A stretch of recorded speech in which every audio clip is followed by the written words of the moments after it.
So all set to get this first race underway. And away they go, and already a faller at the start there. So difficult in this congested field to get things underway. But she's up and on her way around this track, and you can already see the conditions. It's not a completely flat circuit, of course, and this is going to be the first hazard. Jostling for position. I'm just trying to work out which will be the best route around this course.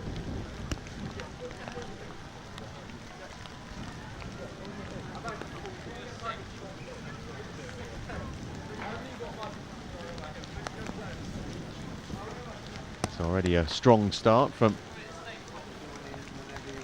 Millie Freeland, number 260 there of Marshall Milton Keynes.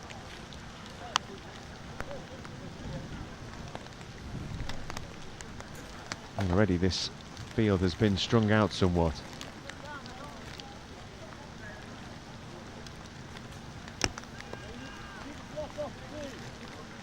Early leaders,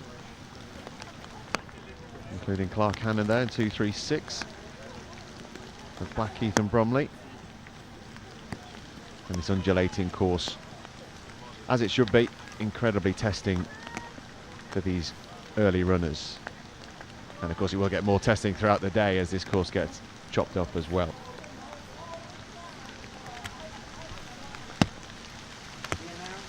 The field already well strung out.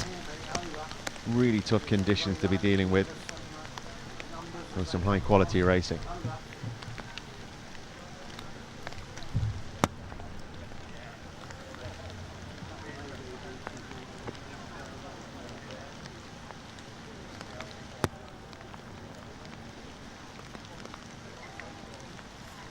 Guys, they're coming. Off into the woodland circuit, part of the circuit.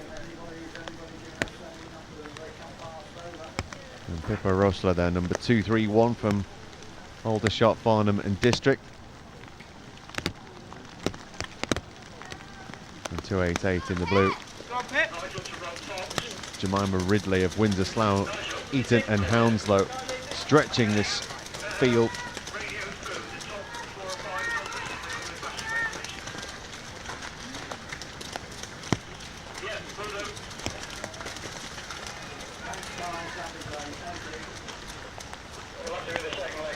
Already some people struggling with the pace of this in the circuit we've got. Of course, it is a relay, so there's 3 in each team,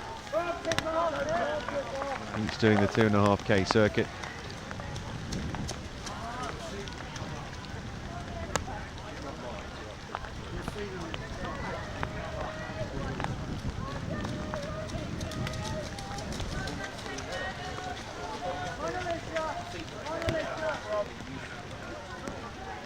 Different conditions all the way around this track. See, the rain has got to the grassy parts so much more than the woodland parts, but the mud will be sticky there from what's been hitting this park this week.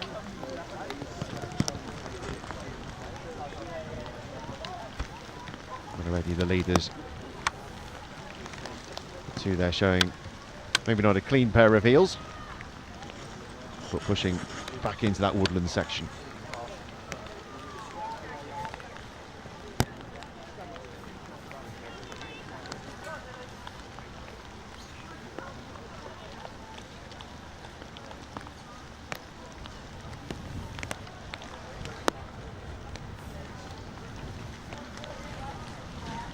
So it's Jemima Ridley of Windsor Slough, Eton and Hounslow really trying to build the lead here. Closely followed by Pippa Rosler of Aldershot, Farnham and District.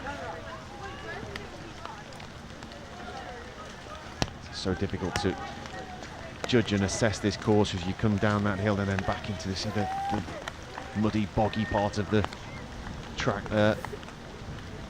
And trying to go around it, others just deciding straight through.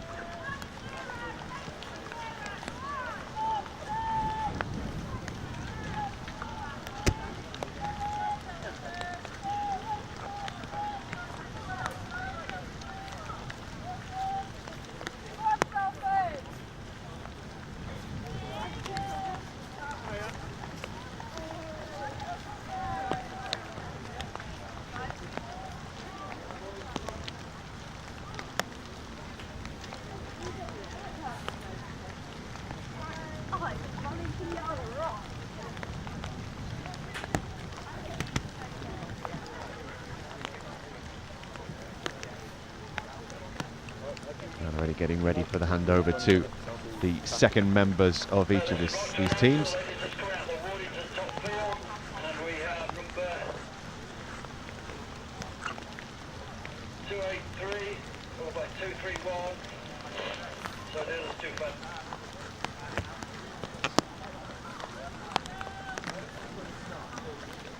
Just waiting for them to come back into view. Here they come.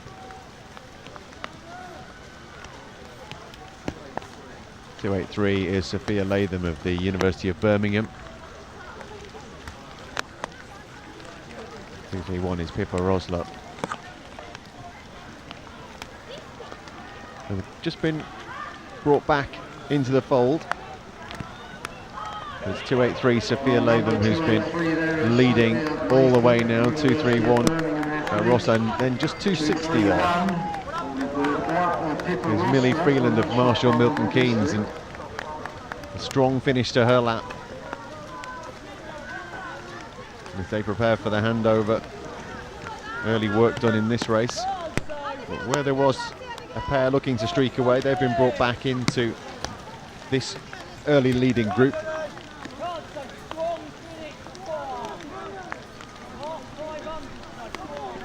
Uphill to the finish is really testing these runners.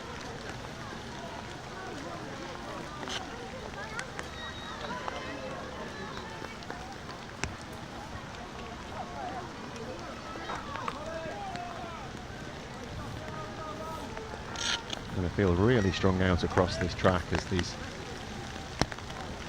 fast starters have really pushed ahead.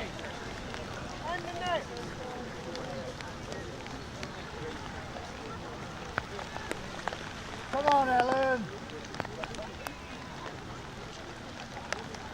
Come on, Amelia. Come on.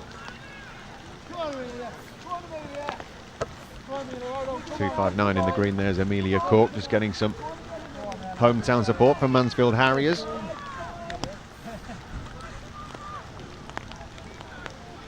Here come the leaders back into the open air once more, and it's almost going to be a flat finish to the end of this first lap of the track.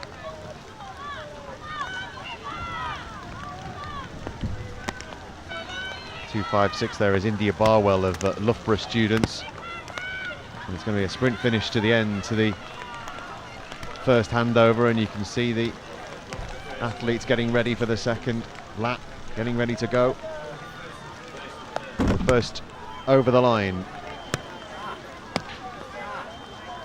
is 257, and that is Emily Parker of Loughborough Students, and she'll hand over to Maisie Wilmer.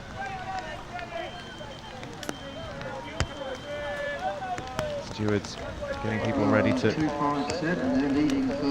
kick off on this second lap. See them coming through on the finish line there and getting ready for this second lap. Split time of around 8.5 minutes, about 2.5k.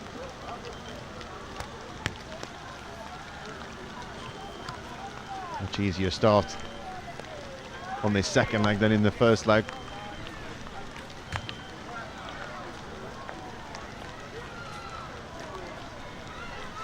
You can just see just how far this has been strung out from start to finish.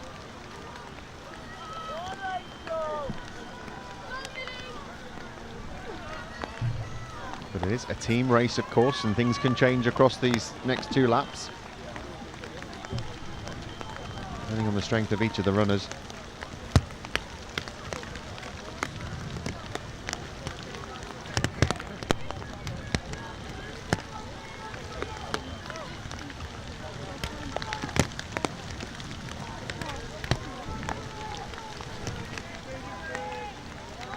.243 Rachel Newport there of Charnwood, handing over to Gemma Newport. And you can see the leaders once more on the right hand side of your screen.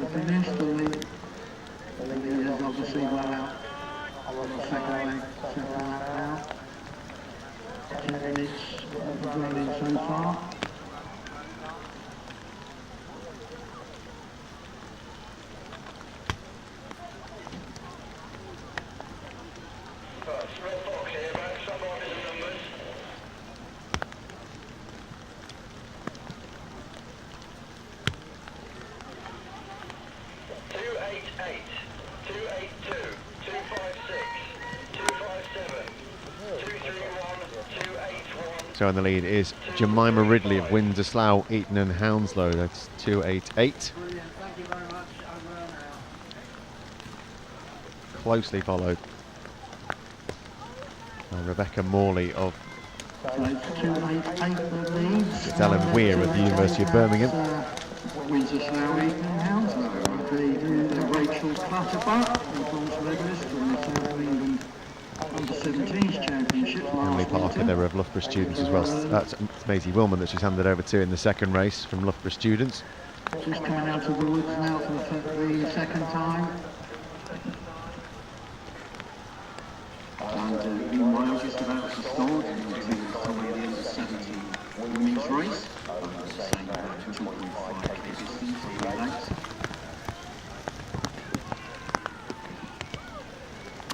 So already this track cutting up, particularly around that pond circuit.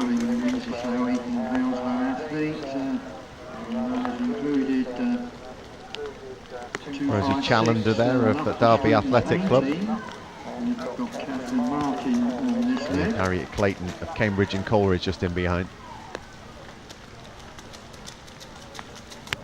The district have Kiki Webb out.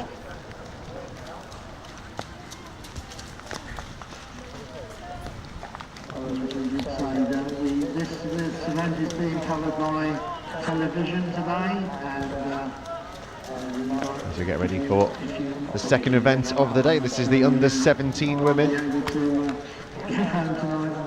They're also doing 3 2.5 kilometre laps of this cross-country track. And as we hit 10:57, that's race number 2. So things are about to get quite congested on this track. It's a cleaner start than to the early race.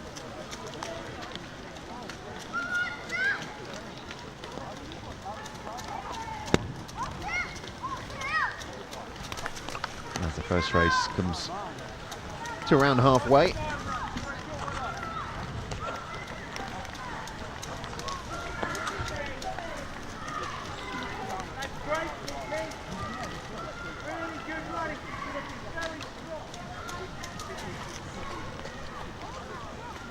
Some later competitors able to walk this track just to see what they have to put up with.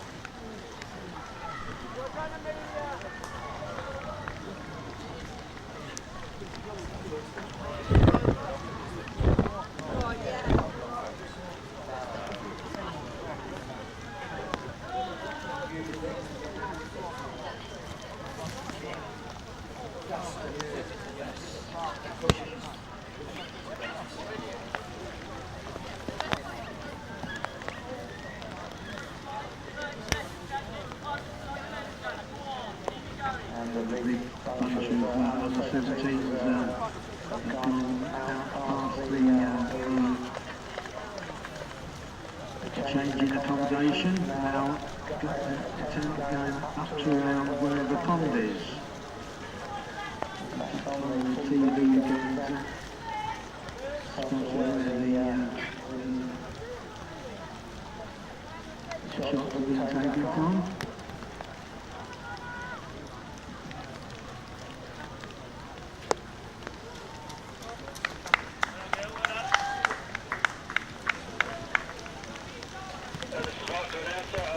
Leaders of the junior women's race is coming through the last third of this track, heading towards the final handover.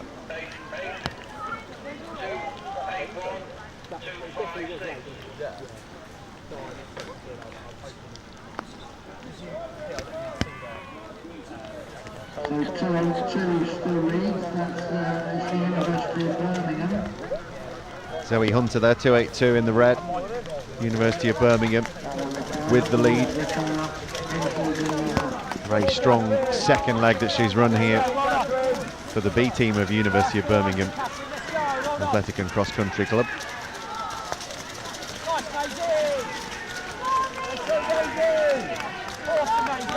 Uphill part of the track, heading back towards the start-finish line.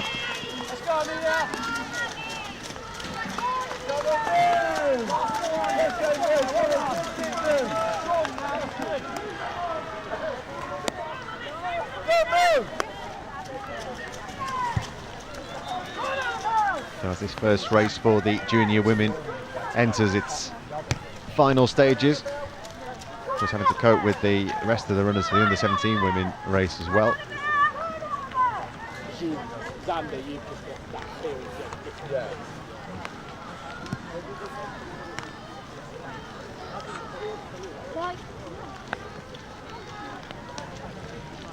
Come on, Liv! I'm 3. Come on, Liv! Come on, Liv, keep working. So here come the leaders of race number 1 in the junior women's section.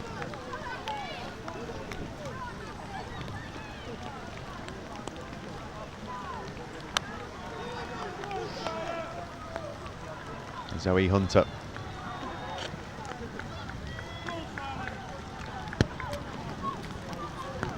Being chased down towards the end of this second leg.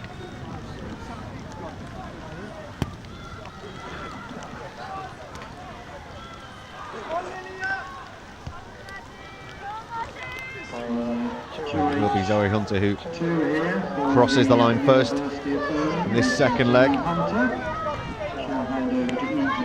Mansfield in second.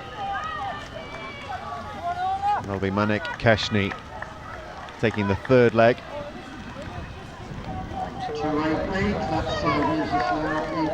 2-3-1 just ready to take off there is Vasily Markella of Aldershot.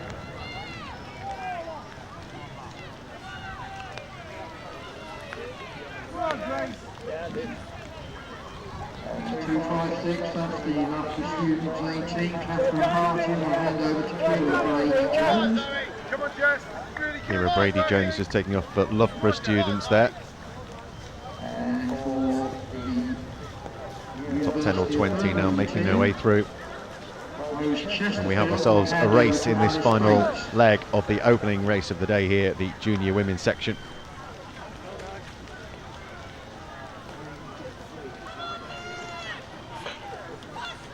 .273 about to go there is Amelia Bratt of Salford Harriers.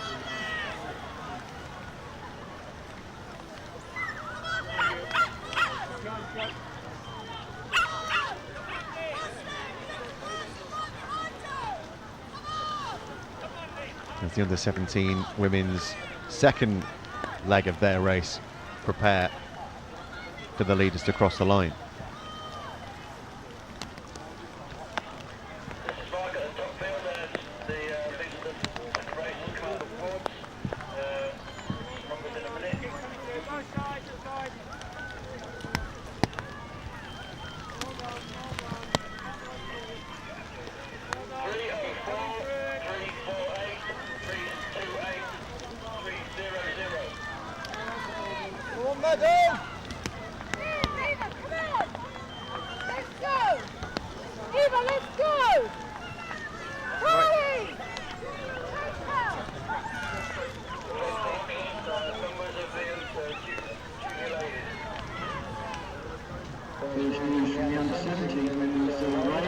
City of Portsmouth runner Florence East, 304, running ahead of the field in the under-17 women's race.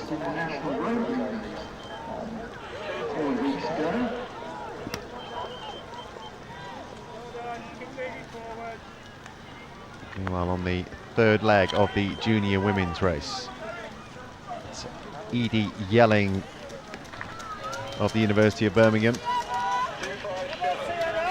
Nicely followed by Alice Bates, also of the University of Birmingham.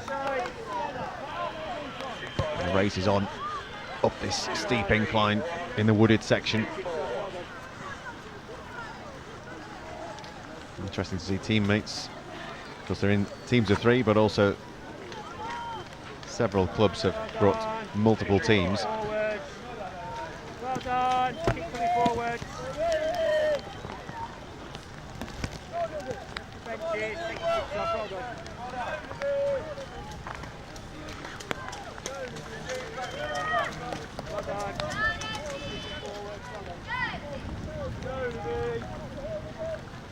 As we await the leaders of the junior women's race.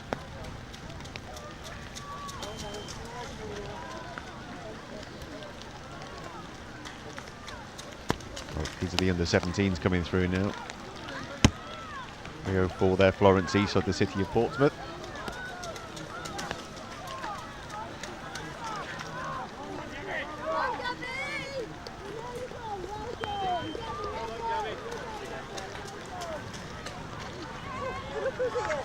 Crossing the line at the end of the first leg of the under-17 women's race.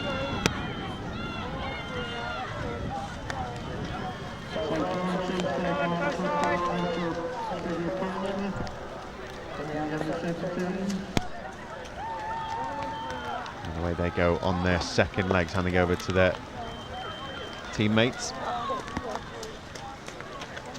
Again, a tight race here.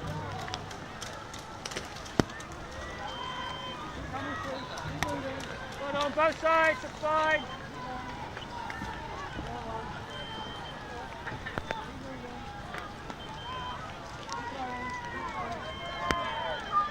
Both sides, it's fine, yeah. Okay, both sides.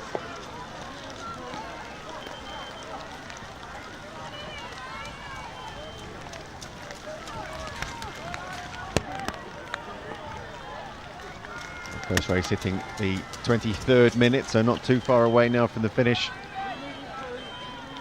of the first race. Plenty of the first leg of the under-17 women's race coming through.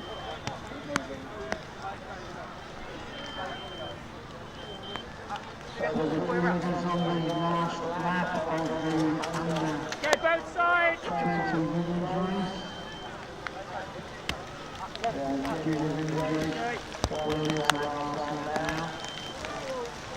Athletes absolutely giving their all in this, as you would expect.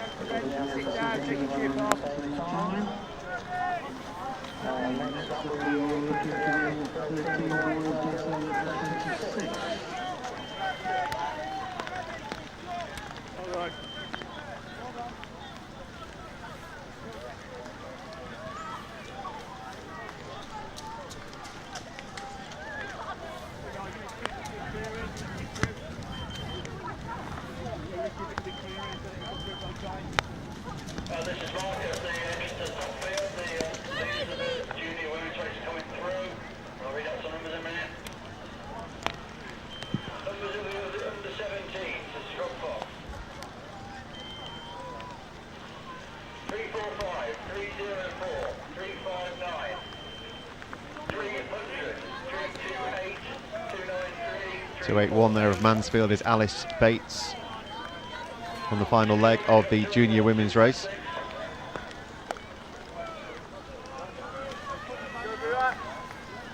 On home soil. Really pushing through in this third leg.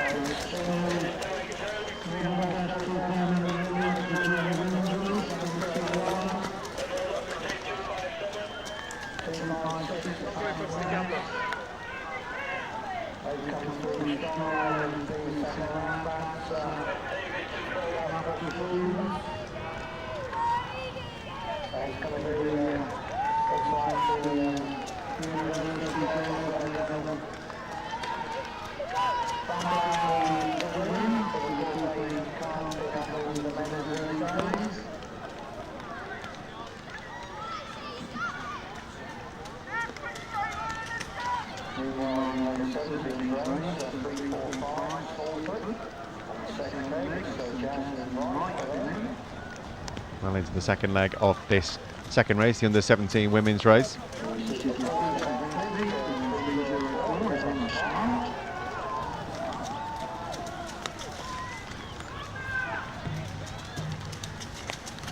Here come the leaders of the first race of the day, the junior women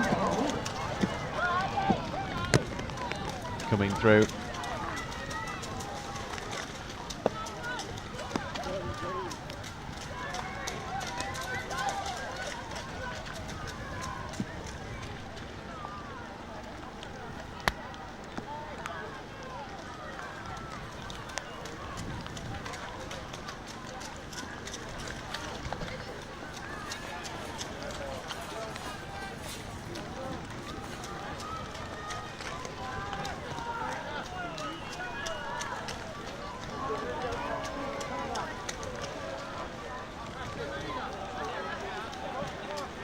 And here comes the Mansfield runner to take it on home soil, and it is Mansfield that win the race. Alice Bates.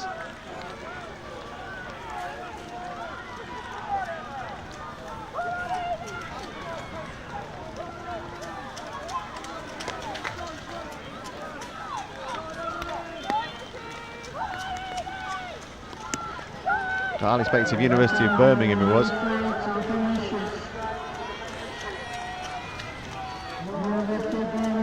So the University of Birmingham, Alice Bates, Rose Chesterfield, Abigail Ives as we come to a finish for the rest of the places.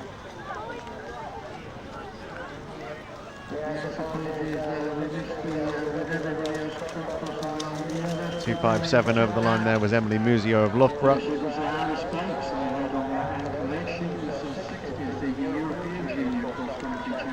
Was Alice Bates crossing the line, number 281. University of Birmingham taking that first race for the junior women. Excellent final leg. Everything given.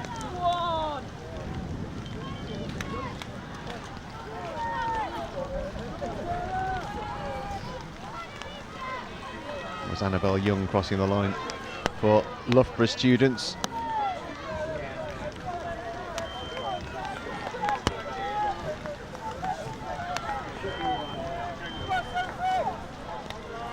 Also Loughborough students with Kira Brady-Jones there, who just finished.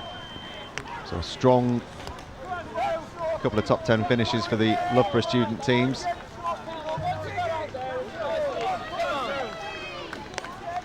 .273 was Amelia Bratt crossing the line there.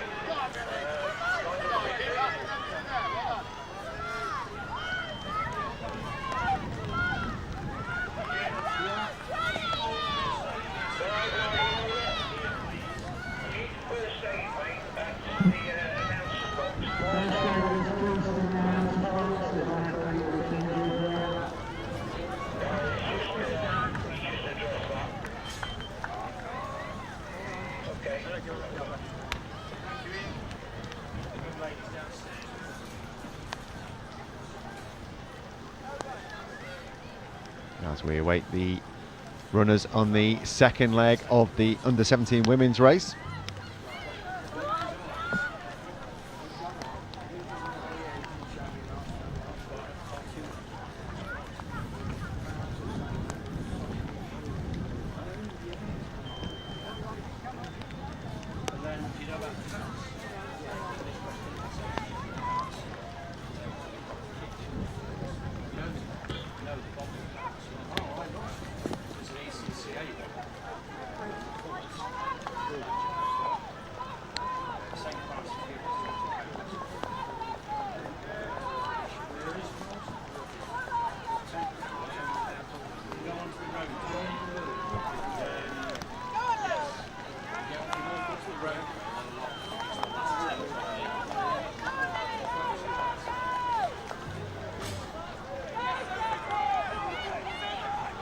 Lily Slack there of Tunbridge, 3.53.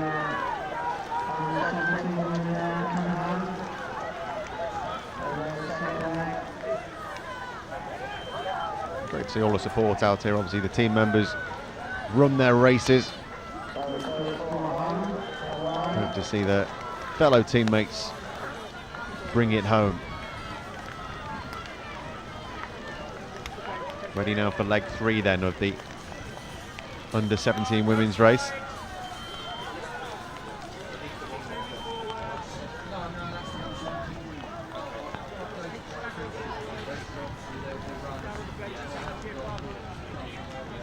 And off we go on leg 3.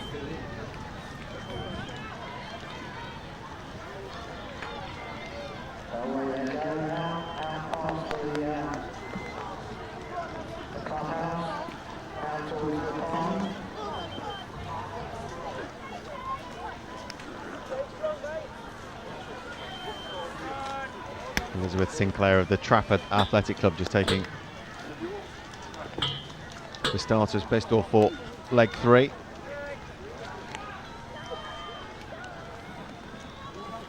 Both sides. 3-8, Amelia Willis of Marshall Milton Keynes.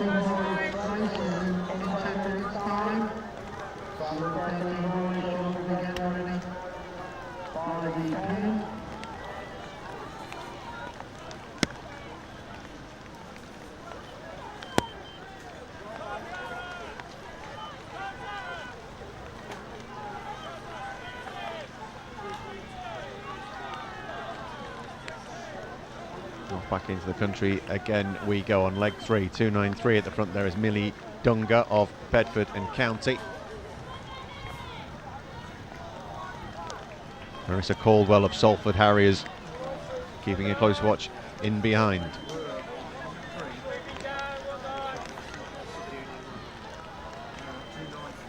So the under-17 women's race. We're heading off into the woodlands once more. As they continue to cross the line at the end of the second leg. The leaders well off into the woodlands now. Remember that it's 3 2.5 kilometre laps.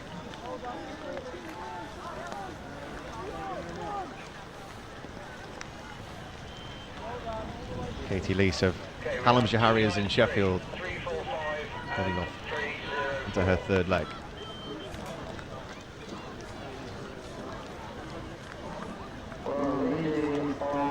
Chloe Jones of City of Portsmouth joins the leading trio. You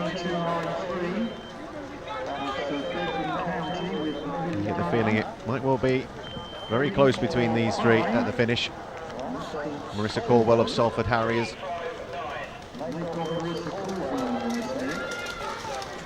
Millie Dunga of Bedford and County. And how will these three judge this final lap of the race?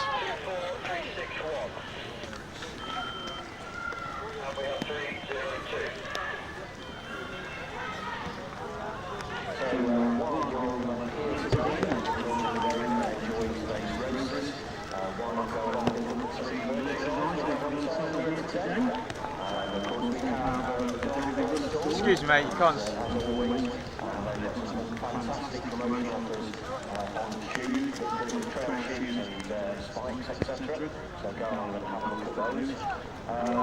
Also the big problem back again this year.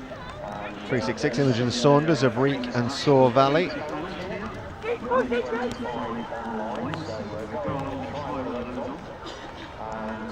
do have a brand new Cross Country Association version of their hat in the ECCA colours with a badge as well.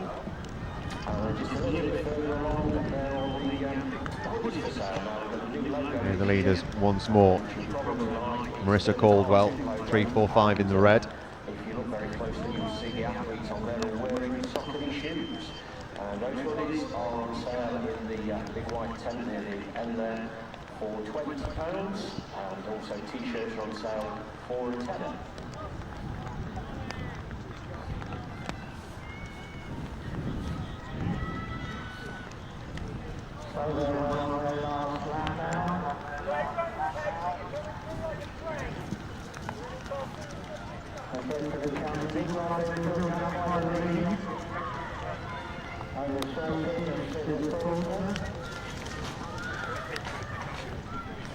And it is Marissa Caldwell taking things on here.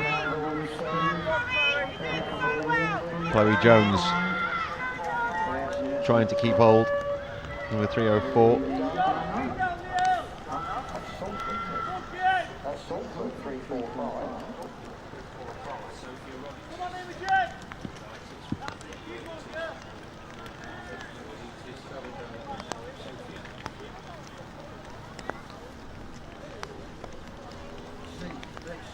The Salford Harrier in the lead on this one. Marissa Caldwell stretching things out from the initial trio, taking things on the third leg.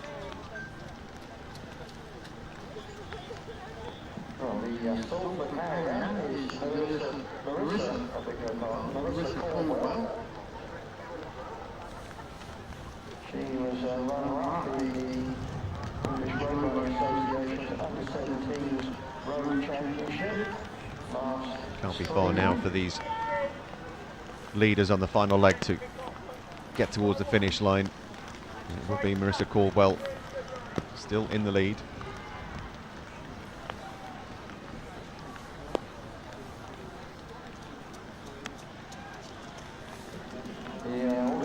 The district athlete, where 2:1:291 is Kate Pye, who was fastest in the national road relay, Sutton Coldfield.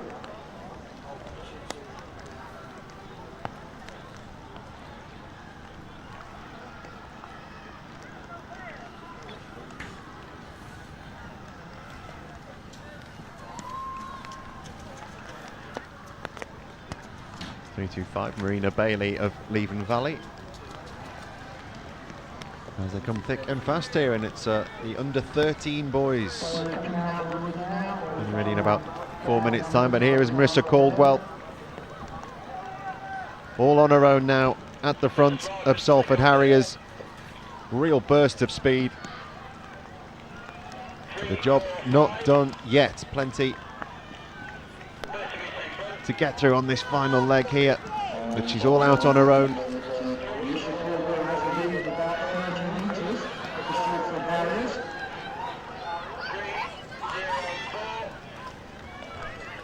Chloe Jones of the City of Portsmouth Athletic Club trying to track her down, and it's tough being out on your own, and that lead has diminished up this hill. This might well come down to a sprint finish.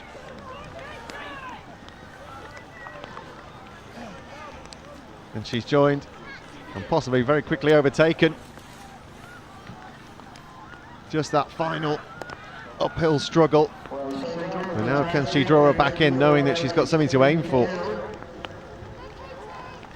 Who was fourth in the under-17s race at the National Cross Country Championships in February of this year.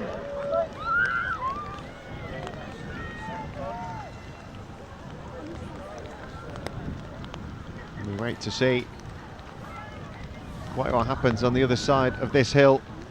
Who will take this race? The final stages of the under-17 women's relay. Conditions really telling its toll.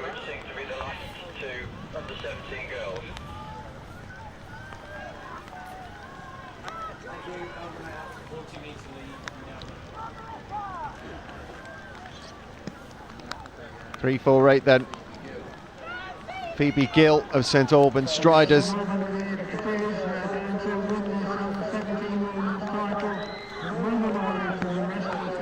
Marissa Caldwell can't quite get back into this, but the St Albans Striders side does seem to be the side that's taking it. Sophie Jacobs, Rebecca Cray and Phoebe Gill with the final leg, clawing back that what was a big lead of Marissa Caldwell there. Caldwell making it over the line in second. Really tough race. Salford Harriers coming in second, but the St Albans Athletic Club taking that race there. The Salford Harriers side of Marissa Caldwell, Jasmine Wright and Sophia Roiditis. 3:59 over the line there, Warrington, as they stream through in this top 10, but you can just see quite what it's taken out of all of these athletes. Tough conditions, testing course. And some very good racing as we get underway once again. This is the under 13 boys race about to get underway.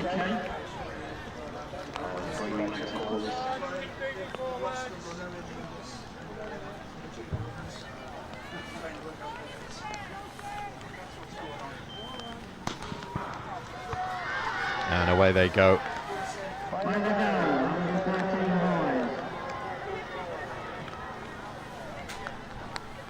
Under 13s with their 3 2K laps.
And away go the under 13 boys then.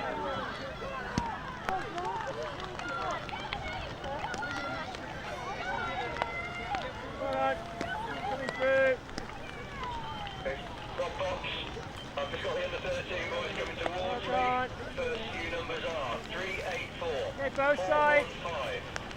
395, 408, 381. Too many of them.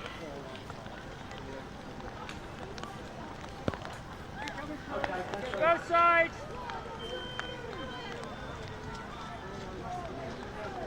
.384 from the City of Norwich in the red and yellow is Finley Winship.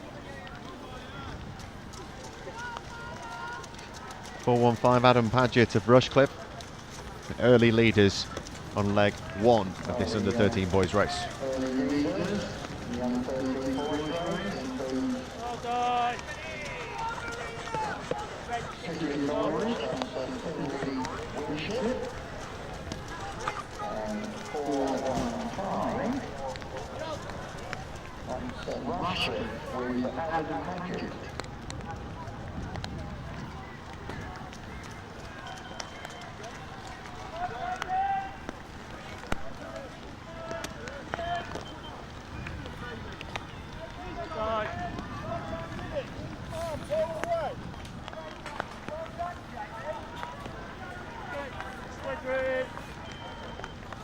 Well done.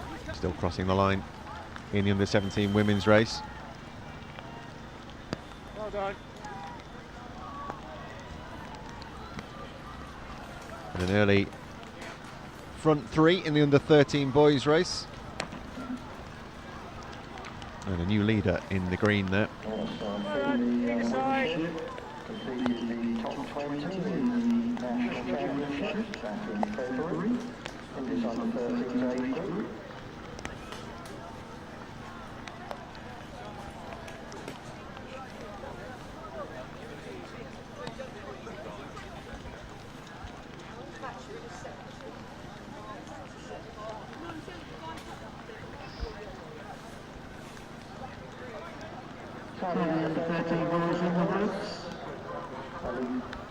Coming out to shortly and then up the hill, but they're of course doing 3 times 2Ks and they're coming out very quickly. 376 is Jasper Legg of Bracknell. Really cutting up in that muddy section down there. Great work, Harry. Okay, this side. This side. Well done.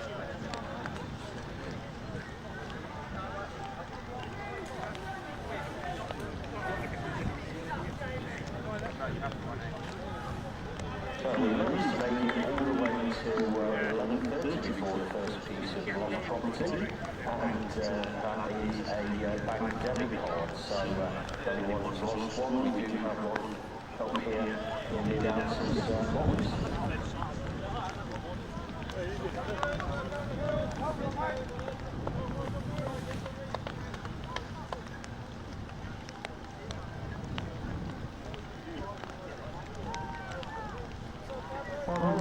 Weather conditions still tough out there, but sheltered in this wooded section. Doesn't help with the mud underfoot though. Hold on. Wait. Everyone giving their all on this first leg.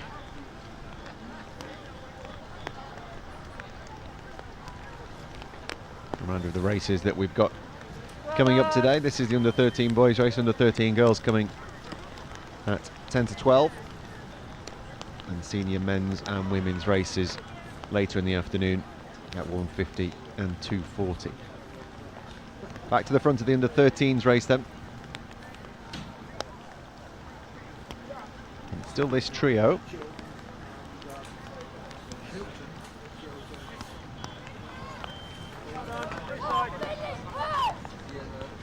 Finley Winship of the city of Norwich. 4-3-4 in the green is Craig Carver of West Suffolk. Excuse me. And they've been exchanging the lead all the way around this first leg seemingly.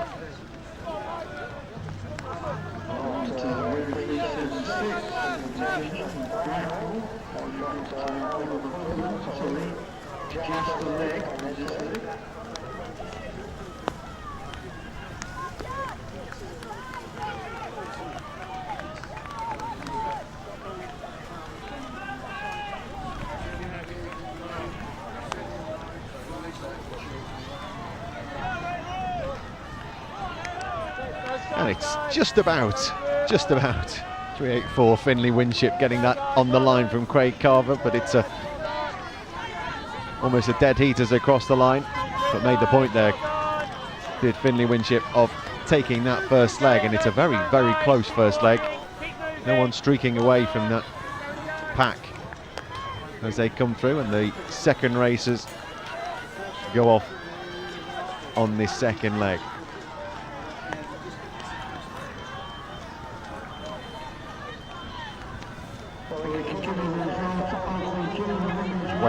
West Suffolk and Norwich in the lead, but as we've seen already in the early races, things can change significantly over the next two legs.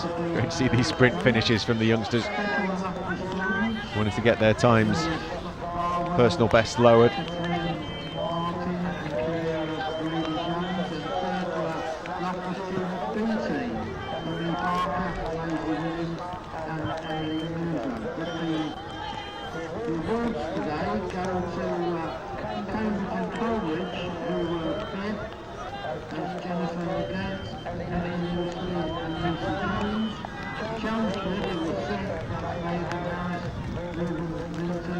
And off we go as the rain comes down, making things just as difficult.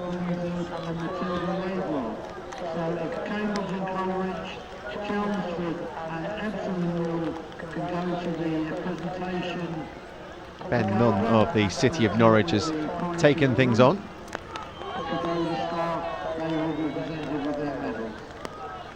Distinctive red and yellow vest.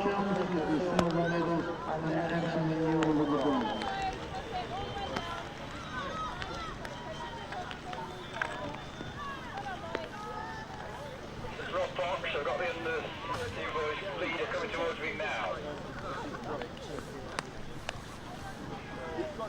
376. 384.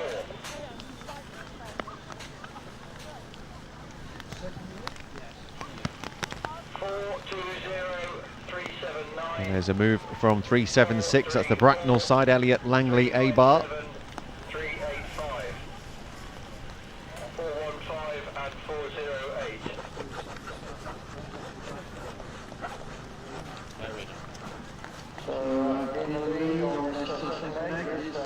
420 of St Albans there, and the second leg is Zachary Jones.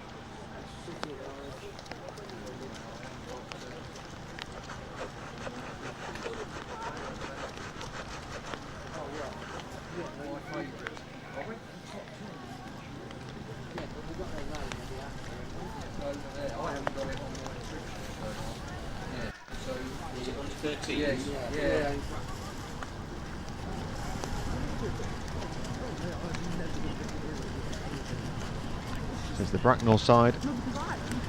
up there with Norwich as we reach near the halfway mark of this under 13 boys relay race.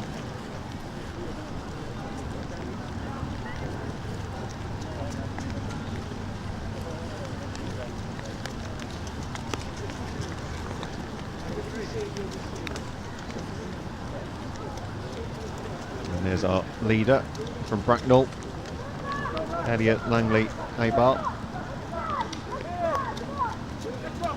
Really striding forward. And now a very reasonable lead.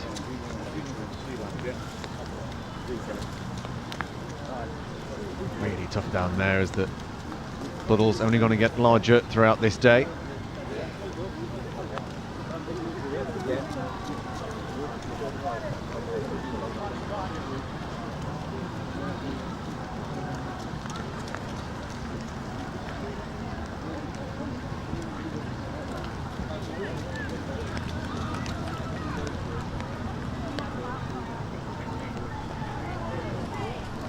He's really putting on the afterburners there, and that lead is now quite remarkable from where we were. Building up quite a lead here in this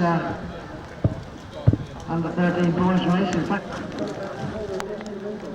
The Norwich team have been dragged back into the pack there.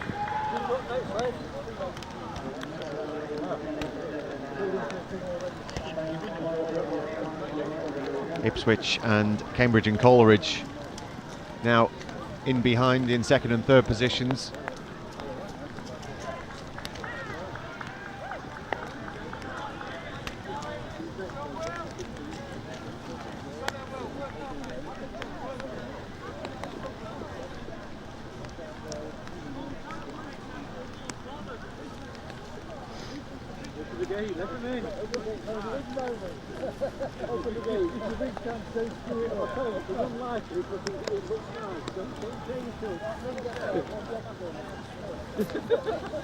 This is the only opportunity to screw things up. Take some money for it.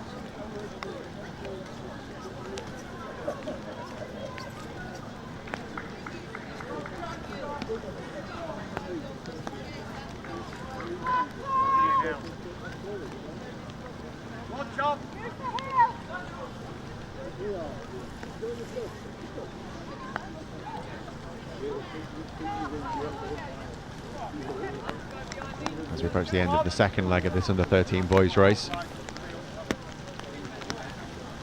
The team from Bracknell very much in charge, thanks to this excellent leg from Elliot Langley Abar.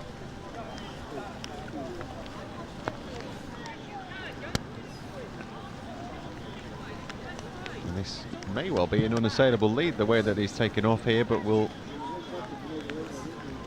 see what happens on leg 3, but certainly no one in the distance. This is an incredible run on the second leg, putting his side very much in the driving seat. But we've seen this hill take some prisoners already today.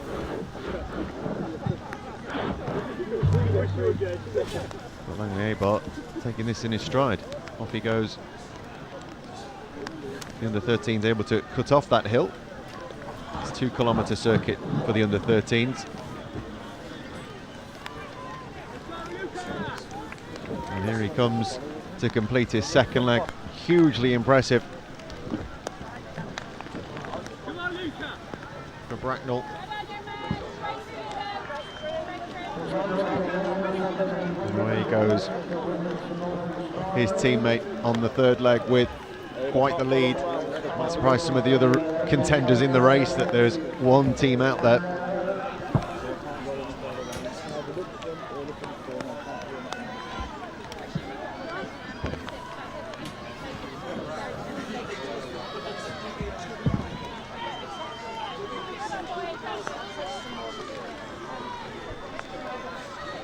So Ipswich are out there, as are Cambridge and Coleridge.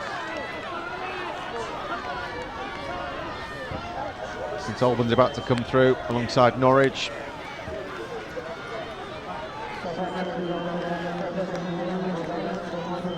But a huge lead to try and rein in.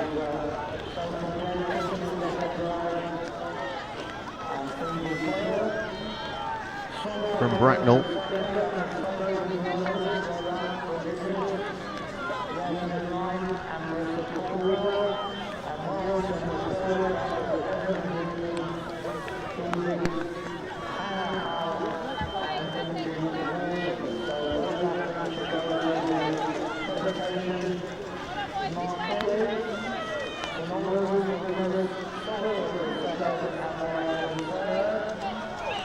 Streaming through now, plenty out there on the third leg.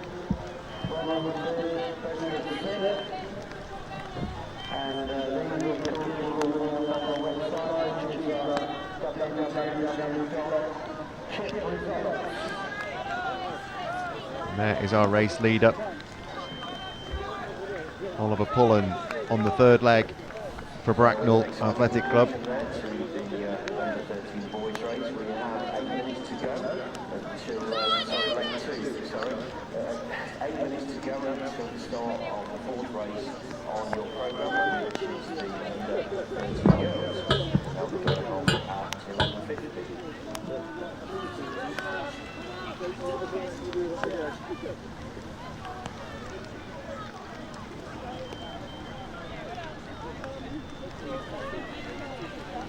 And the 13 leader, 376. Oliver Pullen then with the lonely but quite exciting job of being this far ahead at the start of the final leg of this race.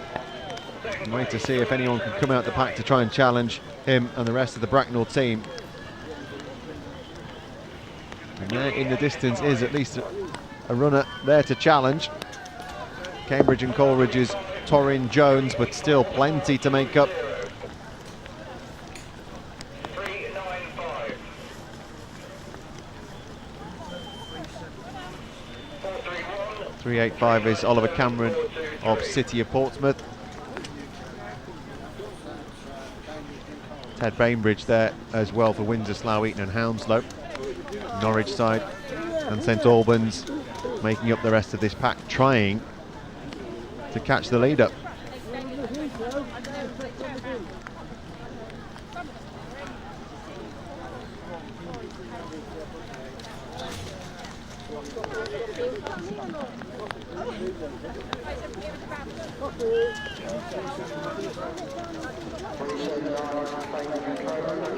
Yeah, would you like a coffee?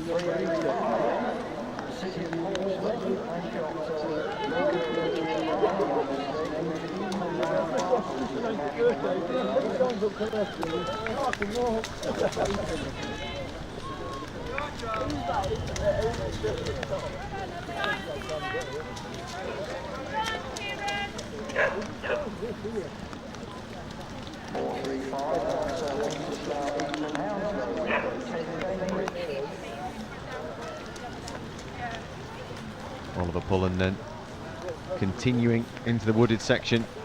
That lead is still hefty.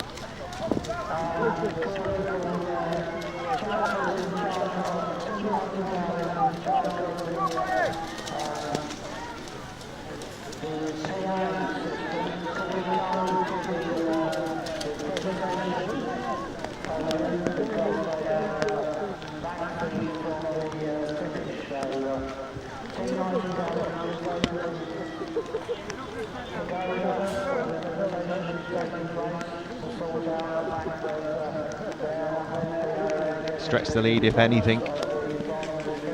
It's just about a visible lead.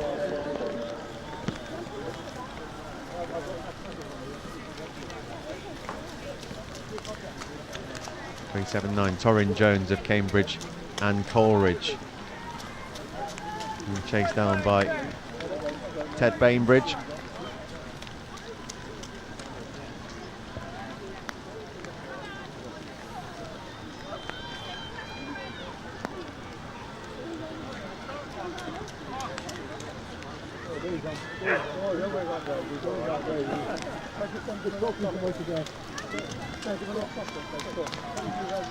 But it's the Bracknell side still very much ahead.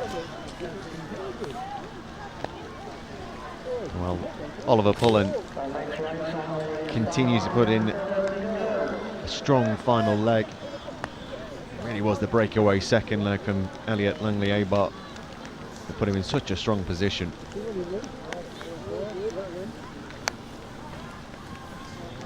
Jasper Legg making up the trio for Bracknell. It looked like, counting any chickens, that this is going to be a comfortable victory in this under-13 boys race.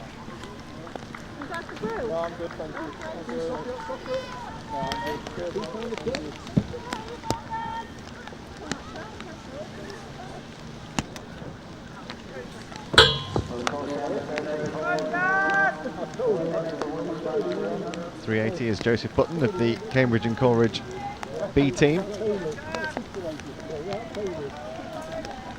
But here comes Oliver Pullen. Not far now to secure victory. There's a quick look round across the rest of the track. Bracknell in control of this race.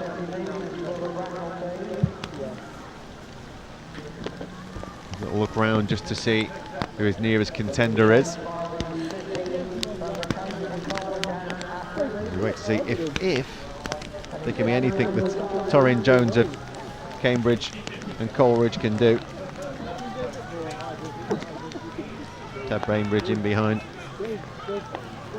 Still the front three.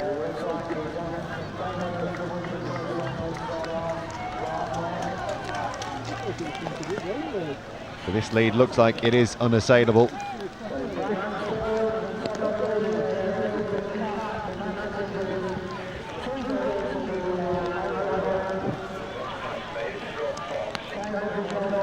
And what a race it's been for this side. Oliver Pullen bringing Bracknell through to take victory in the under-13 boys race, and he's enjoyed that quite a lot. Put in such a great position by the rest of his team, but he had the job to do, and he definitely did that. Second position, Torrin Jones of Cambridge and Coleridge. 4.35 is Ted Bainbridge. They are your first three. Windsor Slough and Eton, the third side across the line. Bracknell with a strong team performance. And Jasper Legg, Elliot Langley-Abart and Oliver Pullen on the final leg, taking that under-13 boys race. And as we wait, the under-13 girls race about to get underway. They're on the starting line right now.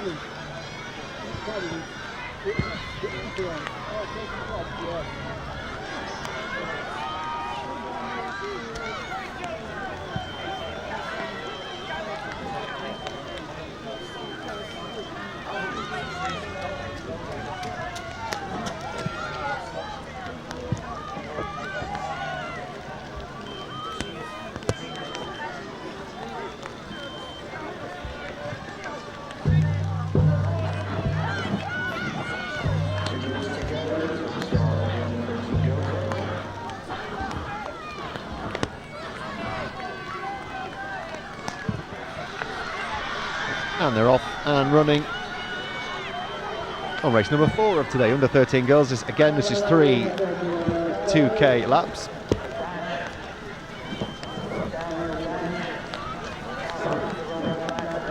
And a large field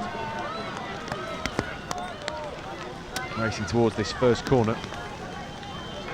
I've seen too many mishaps in these last couple of races. Off and running once more.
course, you have to say, is holding up pretty well after these first couple of races. The rain continuing to come down, but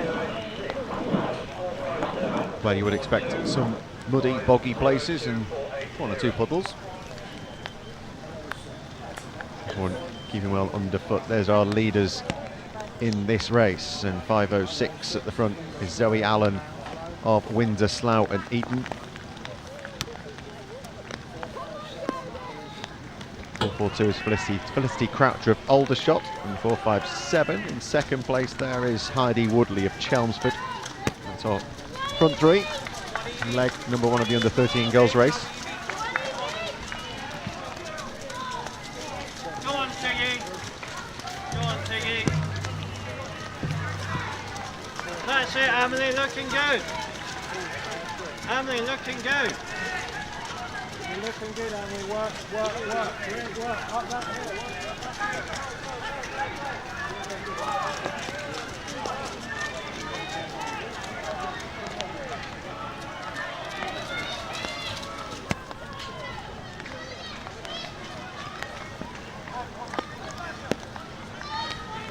Stuck in a boot stuck in the mud there, I think, or something was picked out the mud.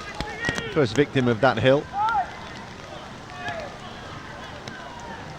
So the under-13 girls in the wings at the moment.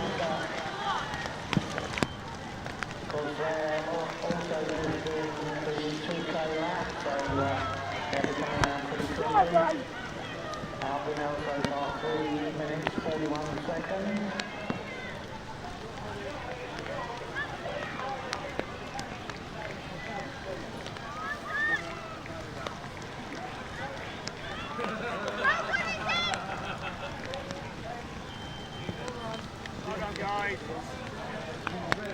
The leaders head off into the wooded section once more.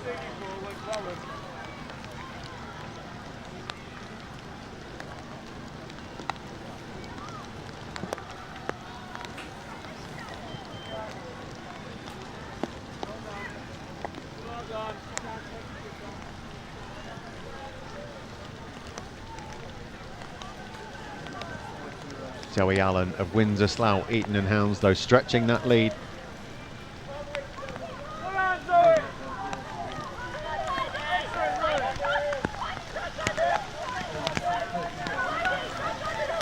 Come on, Tiggy! 4:49 was Poppy Phillipson of Berkeley. Hey, Megan, brilliant! Keep going! Come on, Tiggy! Stay in there! Come on, Tiggy! Come on, Tiggy, let's go!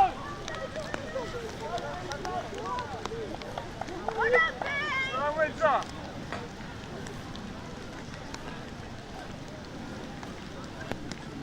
The next race after this one is the junior men at 12:15.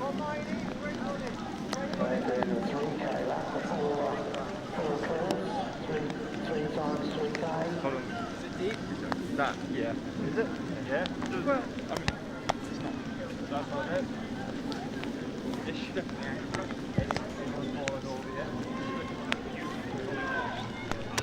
Really testing trackness.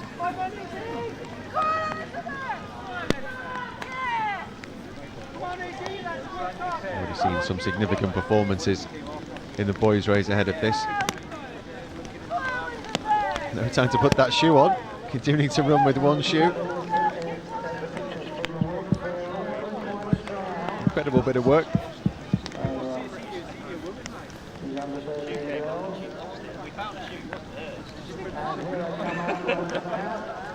Wondering if it is her shoe or she's just picked somebody's shoe up.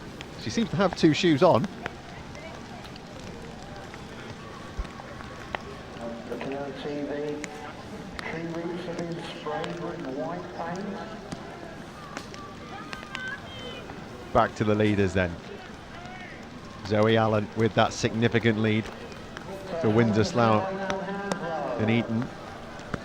And it really is a significant lead, isn't it? Back to the two just in behind. So here they come up the hill, Hounslow in the lead.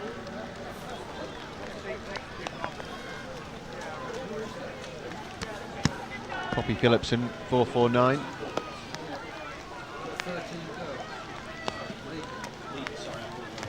So it looks like Heidi Woodley of Chelmsford as well with her, 4.57.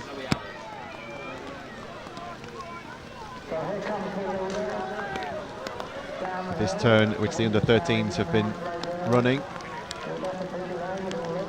Take that left turn instead of going up that hill. But here's our leader from leg one. Excellent first leg there from Zoe Allen of Windsor, Slough and Eton.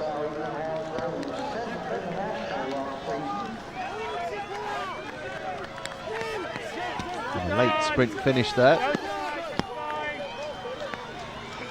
3 or 4 crossing the line. Keep going down, go to the benches.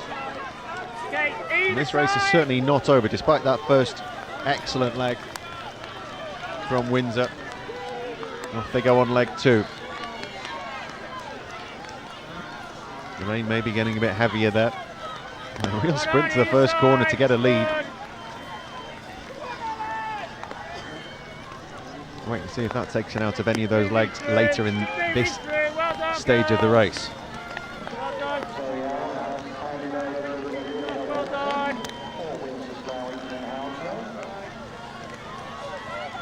Well done. Well done. Just keep moving down. Well done. Well done. Quite a pace set at the start of the second leg, Okay, well done. Just keep moving forward. Well done. but a feeling maybe that Okay, both sides. the lead is narrowing somewhat. Okay, both sides. Second leg for Windsor, Slough, Eton and Hounslow is Olivia Watson. Right.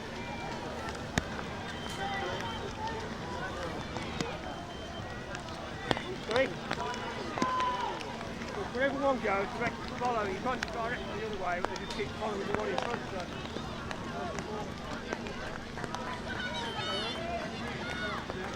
Right, we'll get this side now, is it? Okay, well done.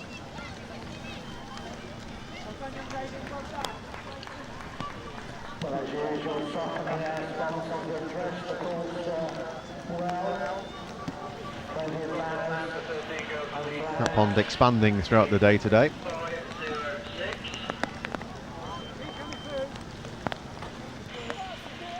Followed by 457.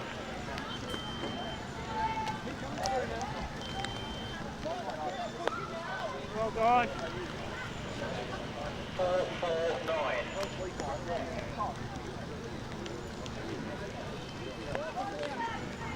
Then we have 494. And that lead is gone. And the sprint at the start of the second leg from Ava King of Chelmsford looks to have picked up the lead.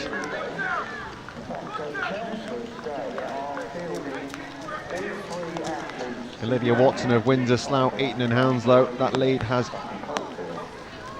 gone. And I mentioned we might look to see what the effect of that early sprint from Ava King will be in the second leg. Well, we're just about to find out.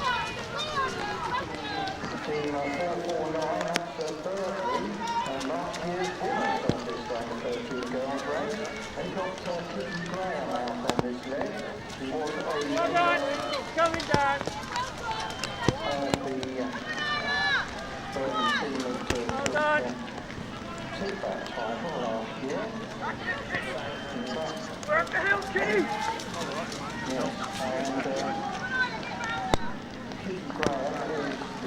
These youngsters showing some incredible stamina to get through these conditions. And there's Ava King out on her own now.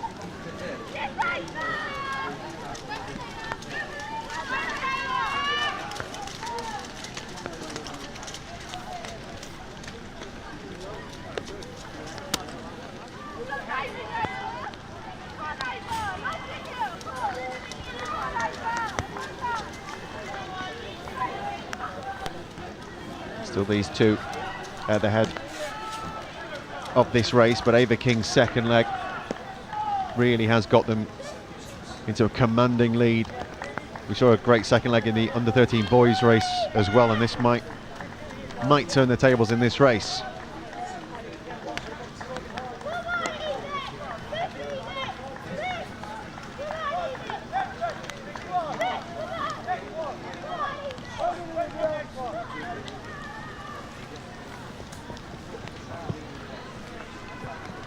We wait to see how the leaders are progressing.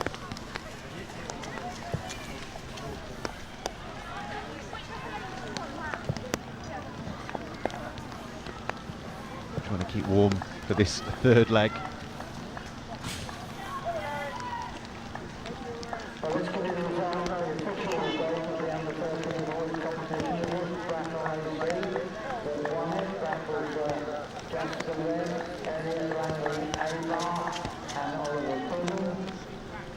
Waiting to be called. That was Harry Cantor, Freddie King and Tom Jones. Tom Jones? And third was Windsor Slough, England, Hounslow. That was Arthur Evans, Joseph Brooker and Ted Bainbridge. They should all go to the presentation marquee. That's the Gold Star marquee, the one with the pointed top, for the presentation of their medals. 14 minutes in then to this under-13 girls race. And leg number 3, the final leg, is about to get underway with the leaders approaching the start-finish line.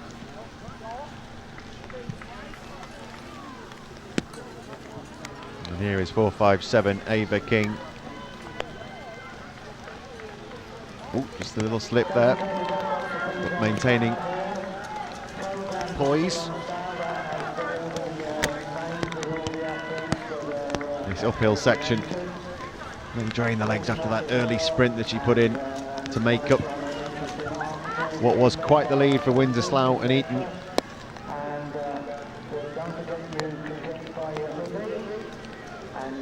But Olivia Watson's done well to keep with her, but there is the commanding lead for Ava King of Chelmsford.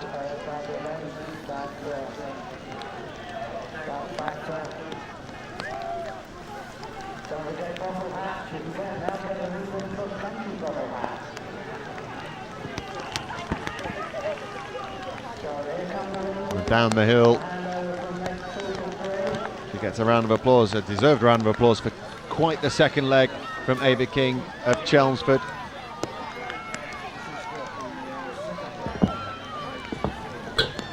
And she hands over to Erin Kelly on the final leg for her team.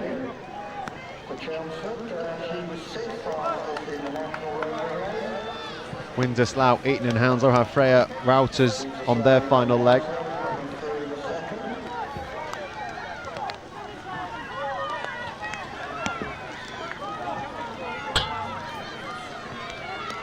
.449 going through was Bertley. That was Kitty Graham of Bertley handing over to Olivia Murphy. And the race is very much on in this under-13 girls event. I wonder if there's a sprint start like there was in leg 2. Get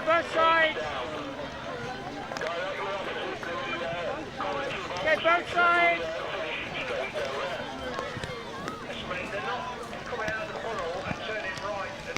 Well done, keep coming through.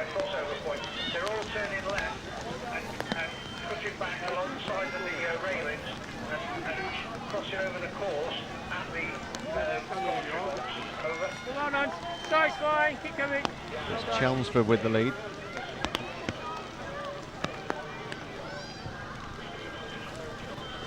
Well done.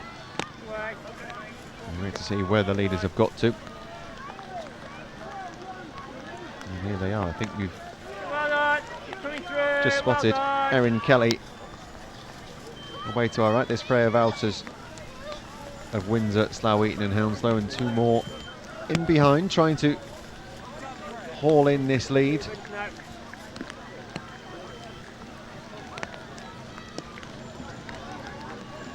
It's Erin Kelly of Chelmsford trying to stretch that lead into this final leg.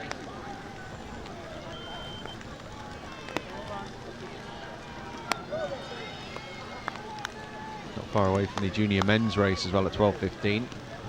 That's three 3-kilometre laps.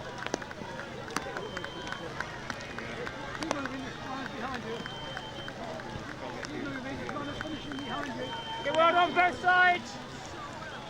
It's okay, you're okay this side yet. Okay, keep going through. Keep coming Here's your down. Well leader done, then, both Erin Kelly sides. of Chelmsford. Okay, this way, that's fine. That's fine, yeah. Well done, just keep walking down. Well done. In behind now, Fine, yeah, Windsor, side, Slough, fine. Eton and Hounslow have been joined. And maybe there's more of a race on here. Poppy Guest of Aldershot. Well done. This way.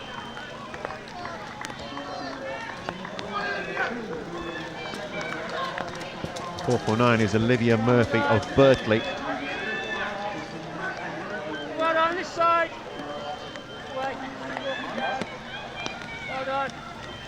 That's the way, well done.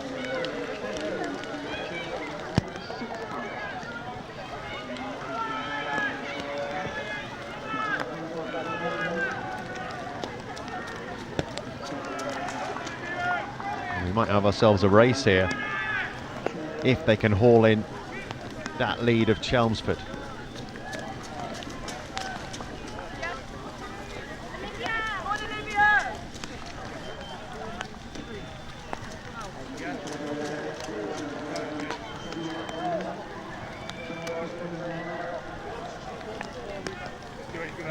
Okay. So, go back. That's 7 minutes from now then. This. No. That is your leader then, Erin Kelly of Chelmsford. Going to lead from the front, all on her own. Not quite aware of what's going on behind. Well, able to just look to her right and see how close things are. And they are slightly closer than they were.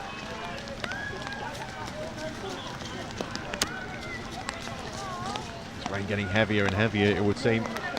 20 minutes gone in this race.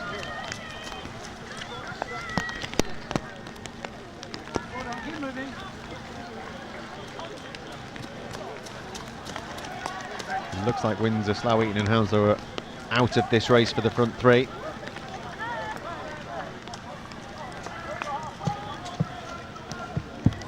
Erin Kelly being chased down by 442 Poppy Guest of Aldershot. And the Berkeley athlete Olivia Murphy 449. It's between these three. Come on, Bella! Great work, Bella! Great work! And here's the rest of the on-running pack. Come on, Bella, work hard up this hill. Great work. That's superb. Well done, girls.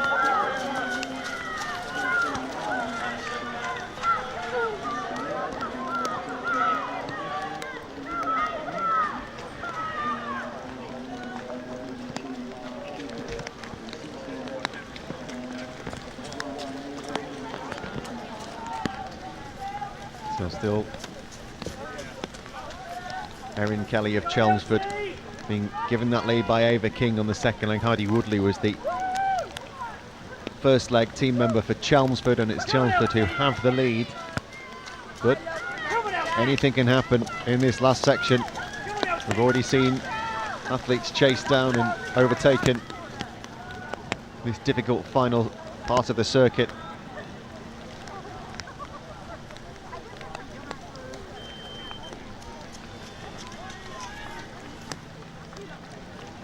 Wait to see if Poppy Guest of Aldershot has been able to track down the leader.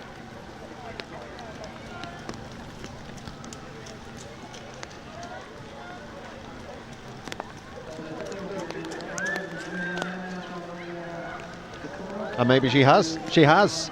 Poppy Guest has overtaken Erin Kelly. That push up the hill And we've seen it take its toll once more on the Chelmsford athlete. And here come Aldershot with Poppy Guest looking to take this race. What else can happen up this hill and down towards the finishing line? Not far to go now. It looks like an unassailable lead, but a brilliant sprint to take the lead. Takes the left turn, not far now to the top of the hill. Support for Erin Kelly. Had this race, well, no race has ever won in a cross-country race like this. And here's your front three. Olivia Murphy of Birtley holding on, but it's a sprint down the hill towards the finishing line. And it's Aldershot, Poppy Guest on the final leg. She's delighted, as she should be. What a piece of racing that was towards the end of that leg. Erin Kelly for Chelmsford takes second, and Birtley take third in the race, with Olivia Murphy on that last leg. Aldershot then, Poppy Guest, Kitty Dover and Felicity Croucher taking that victory.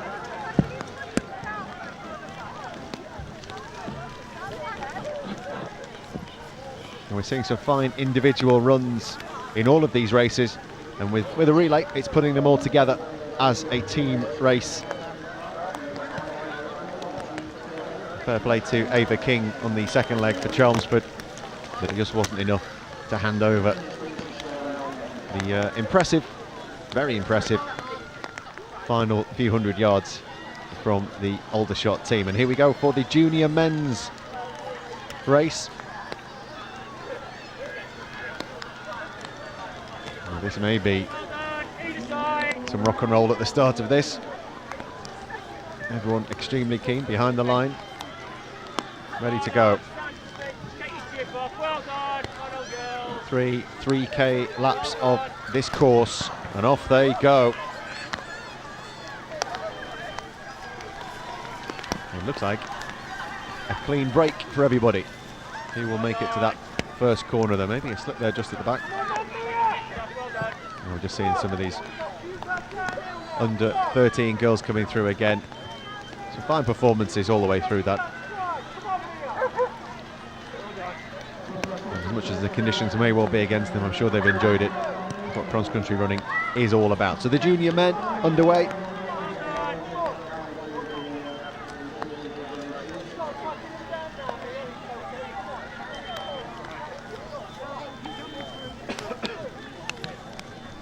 That's it, stay on that side, you're okay.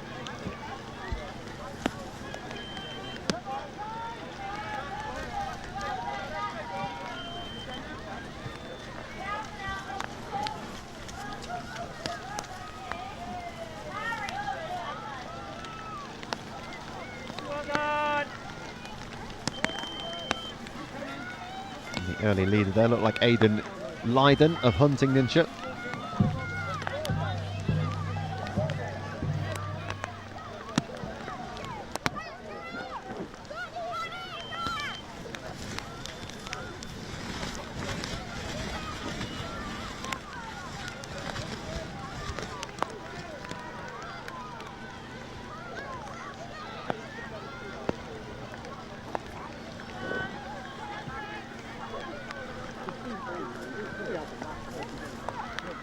Well done.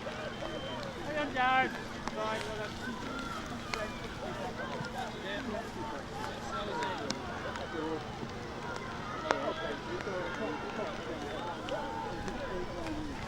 Well done. Some different sections of this course as they use that C route, the yellow line that comes back around the pond.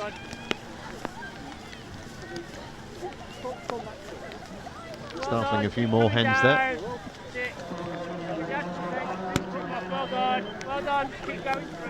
Well done. Well done. A lot more standing water around there as well, as you can expect down towards that pond. Well done. Get this loop back in. And eventually take them into the wooded section.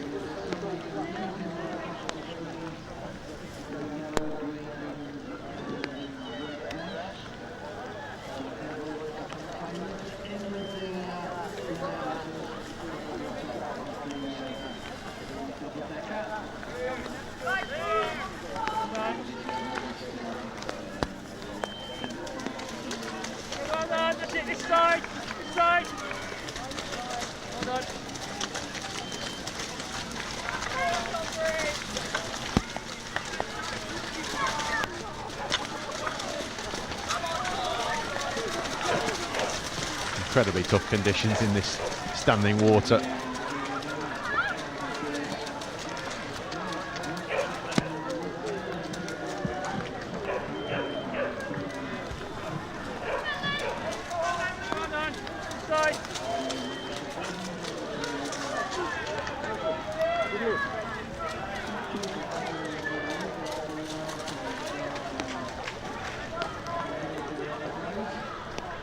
And up the hill into what's got a sticky, muddy section. It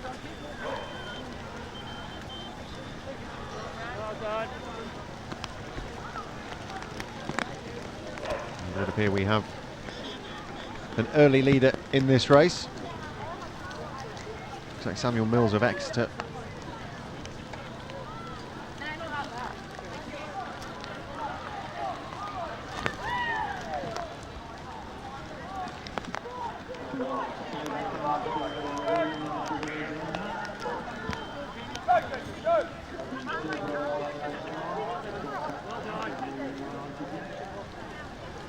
Indeed it is.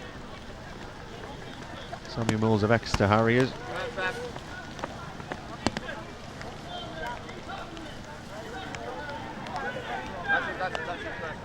Very small of Loughborough, I think, in behind.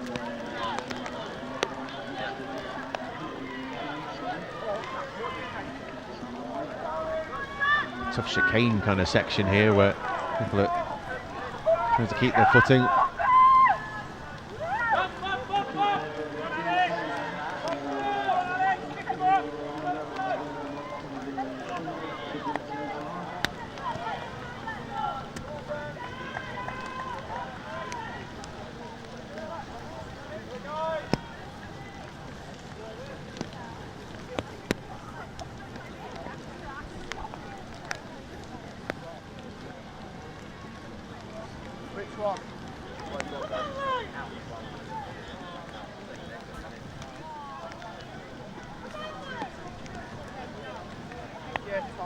They feel very much strung out on this first leg. Go on, Jacob! Come on, Jacob! Come on, Jacob! Come on, Jacob! Let's go, Jacob! Come on! Come on, Jacob! Boy. Go on, Jacob! The battle between those two there. Back of the pack.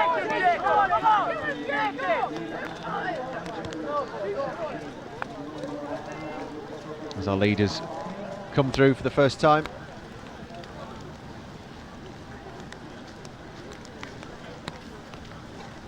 It's the Exeter side. Exeter's team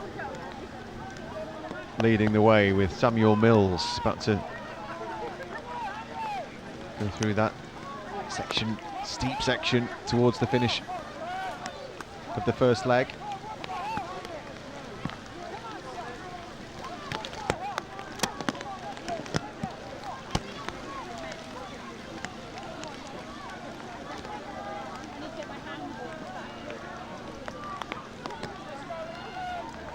Good section here for coaches and support staff to add some final words of encouragement towards the end of this leg.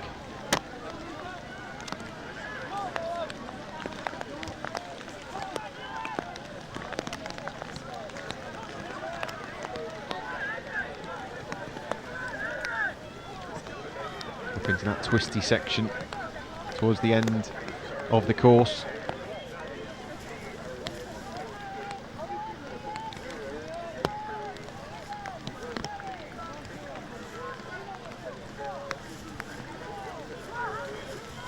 From there it's downhill towards the finish line of the first leg, and the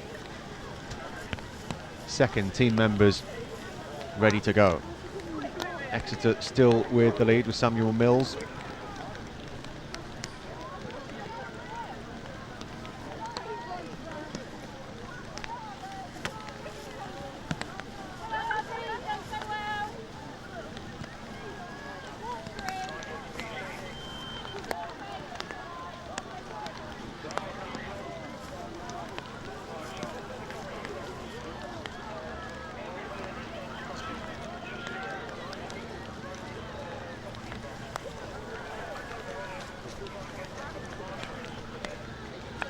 Two Aldershot teams there.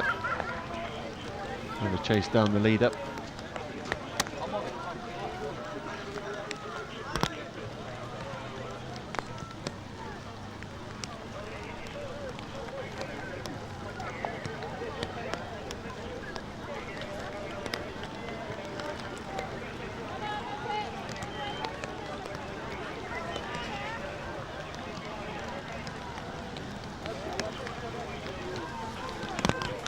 And there has been a change in the leaders. It's coming through our Exeter, but also next to go away and take the lead once more.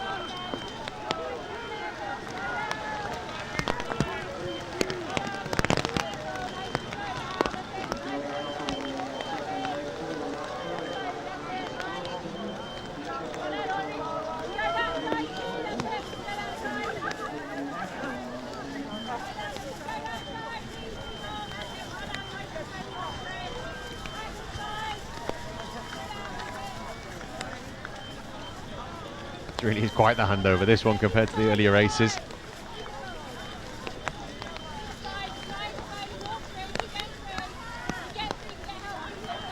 Nine minutes or so for that first lap.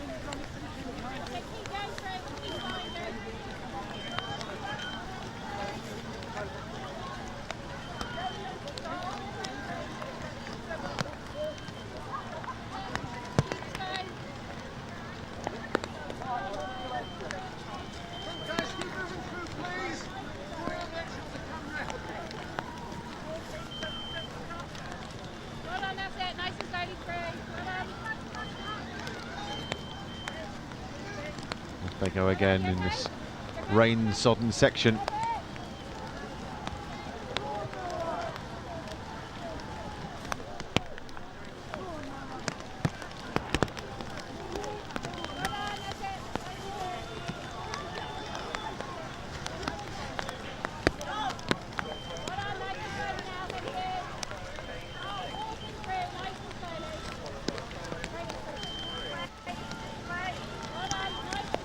These are our leaders. Just coming back down to the loop around the pond. Aldershot there, looks like in third.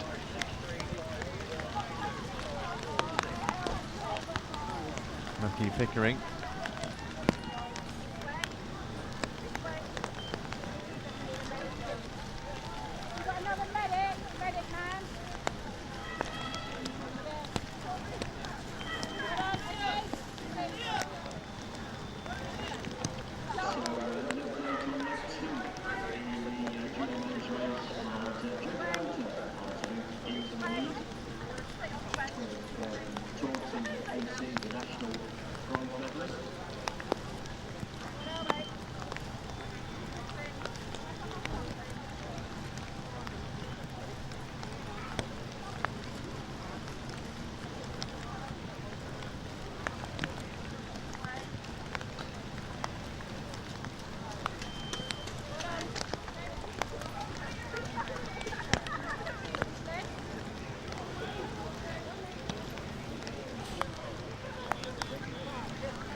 The two Aldershot team members.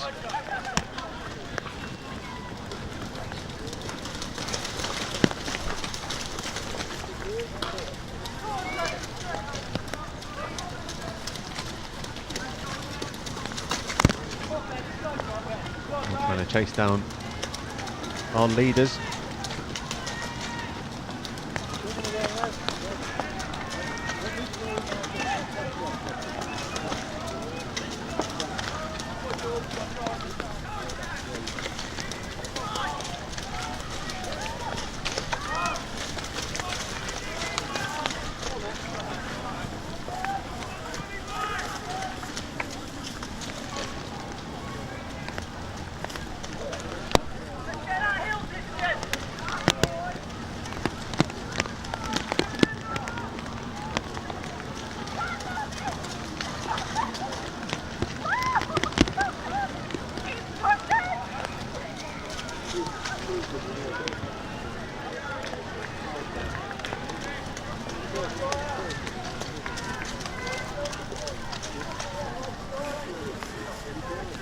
Some respite from the rain going back into the wooded section.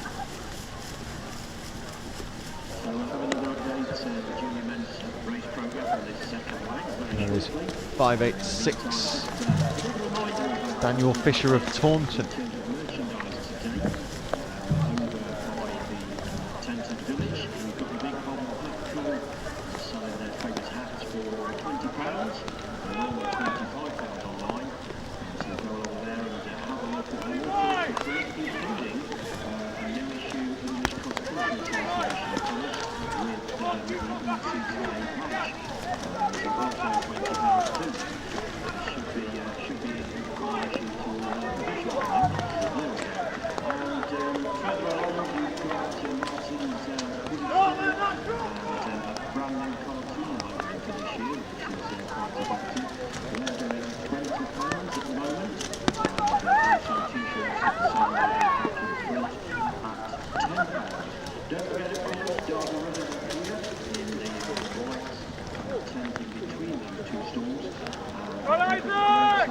As this junior men's race approaches the midway stage.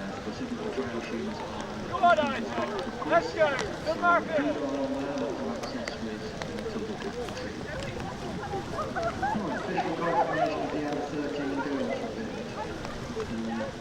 Gold medals go to Ultra Farm District to Felicity Crouch, Kiki Dola and Colton Guest.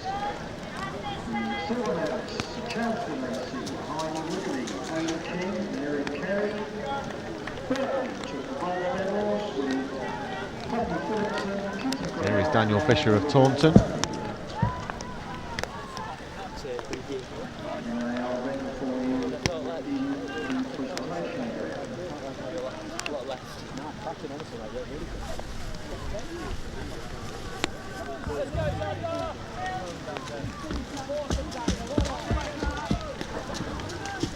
The older shot teams in third and fourth. All right, Loughborough, Alexander Sproston of Loughborough in second.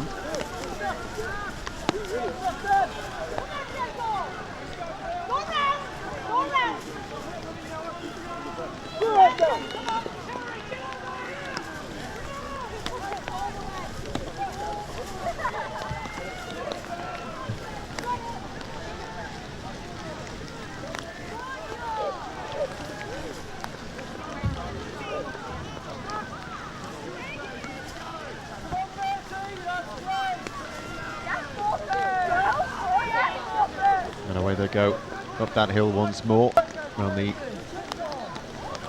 top section of this track.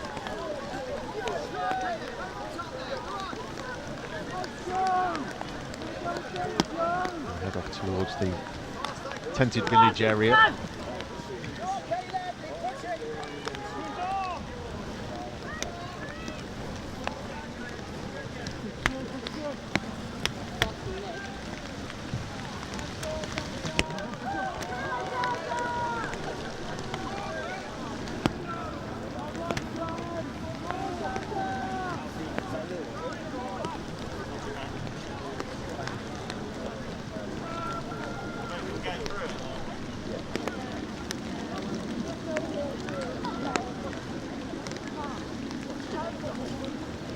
Relatively calm area of the track here, preparing for the push up the hill. Excellent. Before the final descent to the finish.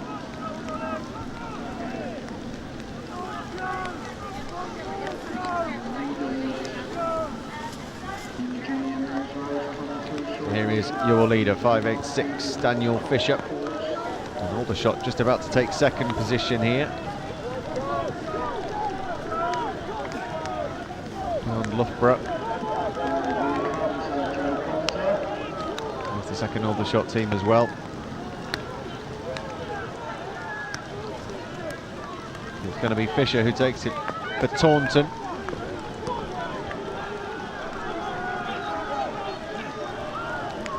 Aldershot take the second, there's Loughborough. I think that was Rugby as well. There's the second, another Aldershot side there. And the third leg is now underway.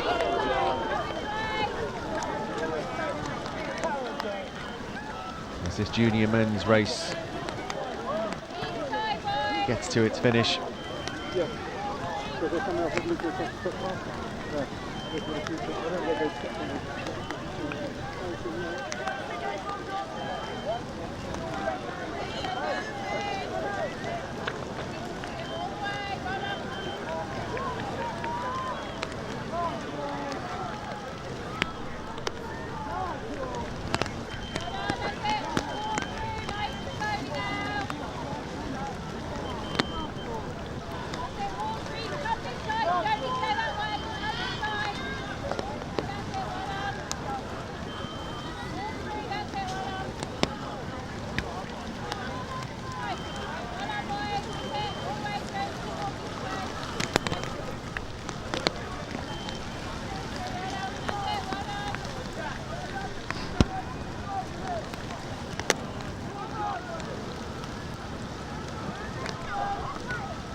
Really tough now out on this section, out in the open air.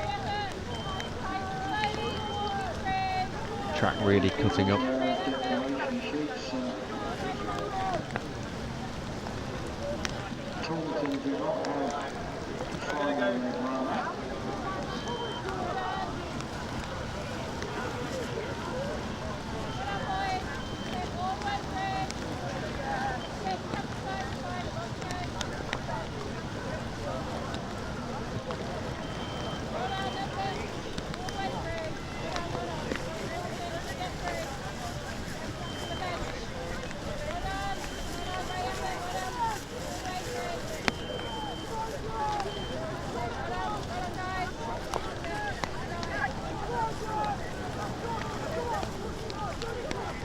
Really difficult to keep your footing down those S-bends.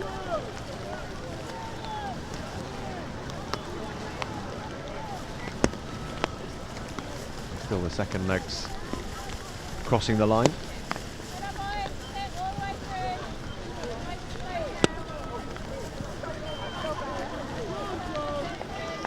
Some of these athletes certainly feeling the strain of this circuit.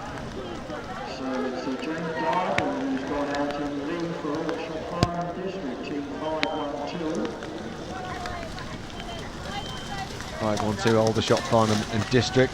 James Dargan.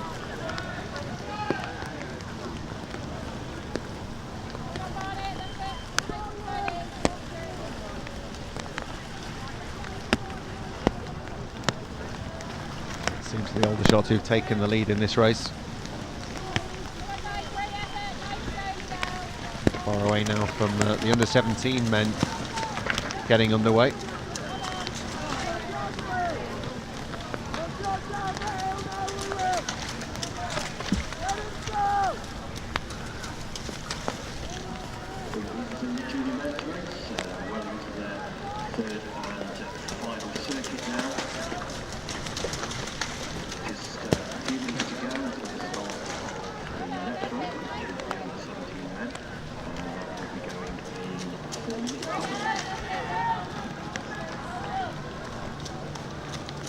There's our front three.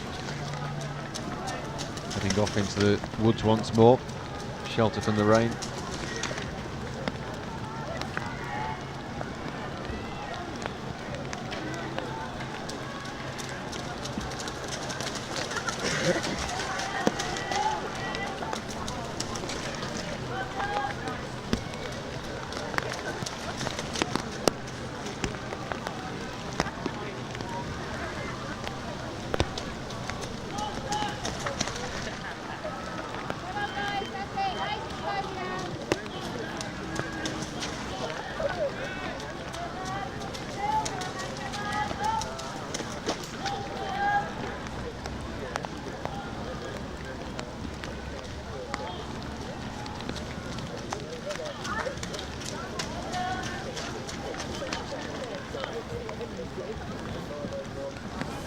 .526 there. It's Lewis Buchalet from Cambridge and Coleridge.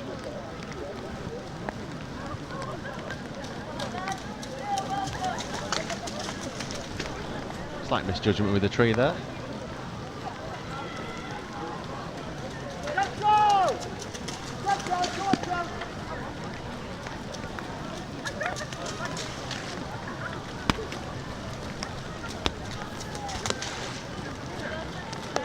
23 minutes into this junior men's race.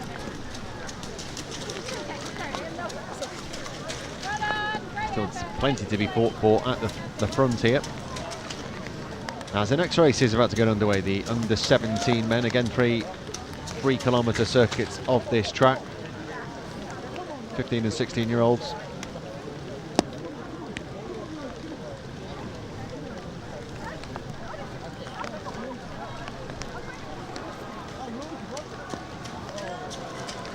As at the front, another change of the lead.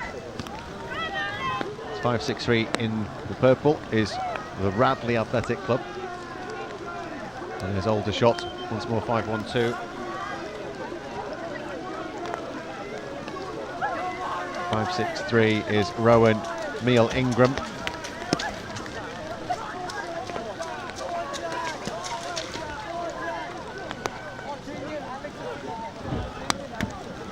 in the team with his,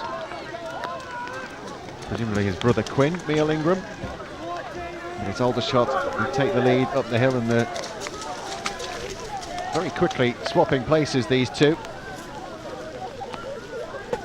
And the race looks like it is between both Aldershot and Radley.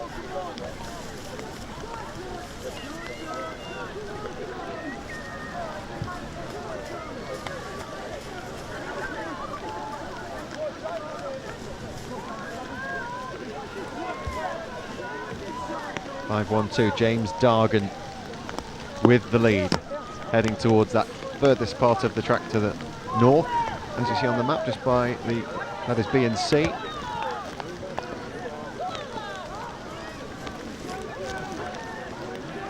And the under-17 men's race gets underway. Again, looks just about a clean start as they race towards the first turn. At the other end of the circuit, this is where the race looks like it's about to be won. There's the sprint from Aldershot, Farnham and District's James Dargan. Looks to have broken Radley. Neil Ingram there, Rowan Neil Ingram. Cannot keep to this pace.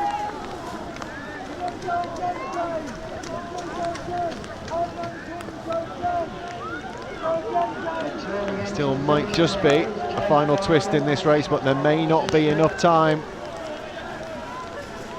And it will be Aldershot, Farnham and District who take this junior men's race. It was tight right until that last section there. And 5-1-2, James Dargan brings them home. Joseph O'Connell, Tom Chandler in that team.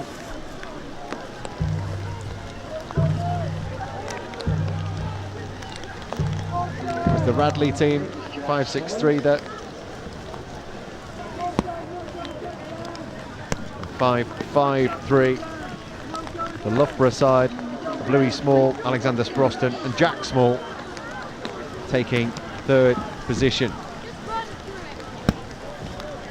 Very, very tough race, tough conditions, and just won on that final part of the circuit off into the countryside in the north. But it's the Aldershot side, and there's the second Aldershot team from that club, also in the top 10.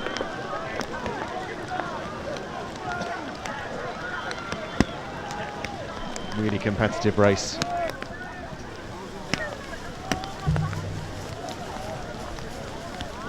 As here go the under-17 men. See these junior men crossing the line. We're halfway through an impressive day's racing here at Berry Hill Park in Mansfield. Already had 5 races concluded, 5 more including the senior women, senior men at 150 and at 240.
Second leg's already getting ready in this under 17 men's race.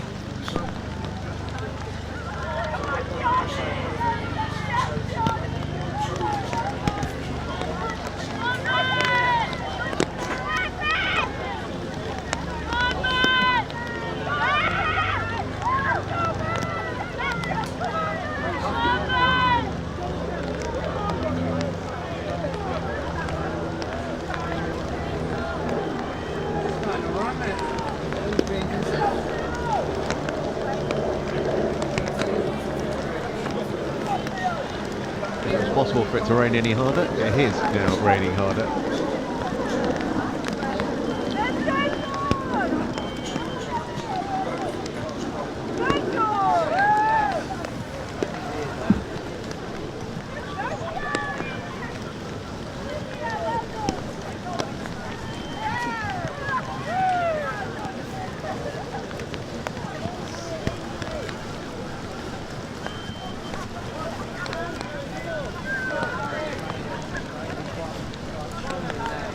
Final finishes from the junior men's race.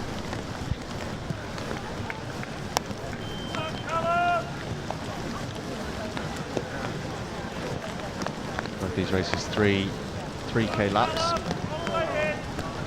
And along with the senior men's race at the end of the day is 4 5Ks.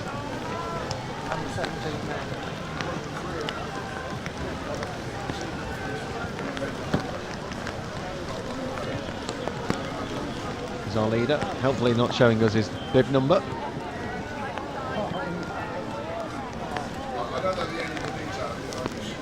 .682 in behind is Janleo Stubbs of Shaftesbury Barnet Harriers.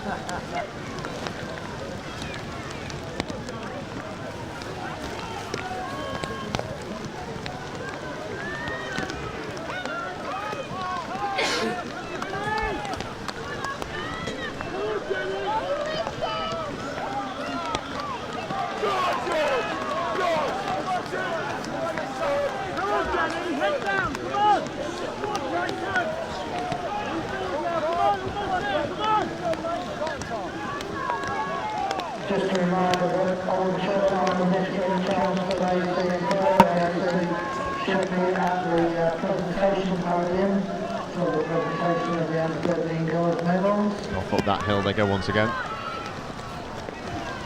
Under-17 men now well into their first leg.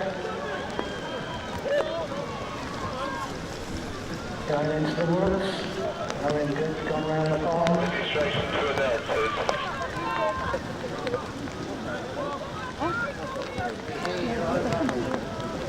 Could you please ask if the Reading AC team manager and the senior men could come to the registration tent, please, to clarify a problem.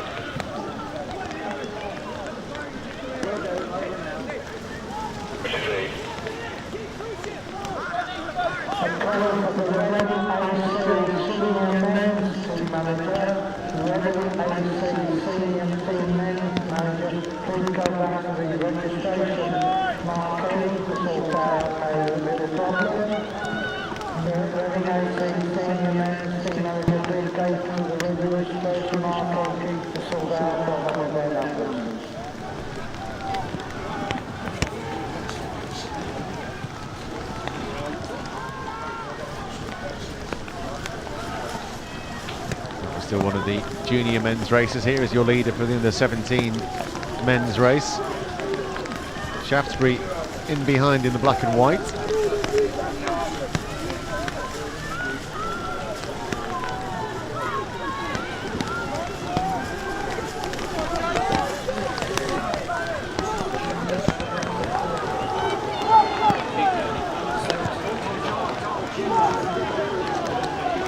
And here's 699 for Windsor Slough, and that was Alden Collier winning that first leg and handing over to Callum Welch of Windsor, Slough, Eton and Hounslow.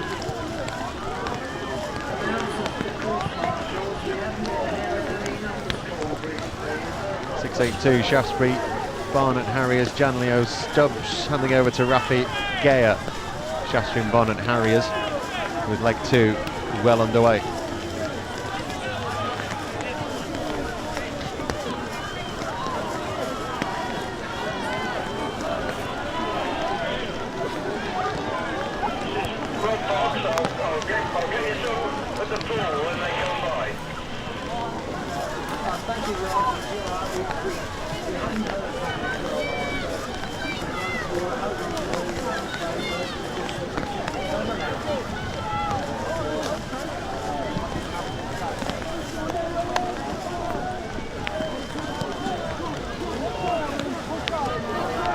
Around a 10-minute 3K lap.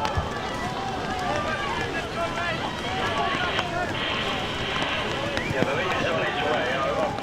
I've been multitasking for the last time, so this is the opportunity. Okay, thanks very much. You're doing well. Cheers.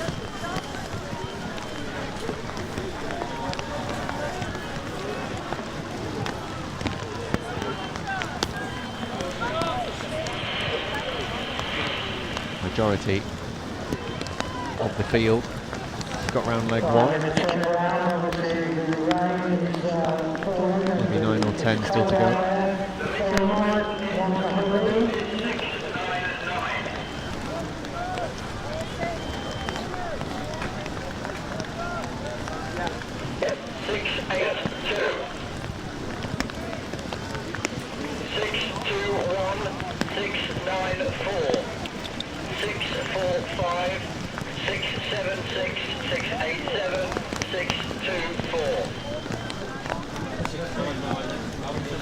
Chelmsford up there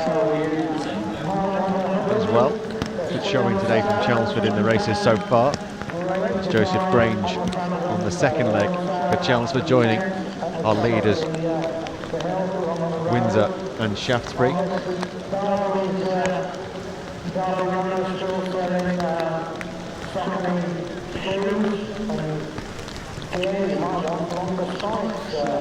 As the conditions deteriorate, and also Trafford also showing at 6.94. That's James Walton of the Trafford Athletic Club taking over from Freddie Meredith's first leg.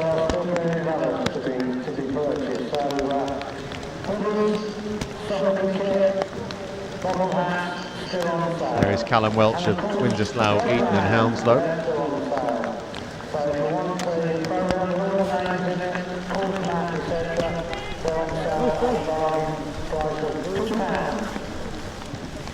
Chelmsford looking to be second now with Shaftesbury Barnet.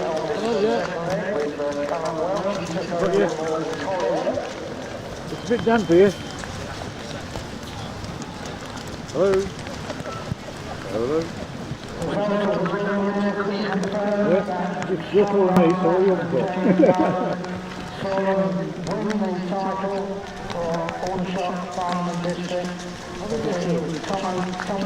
Developing River heading towards the pond there.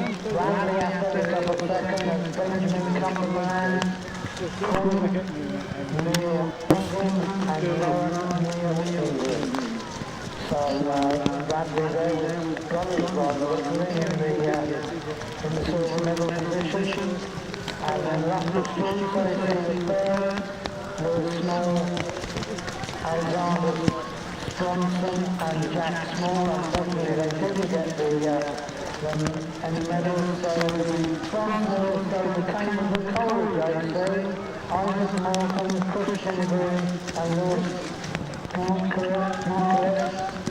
And so Alshot, Bradley and Cambridge and College should go to a presentation arena for their medals.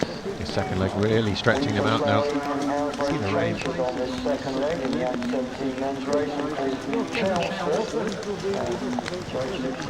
Testing everything, these conditions, all of these runners.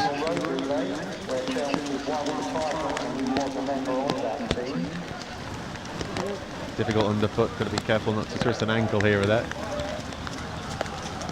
That's Shaftesbury Barnet, 6.45. Is Invicta East Kent. Noah Patterson.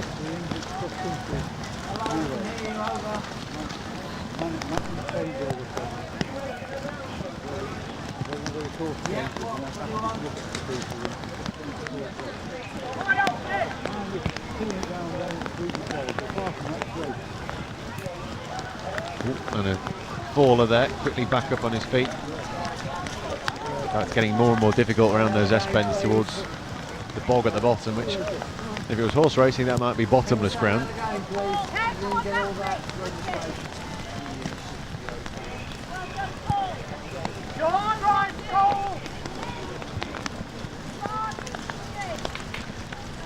What was the car again? What type of car? They will laugh about this when we're catching this old age. Okay, thank you.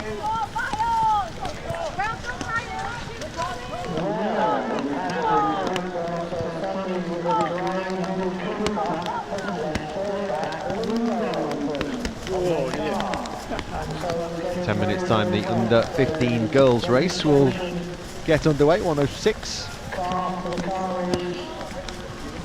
61 though is Chelmsford's Joseph Grange, taking things on in this second leg, really putting the hammer down. And behind there's Windsor. Chelmsford in the yellow.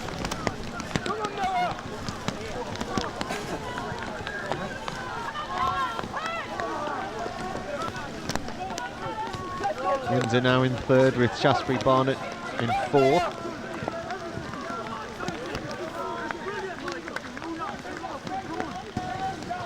There will be Noah Patterson of Invicta East Kent in second. The next race on the programme is the under 15 girls. So they'll be getting ready very, very soon. They'll be going off in just over 10 minutes. 6 minutes past 1. It seems a commanding lead at the end of the second leg, or towards the end of the second leg, for Joseph Grange of Chelmsford. Sam Plummer is the man on the third leg.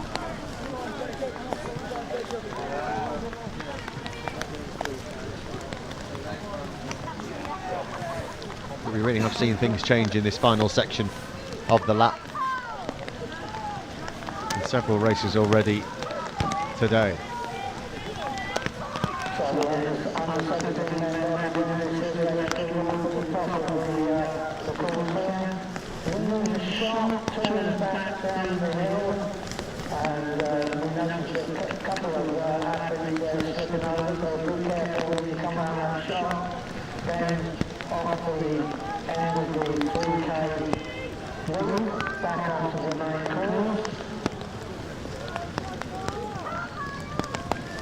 That's another reason why people shouldn't cross the course near the finish. They didn't tell and ended up tripping and If we go to that tip of the course once more, they'll be coming down towards the finish line. The leaders will be approaching that now.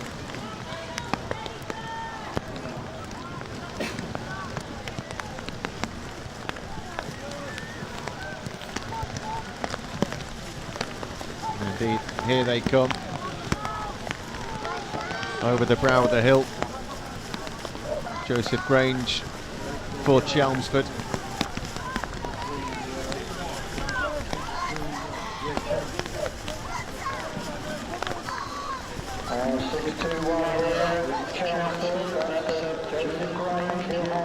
It is Invicta East Kent who've really made some headway on this second leg for Noah Patterson. And across the line go Chelmsford. And away on their third leg they go to Invicta East Kent, coming in second place.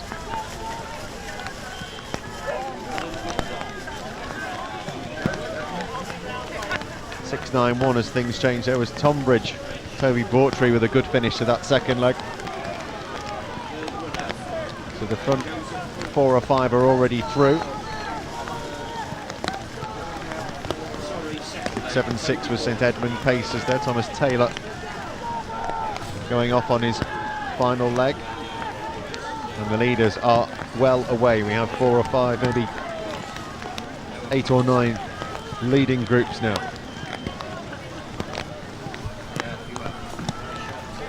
We've certainly seen in that last section of the course, everything can change. Great running, Ewan!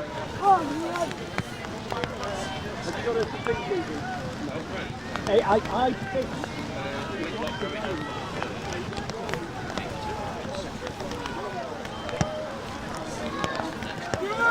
So away they go. And a healthy lead for this Chelmsford team.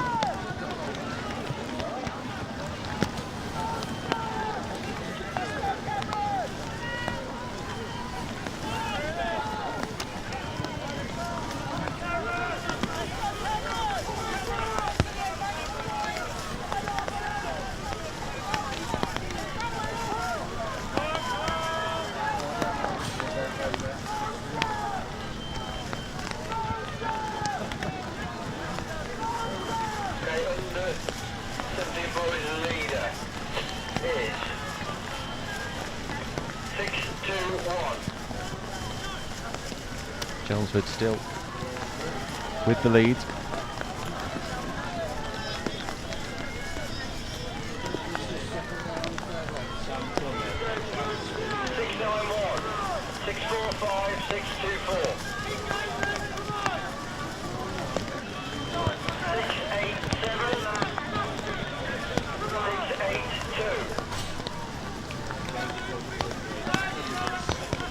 Tonbridge with that great second leg, coming second place now. They're chasing down Chelmsford. And Victor East Kent there as well.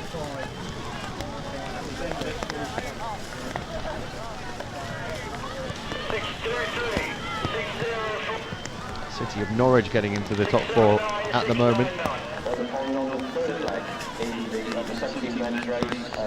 Still maintaining that lead.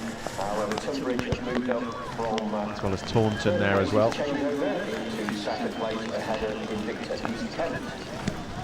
Fourth place team has 6-2-4. Here's your leader then with Chelmsford.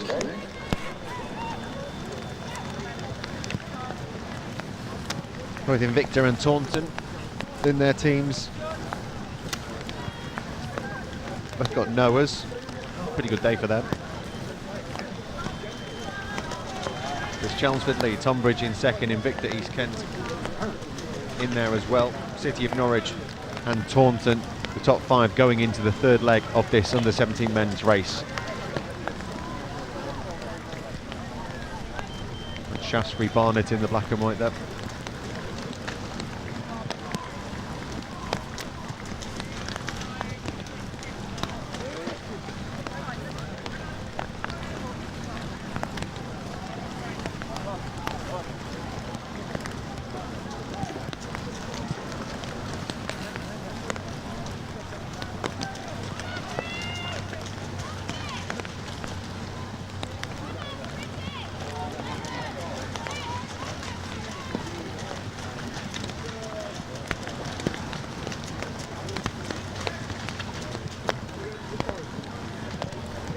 Chelmsford then off into the wooded section once more. Sam Plummer on the final leg for Chelmsford AC. Joseph Grange and Jacob Hurrell having gone before him.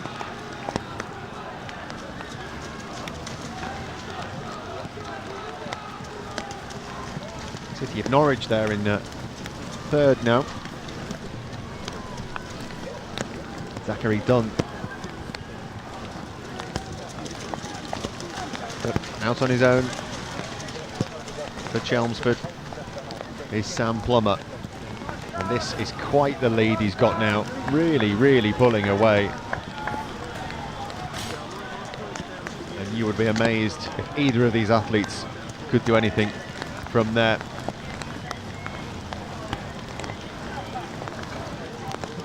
.691 Tonbridge,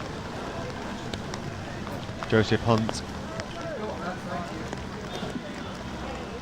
That's Invicta East Kent in fourth. In fifth place, team from Taunton.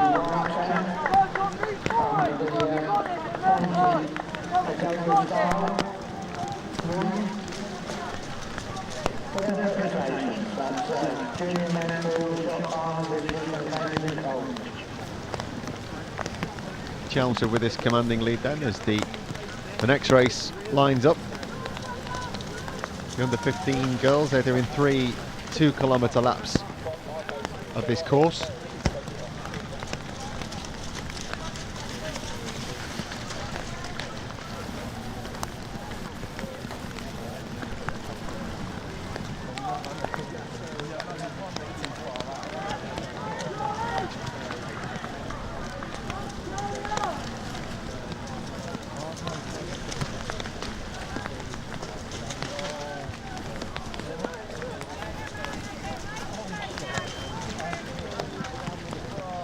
Your leader once more then, Sam Plummer of Chelmsford, out on his own, still stretching away, trying to increase that lead.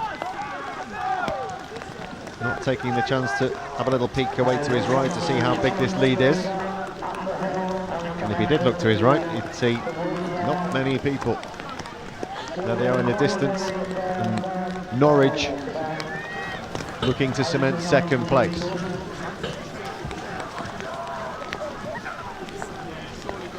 Red and yellow vest of Zachary Dunn.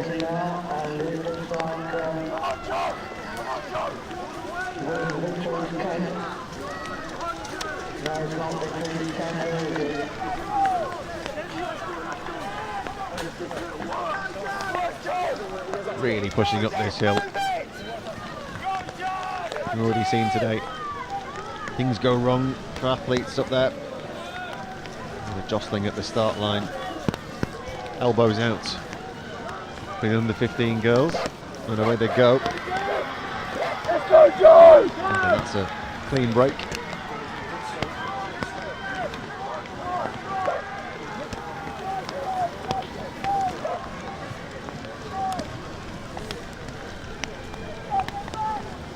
But the under 17 men's race about to come to a climax, looking like Chelmsford to take the victory.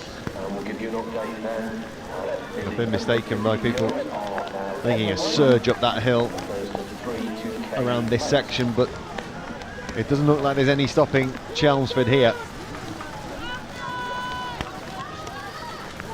Sam Plummer continuing to stretch away.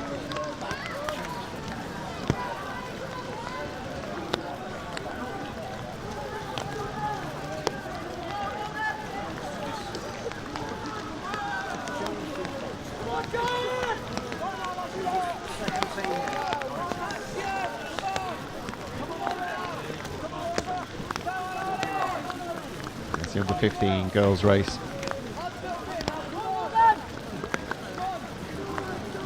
Stretches the pack. Matilda Duffy at the front of things there for Rossendale Harriers. But we await the victor and the victors of the under 17 men's race. Storming final performance from the team from Chelmsford. Sam Plummer, fabulous final leg, takes the victory.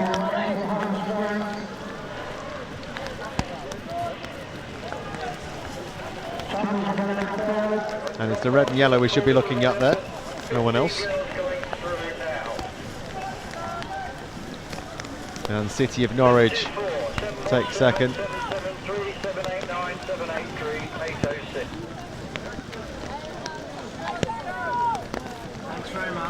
At the end of a second leg for Sutton and Ashfield Harriers, but the third in is Tunbridge, I believe.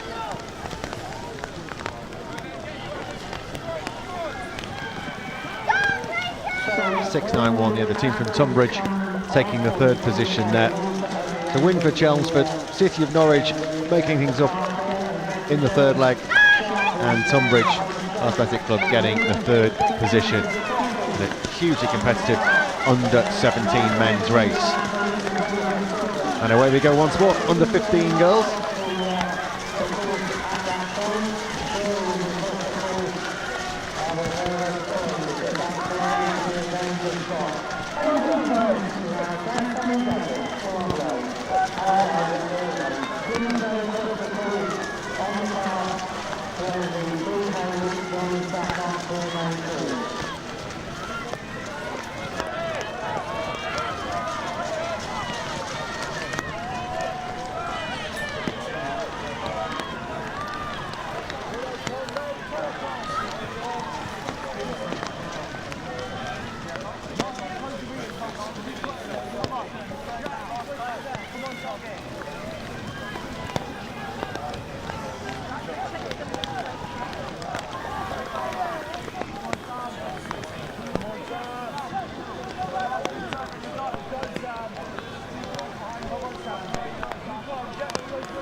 already the field in this under-15 girls race being stretched by the leaders. Chelmsford, team 724, leading with Ezra Harold. She was 6th fastest at the National Road Relay. 717, that's Brentwood Beagles.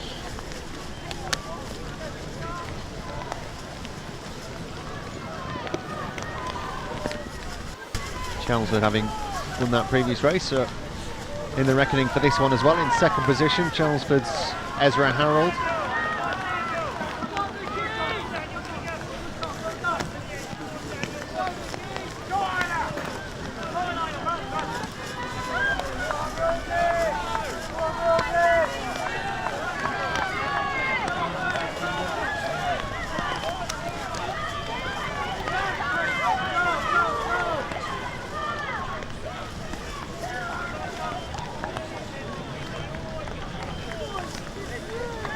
Really difficult conditions at the bottom of that hill now.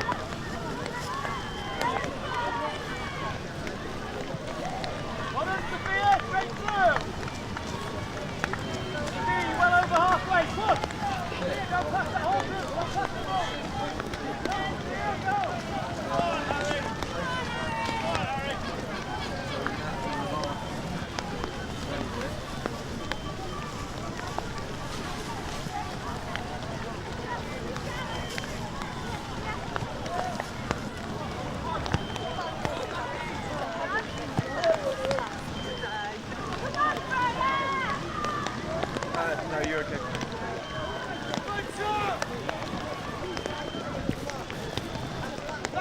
This 2-kilometre track then for the under-15 girls. Testing for them all today.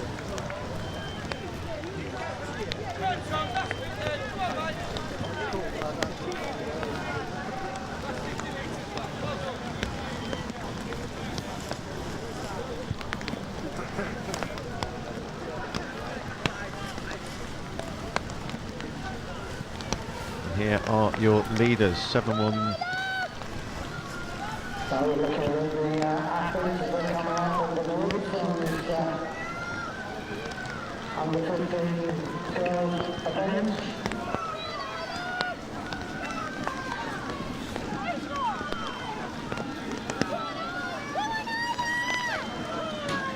.705 for Aldershot's Maya Jobbins. So I hear them screaming for Maya in the background there. Really some real support around this section of the course.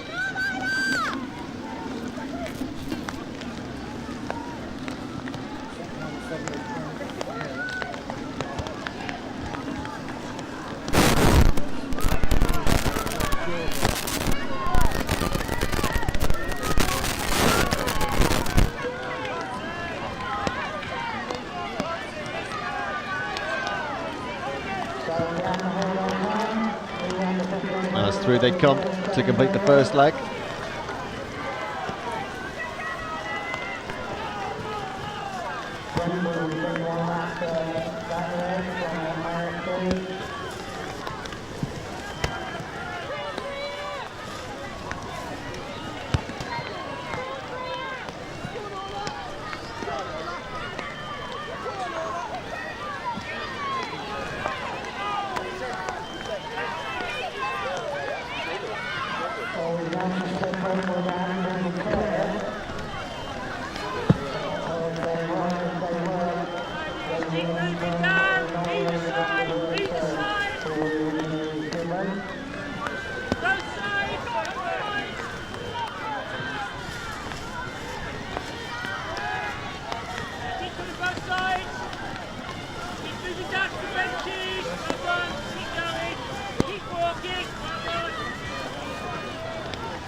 Norfolk's full leaders on their way. 705. 717. 773. 724.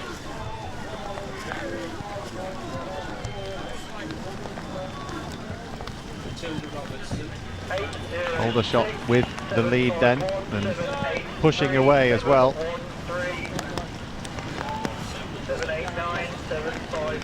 773 is Rotherham Harriers. 727. So Graham Turner, 724.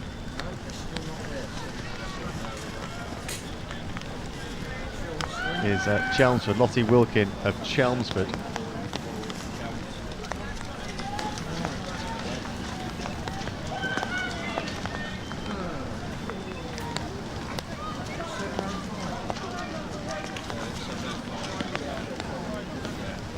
Another strong showing from Aldershot.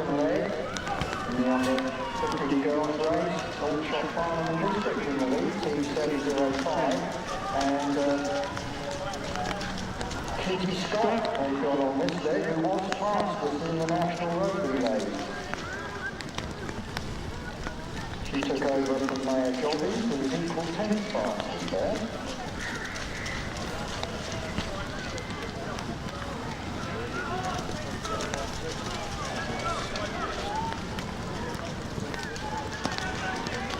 We just looked at the screen we have, and the declaration is running on the back of that screen, and 717 people still not there.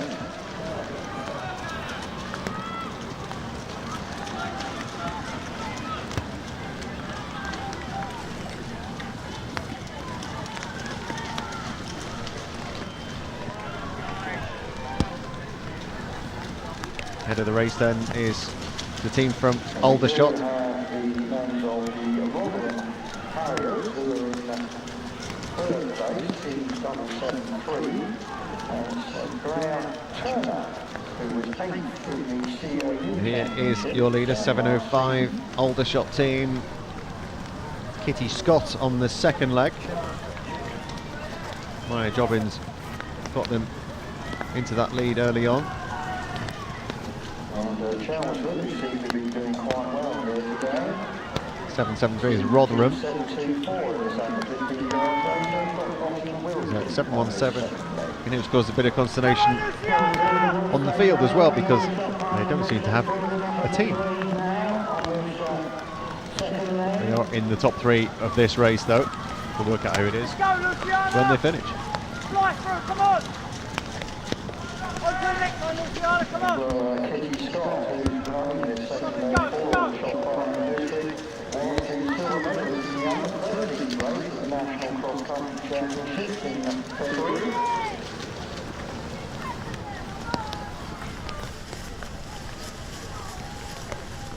Of course, showing the wear and tear of racing that's been going on all day today.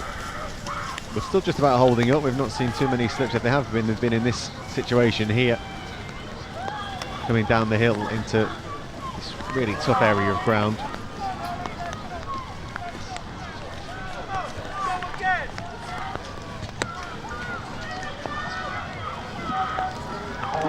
Coming for a first day, somebody with the medical attention, whereabouts we go. There's just a on the way. So, coming for the first day, unless somebody can think on where there's inward athlete there in the woods. This is Nigel. I've got the athlete with me, just coming out of the edge of the woods. Over. There's your leader. Aldershot's Kitty Scott. Apparently the inward athlete has been found and is coming out on the edge of the woods. And that lead really has extended over that section of the course. Commanding lead now. Come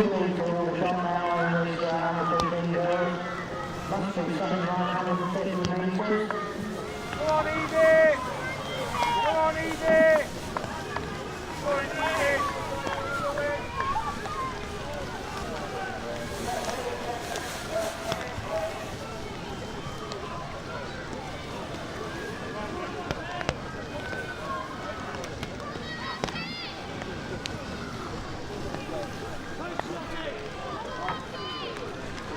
Aldershot coming in to complete their second leg now. On the third leg for Aldershot is Matilda Robertson, and off she goes, a commanding lead. A fantastic second leg from Kitty Scott of Aldershot, Farnham and District.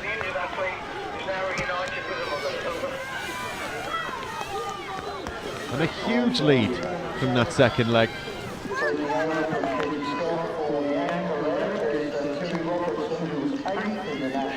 This will be the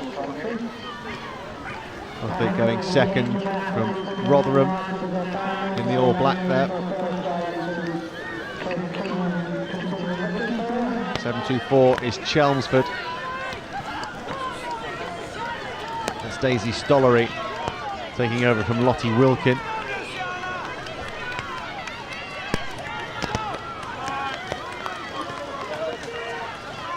The Sale Harriers away in 4.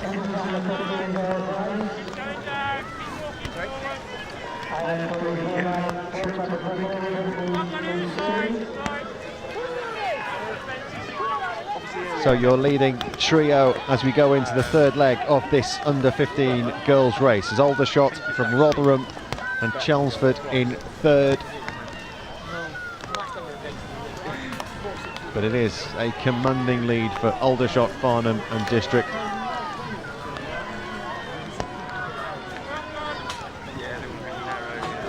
Matilda Robertson, your leader on leg 3.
There's the lead. Maybe slightly less than it was. Judging by the eye there, it is between Aldershot, Rotherham and Chelmsford. Is Rotherham.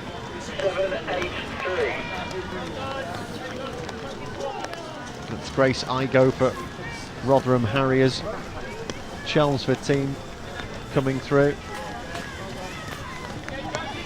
Daisy Stollery. And Una McManus of Sale Harriers.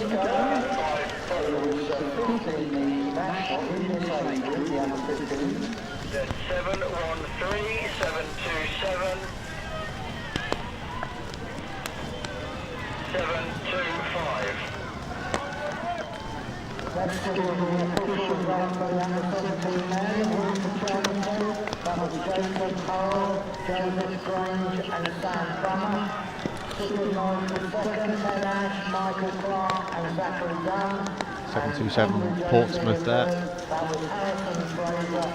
And 725 is Neve Roberts of Chelmsford, the B team for Chelmsford. Currently their A team is in third position, but it's still Aldershot with the lead, but maybe not as large a lead as it was at the handover. Rotherham chasing them down.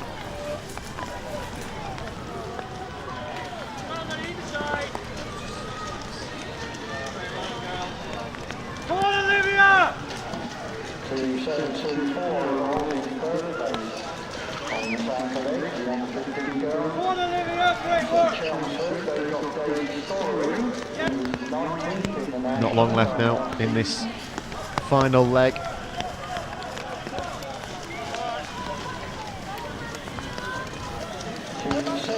The leader Matilda Robertson for Aldershot will be able to see exactly the lead that she has. Although into this final difficult muddy section before they come out of the woods. Still a commanding lead, but it is shorter than it was.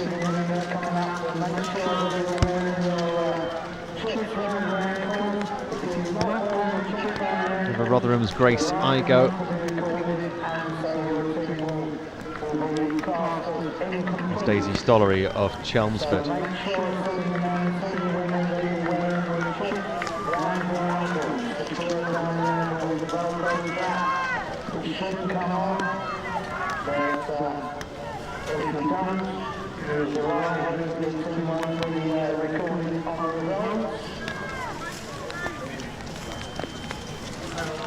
This has been some seriously good running from these leaders, stretching out over this course.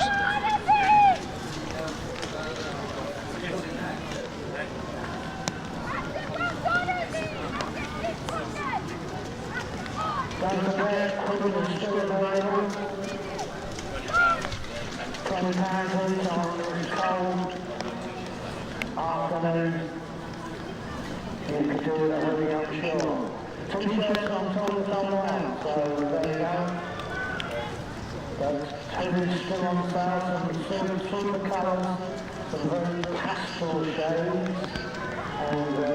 20 more minutes into this race then, and it's still Aldershot with the lead, Rotherham in second, Chelmsford in third.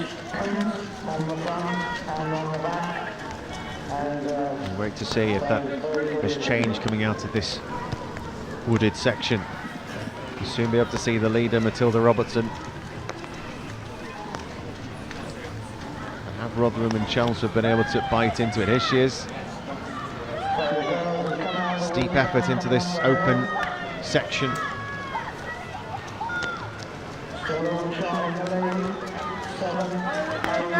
Getting support, bit of screaming from behind. And how big is the lead? It's still very big, but we've seen leads similar to this, swap hands, but not with the way this section of the track goes for the under 15 girls. It will be that Matilda Robertson and Aldershot should be bringing this home, and who's going to come in second and third? That might be a little bit tighter between Rotherham and Chelmsford. Is there time for Chelmsford to make up the ground? There will be, and there might well be a sprint finish for second, because it does seem that Aldershot have taken this. Little look over the shoulder from Grace Igo of Rotherham in second and third.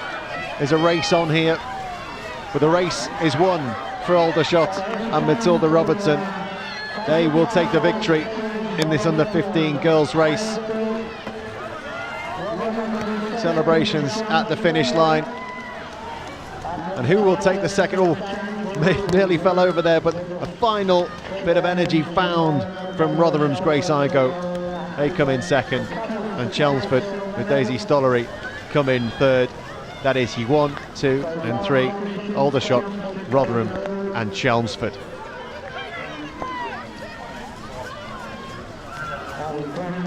Such is the way of today. These cross-country relays. There's another race on, off we go, and this is the under 15 boys. Some real hustling at the front of that race to get to that first corner.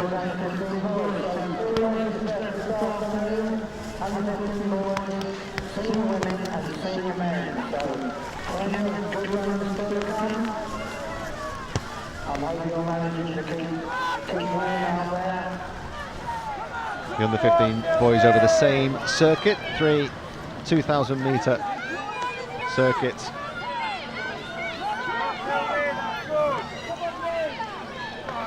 And the last of our age group races today before the senior women and men's races at 10 to 2 and 2:40.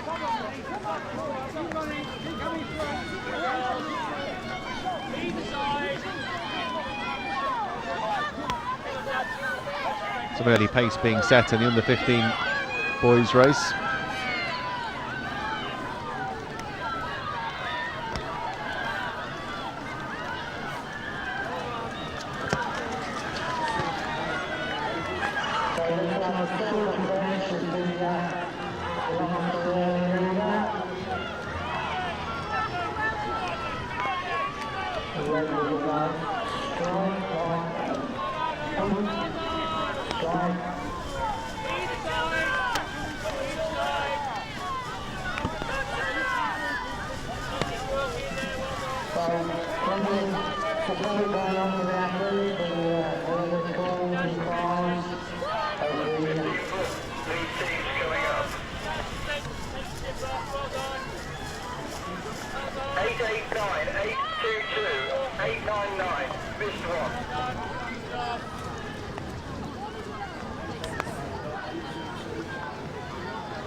Early leaders in the under-15 boys are Salford, followed by Burton. Woodford Green are there as well.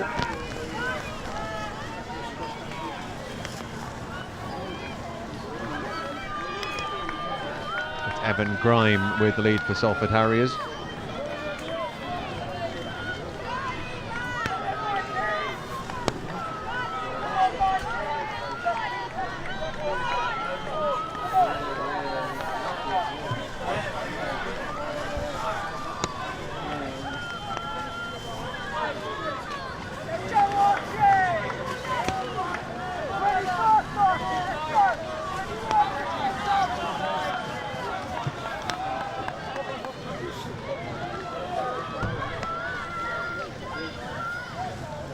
First out for Burton is Ewan Withnell.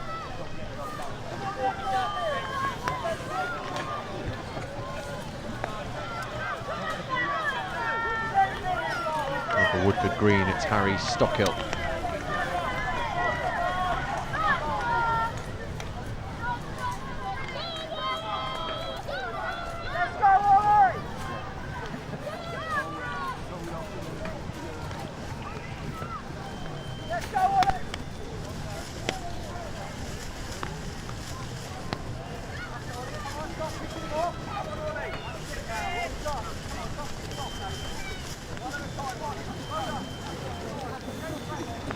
Well, it's pretty good to see all the clubs come from all over England to Mansfield in the centre of England. We've got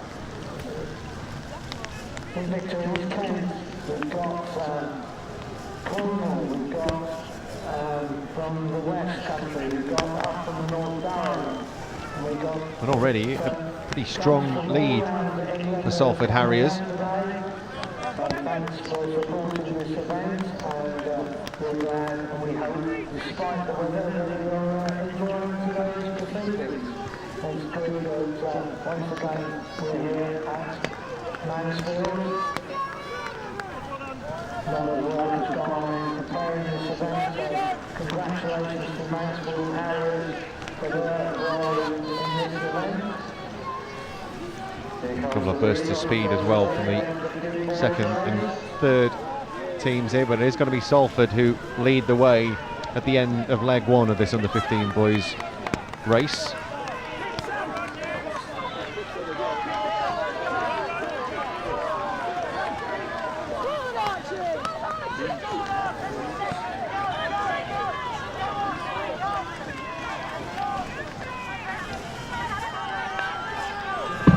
.860 is Leeds City.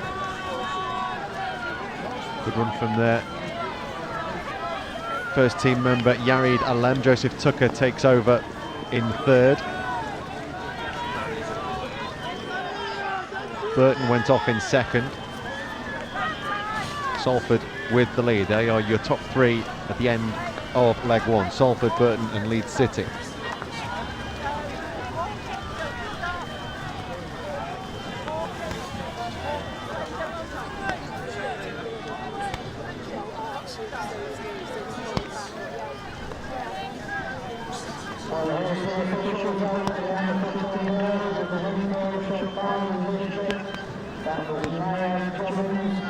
So around 7 minutes for that first leg.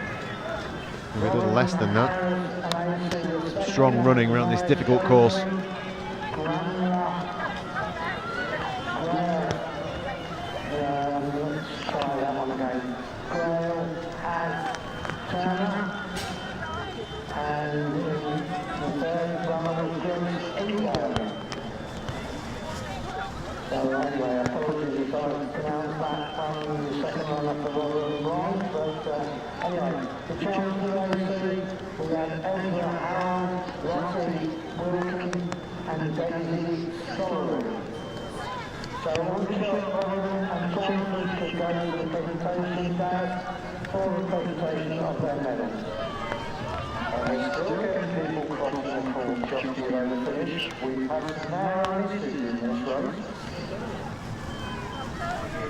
So the majority of teams away on their second leg. Right, leader inside is Robert. 822.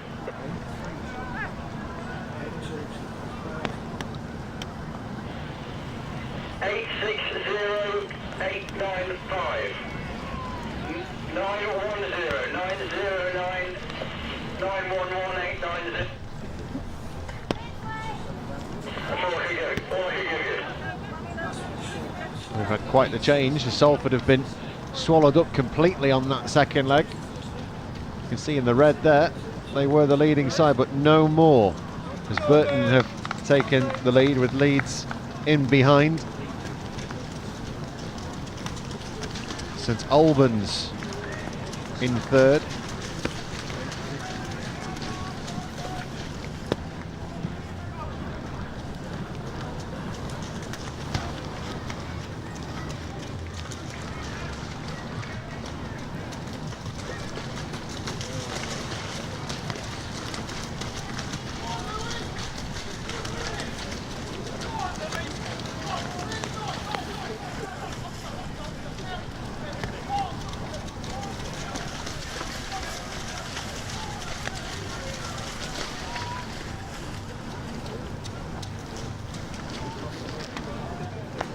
So as we approach the halfway mark in this race, it is now Burton with the lead. Leeds in second, St Albans in third, Reek and Saw Valley in fourth, closely followed by Woodford.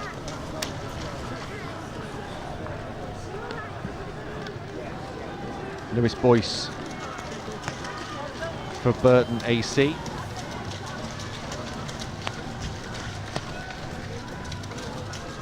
St Albans in the blue and yellow.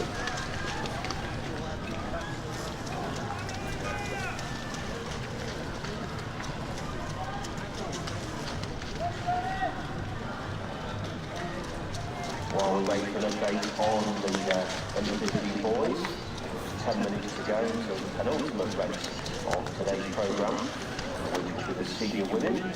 They'll be going on at 10. So here we see our leaders. 822 is the team from Burton. 895 now St Albans in second. 902 with a strong run. That's Trafford P.O. Aaron getting into the top 3. National Cross-Country Championships, which will be held today, which will be held next year at Western Park near Stafford, and will be held over the wonderful course of Western Park there, and that'll be a good test and running countryside for run. Words of encouragement down this really tricky S-bend.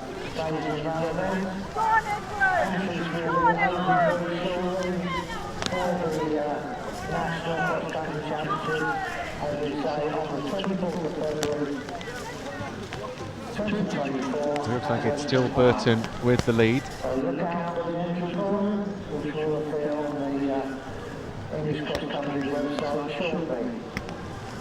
Lewis boys, you'll hand over to William Kelsall on the final leg for this under-15s race. They're about to be called forward.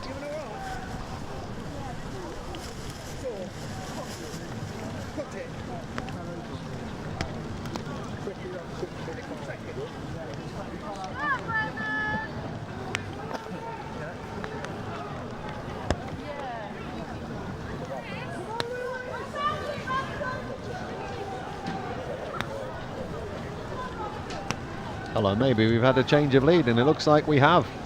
Incredible performance on this second leg. We've seen some brilliant individual performances today. And this is the team from Trafford. P.O. Aaron from the Trafford Athletic Club. Maybe Burton have gone through. See where the actual leaders are, but P.O. Aaron took over as nowhere near the top 3 at the start. And we'll see on the handover where we are.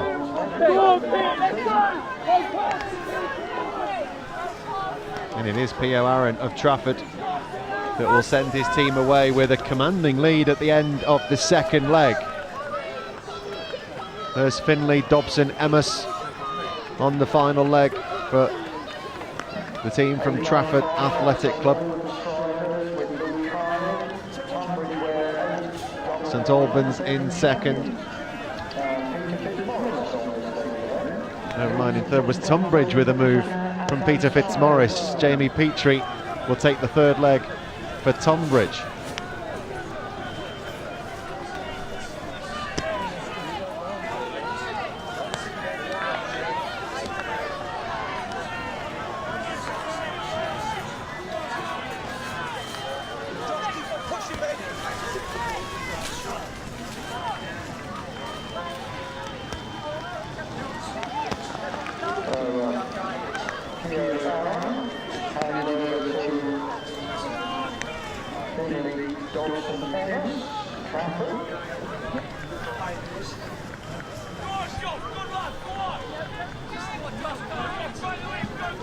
Trafford, St Albans.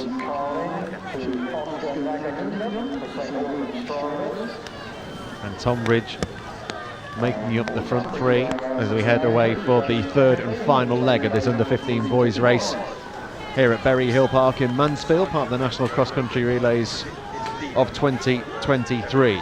2 more races after this one today. The senior women in about 5 minutes time, and the men, senior men, doing 4 5k relays at 2:40. But the race is on.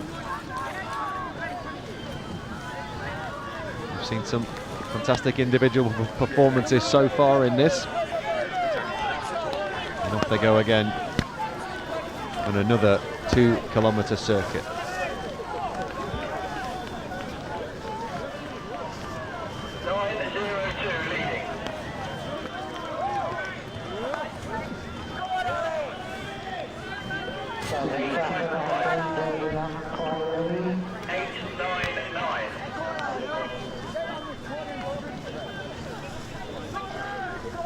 There's your leaders then. Trafford, St Albans and Tunbridge.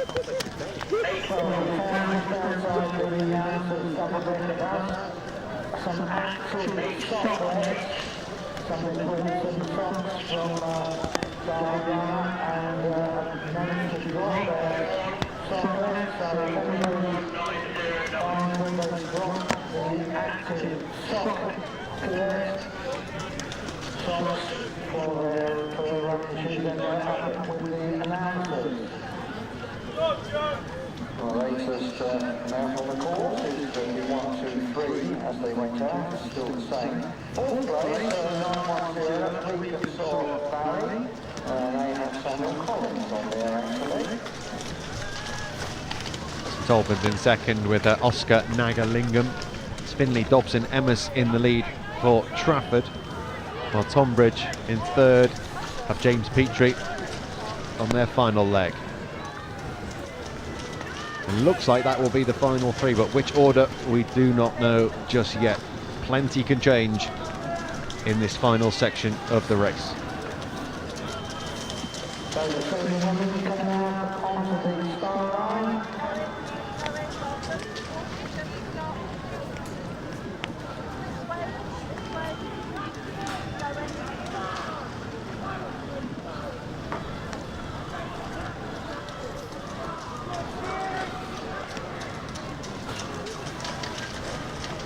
So two are senior women's race, 150, 50, 10 to 2. It's in a couple of minutes' time. The leader, Finley, Dobson, Emmas of Trafford coming through, maintaining that lead over Oscar Nagalingam of St Albans. Took a change in third though, with the team from Blackheath and Bromley. And Blackheath and Bromley now come up in the third. Joseph Skeins with quite the final leg as we prepare for the senior women's race. Well, it's Joseph Skeins who's put Blackheath and Bromley Harriers into contention. He was a member of their winning team at the National Road Relays, and he is the reigning English Schools Junior Cross Country Champion.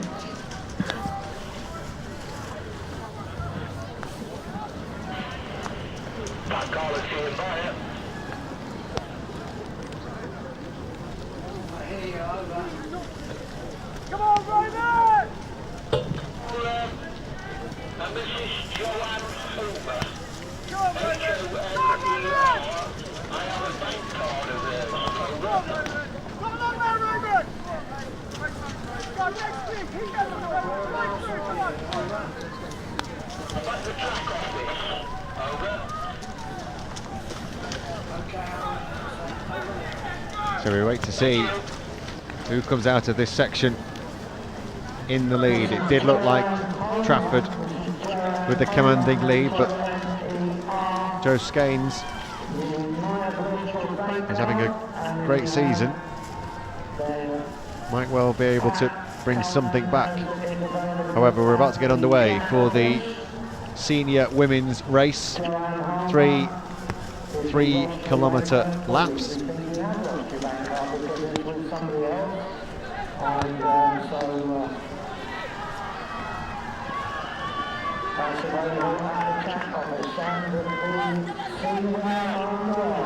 On a large field here.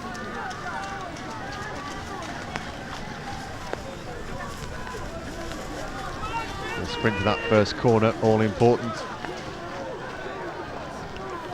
Meanwhile, we're at the finish of the under-15 boys, and it's Trafford's Finley, Dobson, Emmas, closely followed by St Albans, but it's Trafford with the win. The team of Archie Greenwood, P.O. Aaron, who put in a fantastic effort in the second leg, and Finley, Dobson, Emmas to win that race. It's St Albans in second, and we wait and see who comes in third. It is Blackheath and Bromley's Joseph Skeins with an excellent final leg.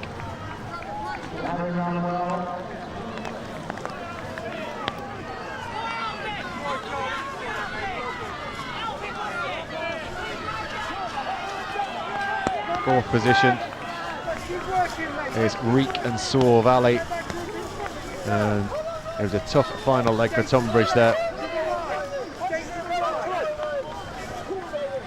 who were third going into the final leg, but actually it was Trafford with the victory, St Albans in second, and Blackheath and Bromley in third, completing the under-15 boys race. And we continue with back-to-back racing, and the two big races of the day that we've been waiting for are the senior women and the senior men, and here's the first of those.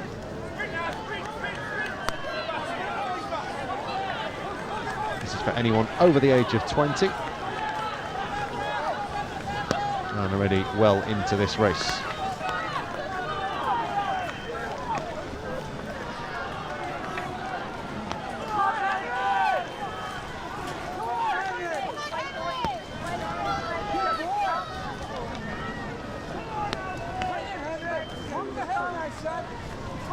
So in recent years, the winning team and the second have gone through to a trial race at Liverpool at the end of November to take place to try and win a place in the European Champion Clubs competition, which is held in the new year, normally in the first weekend of February. Unfortunately, next year there will be a clash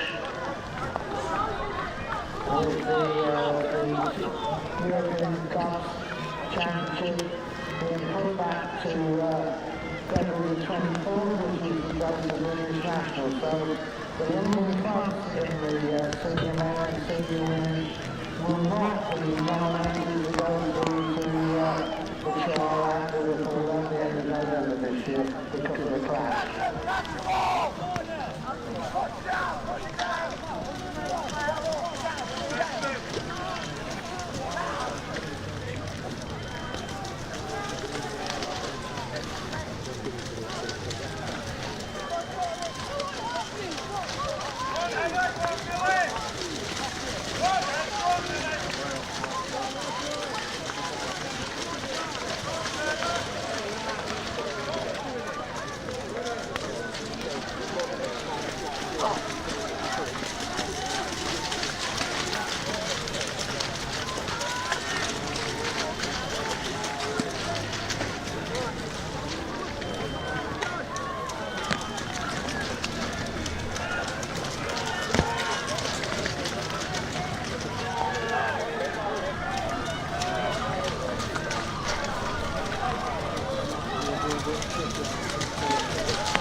And so the senior women's race well underway here at Berry Hill Park in Mansfield.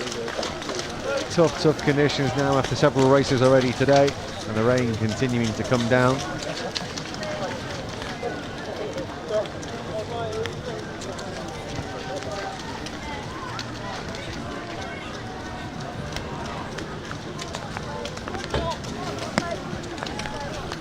And off the women go into the wooded section.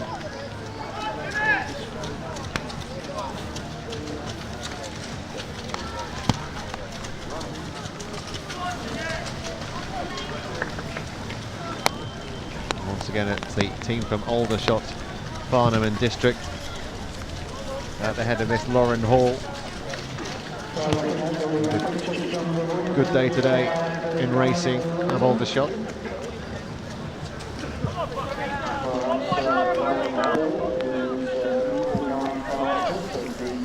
National four-stage road relay championship 4 weeks ago.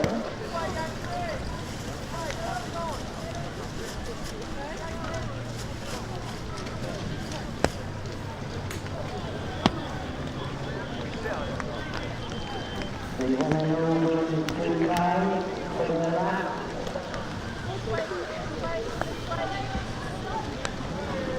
So please remind you, do not cross the course when you know that the runners are coming coming around.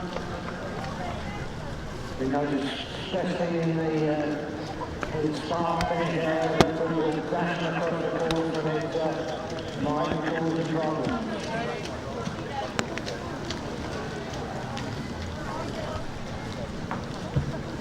Sorry, I didn't see it. As we await the leaders to come out of this section.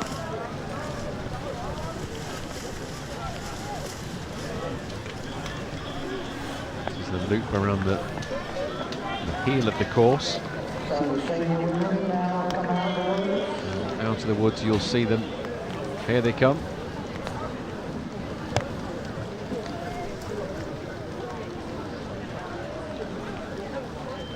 This front four are Belgrave Harriers at the front.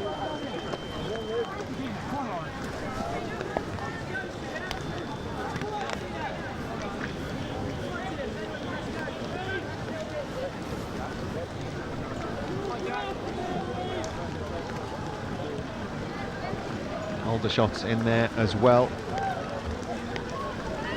936 are Cambridge and Coleridge.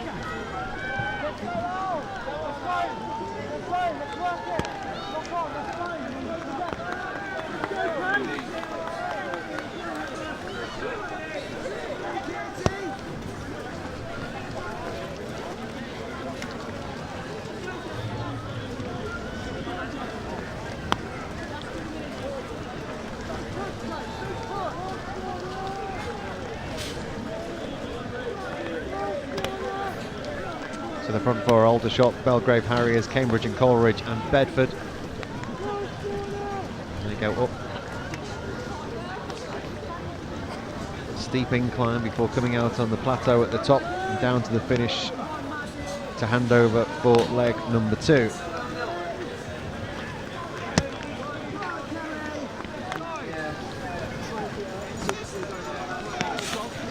Reminder that it's 3 by 3,000 metres.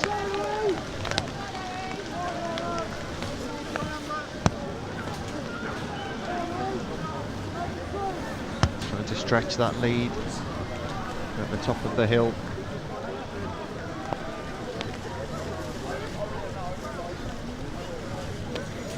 Really difficult to keep footing around there.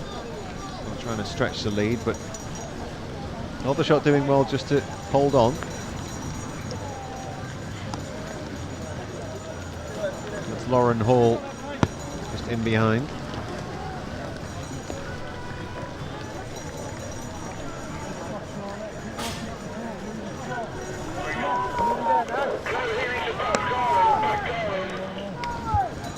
Kate Axford of Belgrave Harriers with the lead, taking that final bend down the hill. Aldershot in second, it seems, between these two at the end of the first leg.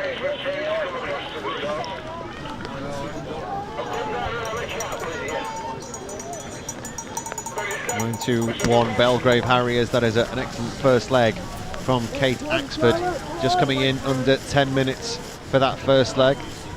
Bang on 10 minutes for Aldershot as well, and they are by far the leading pair in this race.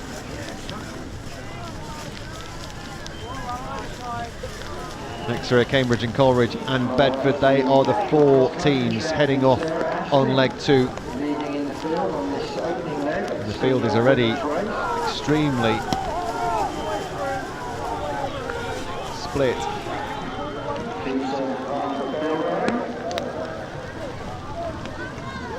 Some excellent running on 10 minutes for 3K over that kind of course, which is incredibly difficult,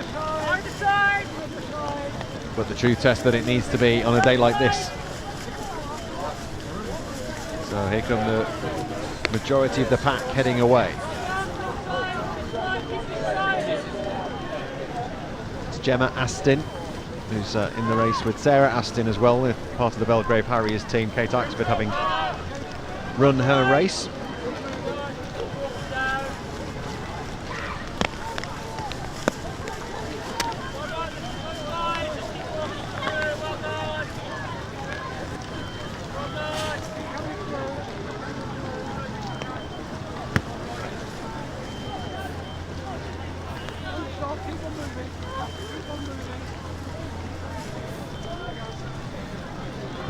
Well done. Walk it down. Well done. Either side. Either side. Both sides. Both sides. Keep moving through. Well done. Well done. Keep walking through. Well done. Either side. Well done. That's right. Stand on through. Good stuff. Well done. Good work. Connor. Almost in. Well done.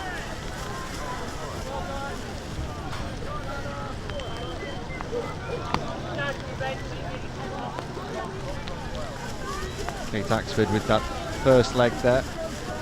Part of a switch in sports. Former GB Hockey International, now looking towards Paris 2024 if she can get into the Olympic team. Belgrave Harriers an England runner, and she's put her team at the forefront of this race today.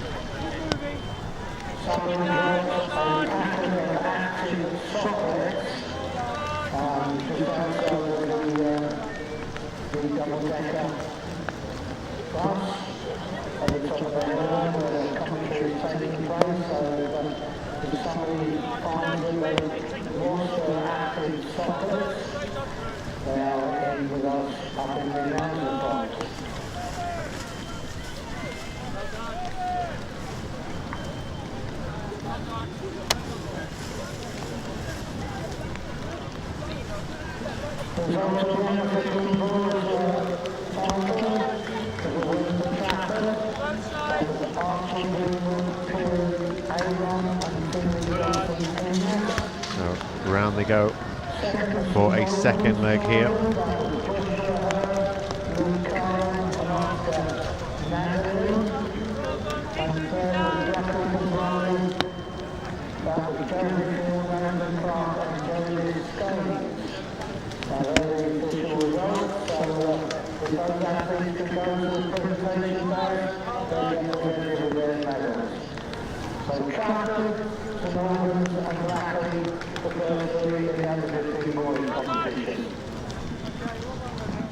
Thank you for those results, Ian. So we went to the second leg now of the senior ladies race, and we should have an update for you very soon. The four leading teams, Belgrave, Al-Shafar, the district entry, Coleridge and Bedford. Of course, all the southern teams there doing really well with them. Also representing Belgrave Harriers in this and the final leg of the sisters from the Isle of Man. Sarah and Gemma Astin. Were in the top three podium positions the year before, which was 2021, after COVID. There is Gemma Astin. Senior ladies title on Bradford Hayden, Charles second, and Lincoln Wellington third.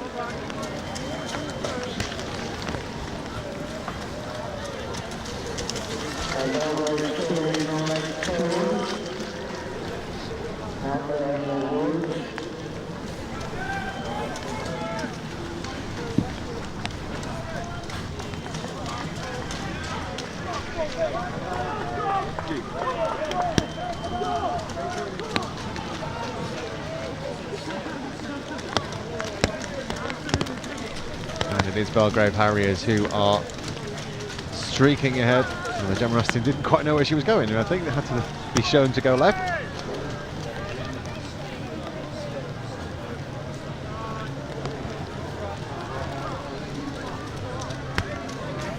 Aldershot in behind, closely followed up there by Cambridge and Coleridge, and it's been between these, well it was four, but Bedford have fallen away quite significantly. And it's going to be those three contesting.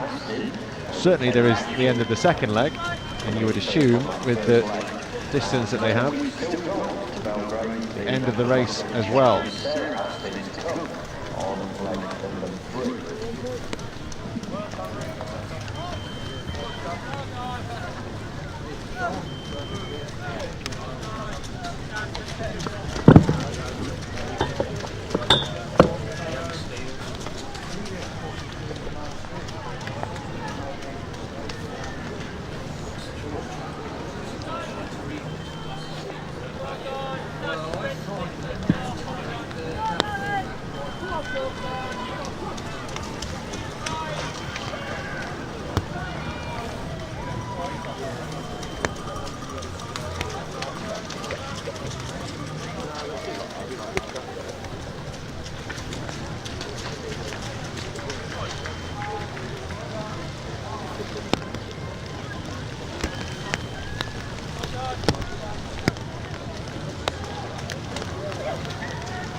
she comes in. Here's Gemma Astin of Belgrave Harriers. She's going to hand over to Sarah Astin.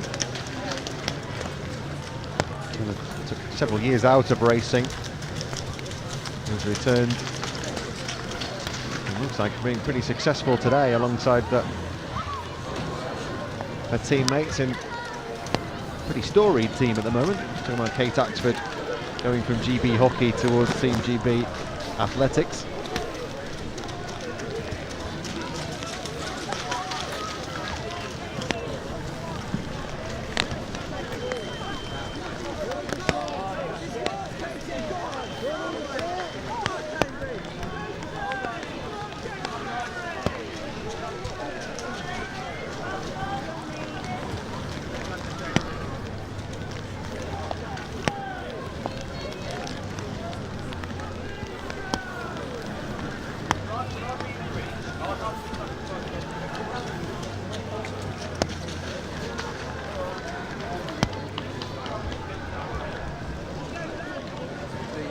Into the final section of this second leg.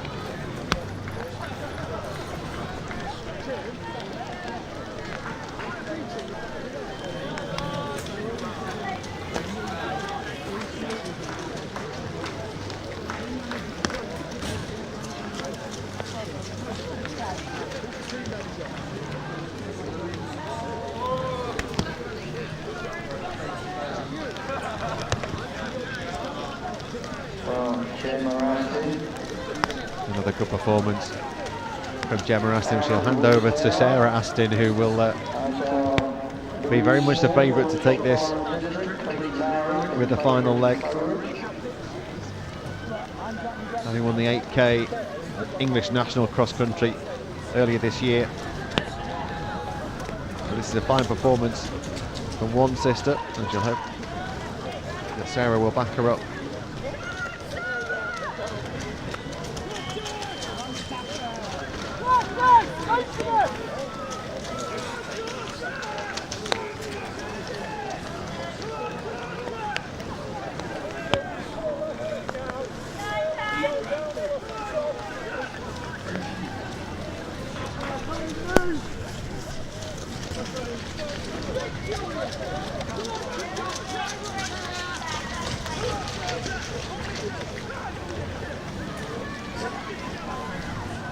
That's a great second leg for Gemma Astin. And you can see on the start line already her sister Sarah,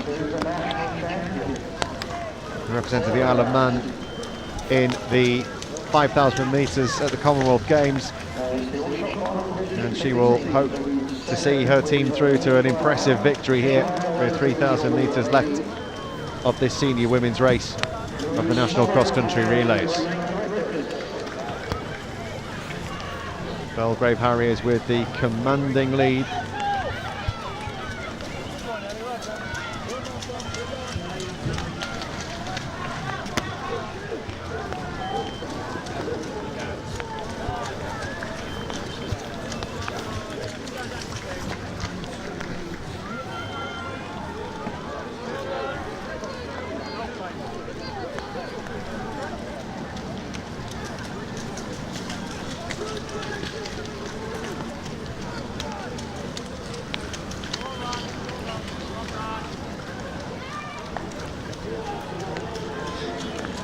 Both of the older shot teams coming through there to be part of the top five.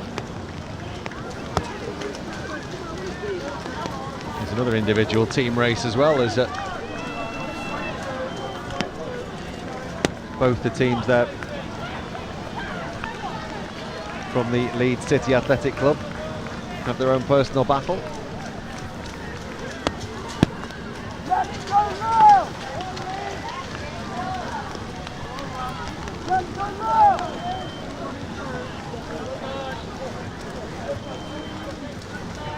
So it's far and away Belgrave Harriers with this race. As the second Belgrave Harriers side comes in, the B team, with Leah Adamson handing over to Felicity Harris.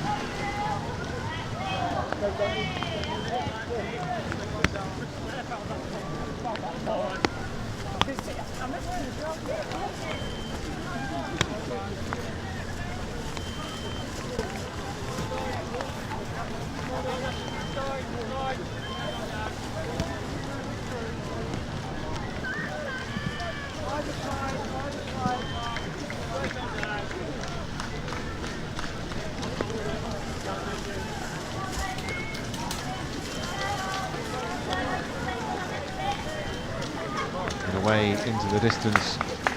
Once again, this Belgrave Harriers side. Maybe far, far away.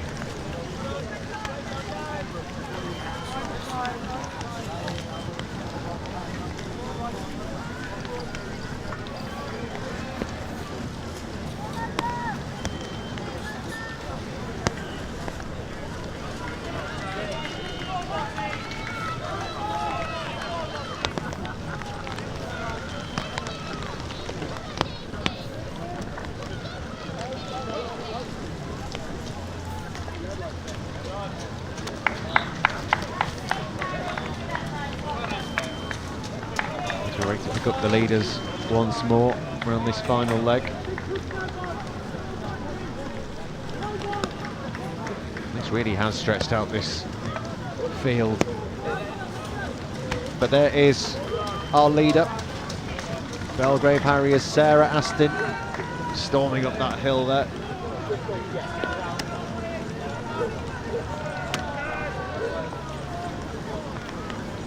This will be a certainly very, very quick 9k around this awkward track.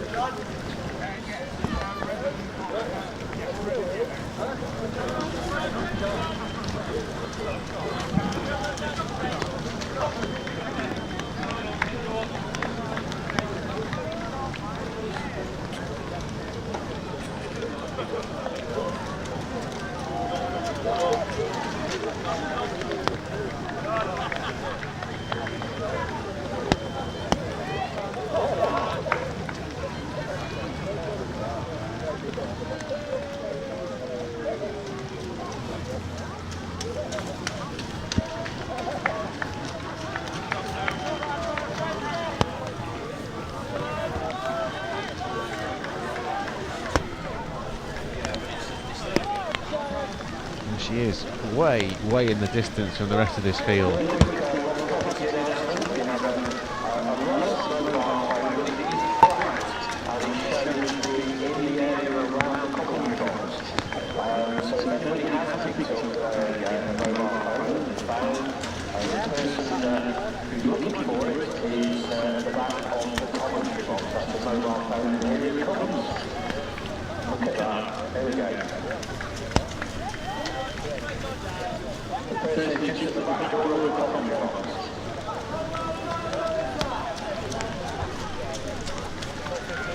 They continue to come through, finishing the second leg. Sarah Astin nearly finished the third.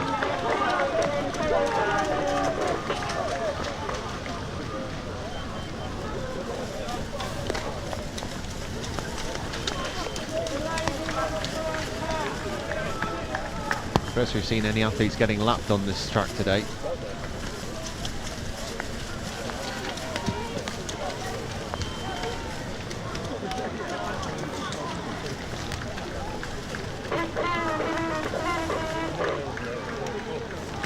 Team from Aldershot coming through, putting in a performance, but it's being well and truly overshadowed by the Belgrave Harriers team.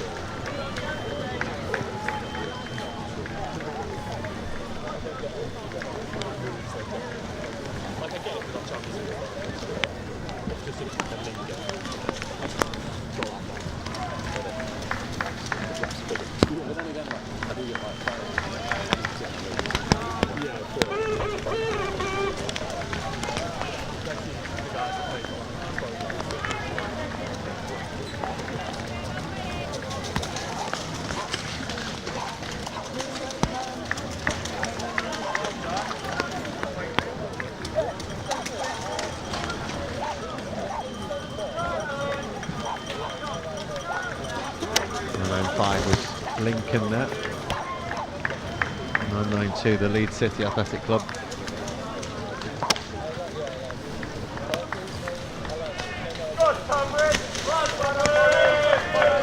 There's the other Leeds team as well, but already out of the woods and heading towards victory.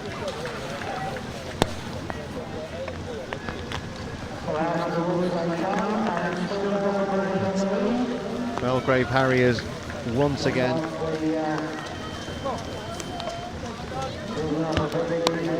Sarah Astin with a huge lead.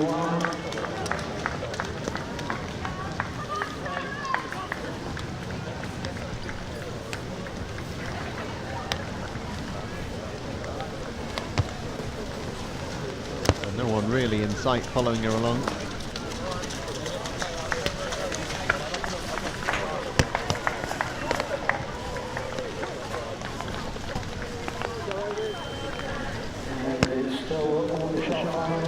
It's the team from Aldershot who are in second.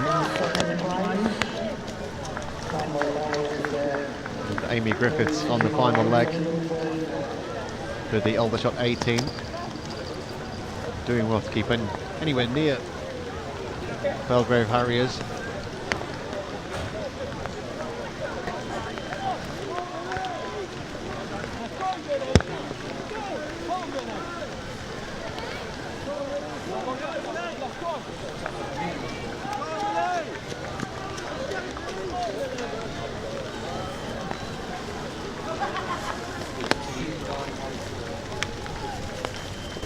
Really, it's just a question of when this Belgrave Harriers team will be crowned the champions today.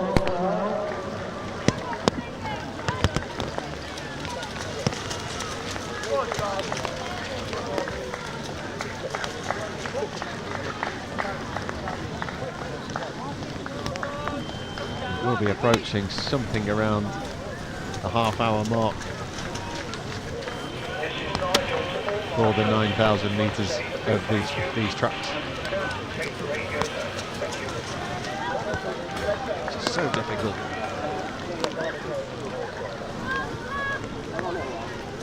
Conditions underfoot there are nigh on impossible. And here she comes, Sarah Astin. And she may be looking to, well, we'll see if she can get down there. Probably will be able to get down there before the 30-minute mark. That would be quite something. Maybe not. I think her sister just crossed the path there.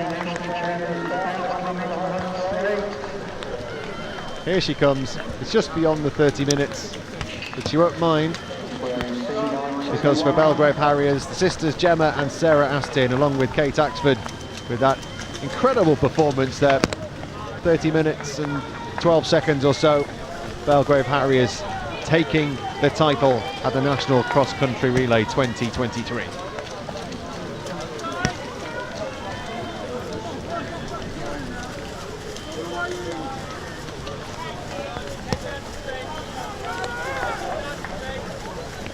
Looking back for the Aldershot team now.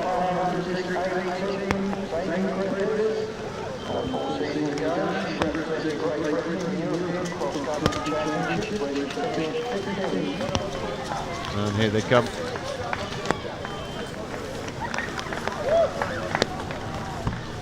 Aldershot coming in second. Lauren Hall, Louise Small and Amy Griffiths there.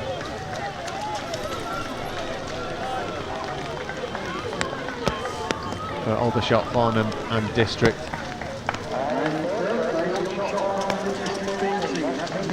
And here's the third placed team just crossing the line now.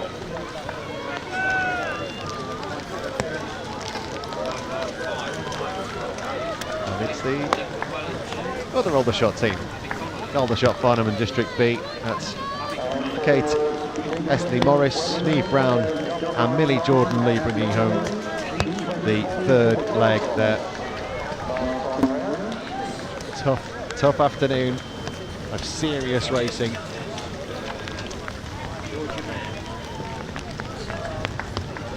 Three excellent teams making up the top three.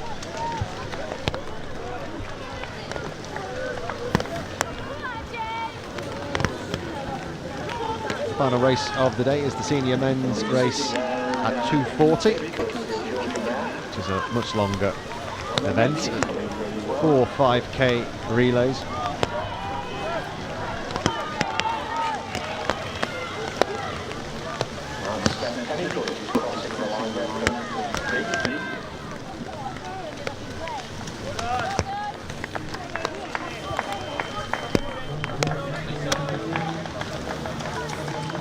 team finishing up there. And Reading as well with the Leeds City team.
There was a mobile phone that was lost, and somebody had it, that mobile phone, and they came to the announcers from the record loss.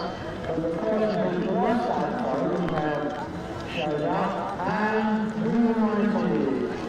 So everybody's happy. Okay, pretty good. Thanks to the family for bringing it back, and I'm sure whoever lost it was very grateful. Have you enjoyed yourself?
once again, we have over 200 teams entered in the senior men's events. Oh, Caroline! Oh, good!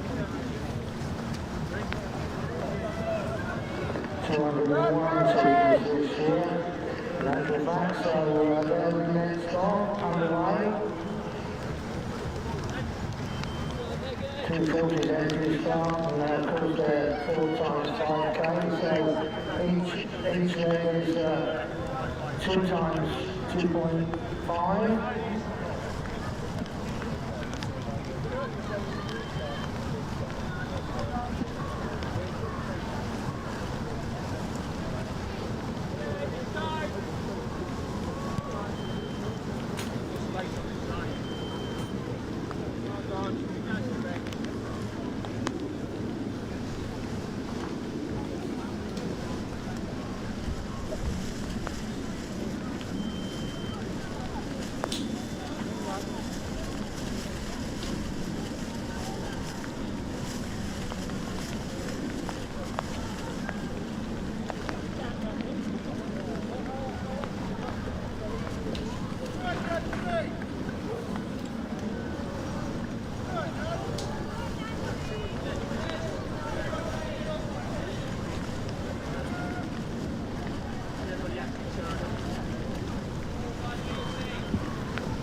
When you came home tonight, you had a chance to look at the YouTube video of today's meeting. You'll see that the cameras have captured lots that have been going on throughout the afternoon, and of course we've got the big race numbers-wise to come. So you can sit down and no doubt watch the races and see where people have made ground and lost ground during this afternoon's championships. And what's been great to see in that last race, particularly the senior women's, is I'll call it a new name, but Belgrave obviously a very long history in athletics, but great to see a new team on the podium and taking the title, to confirm, of course, the official results. So well done to Belgrave Harriers. Now we look back over the last, let's say, 12, 13 years, with one missing through COVID.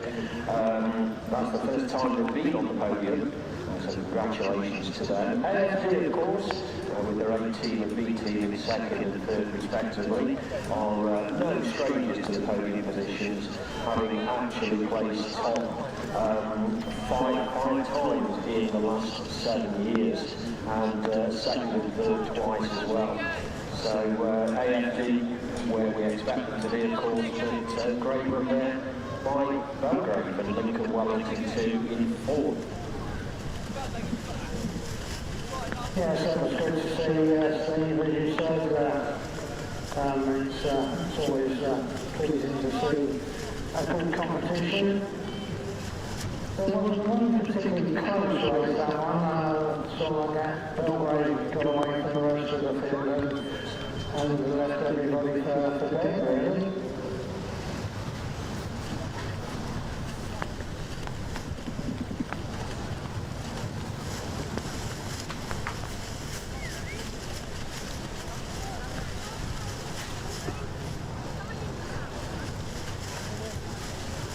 Well, understandably, some of the younger members and their parents and supporters have left us now after the cold weather. It's not much joy hanging around if you're feeling cold and not getting much action, but we hope that those here will cheer the senior men's race on.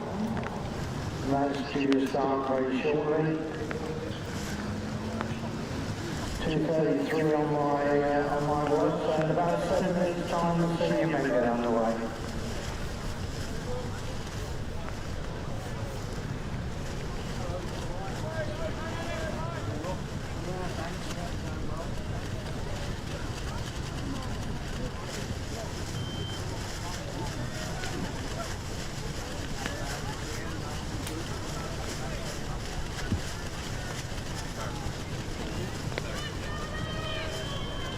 Very good in the tent area. Oh, in the loo as well. Very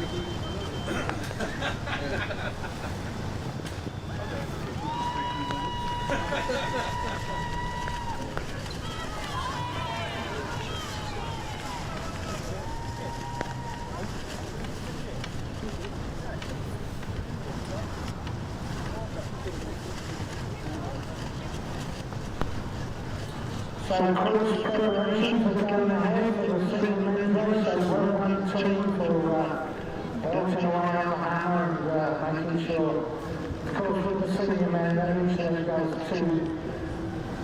two laps, so they've got to slightly alter the course at the finish there, so well done to everybody getting things ready.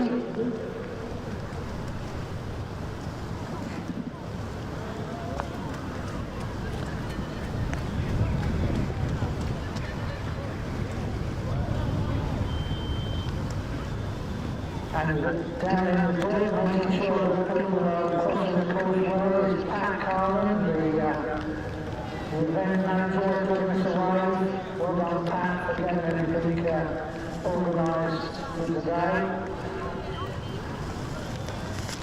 He was up here this morning at 5 AM, would you believe, making sure that everything was in place for today's competition. So I'm sure you're pleased to get to the pub tonight and have a drink, and then after that, you'll go to sleep for a long nap.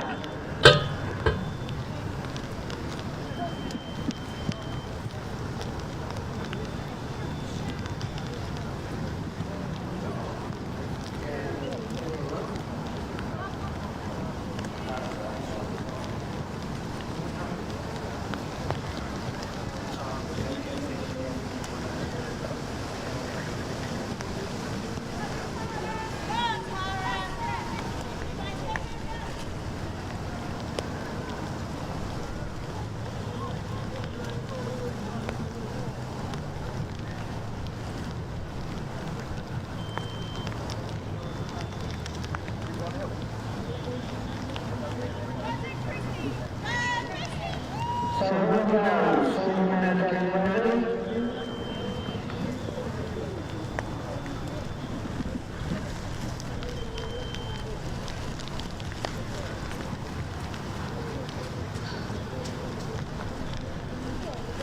And here they come onto the start line.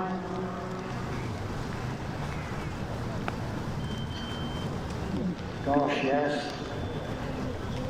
As I said, 201 teams entered, so a fair proportion will start on the first leg, even if a fair proportion doesn't finish.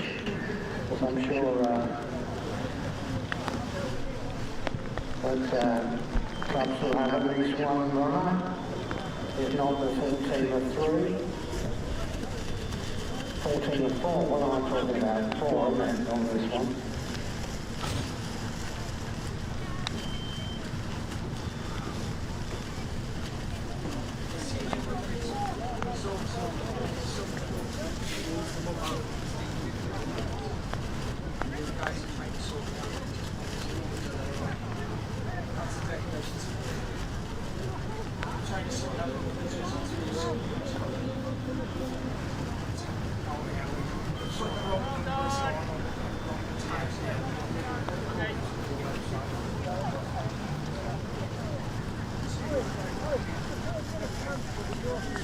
That's why the delay is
just a couple of minutes now to the last of the senior men.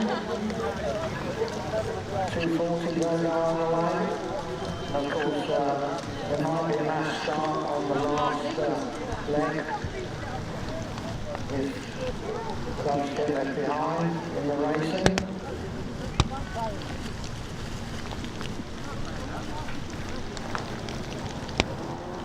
And we resume for the final action of the day here at Berry Hill Park in Mansfield. A slightly soggier than it was this morning, Berry Hill Park in Mansfield, but nothing that these athletes haven't put up with before. And we finish our day with the senior men's race, 4 relay laps of 5k. And as you can see, nigh on 200 teams here.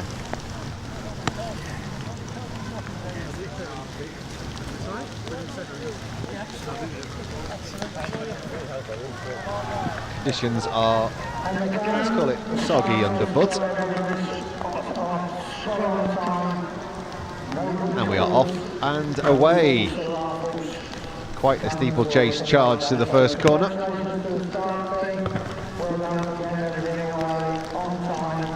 Gone away on time at 2:40. This should take something around the hour mark, maybe a bit more than that.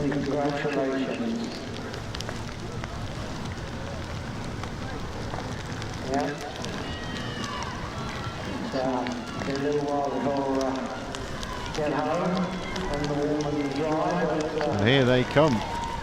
It really is weather for ducks, and a pond that's been getting slightly larger by the minute. It's something they'll be running around a couple of times at the start of this circuit.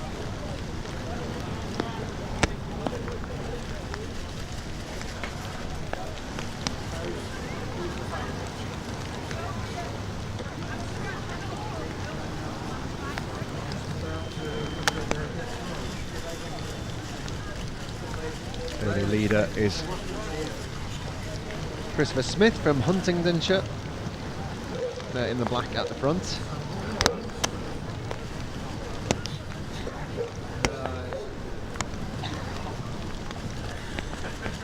Very much a long way to go in this one.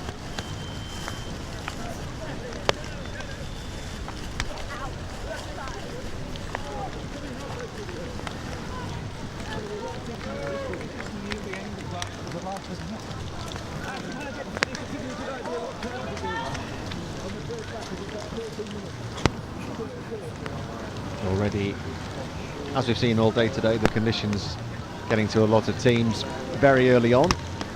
Things getting strung out across this course. But you'll see this initial batch of runners.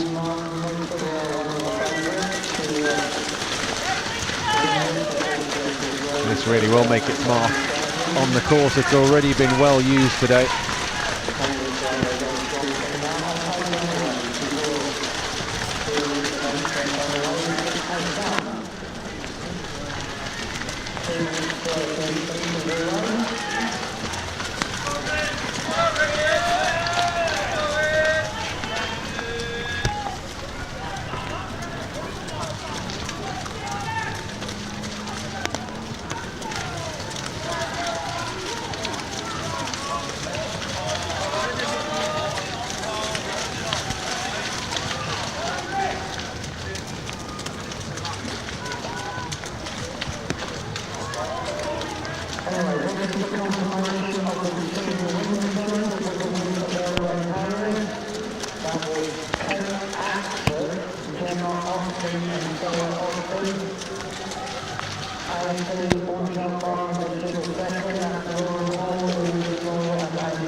The City of Leeds team taking the early lead there with the yellow sash and the blue vest.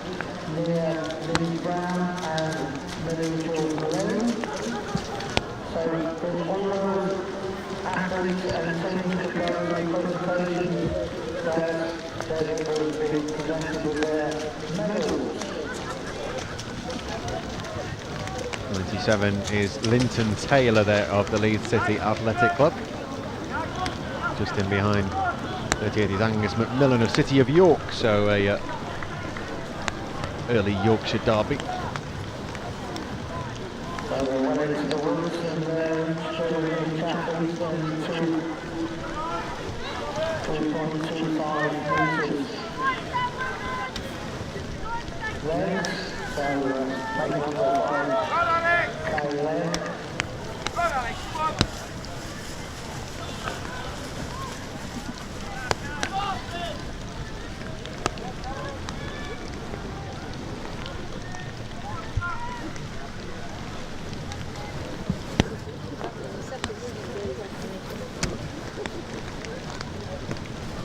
Get the feeling this section is going to get tougher for the rest of the teams throughout this race.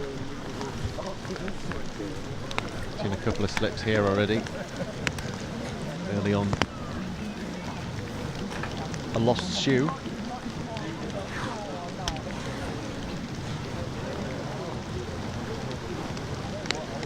No one deciding to go round, very much go through.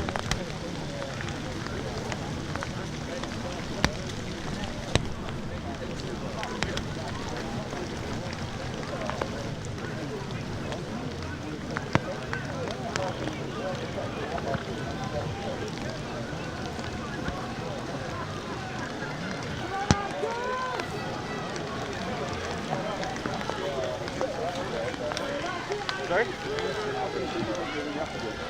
The event for Lead still there, I think, with Bristol and West at the front as well.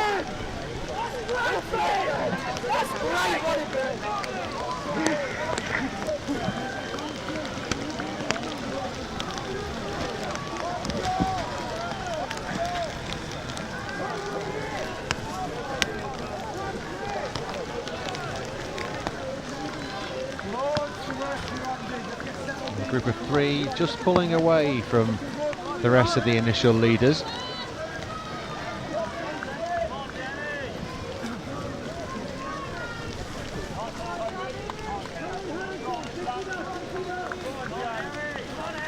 Heading off into that final wooded section, just at the look at the map, right at the tip at the top, and then coming back into the fielded section around where it's marked as C.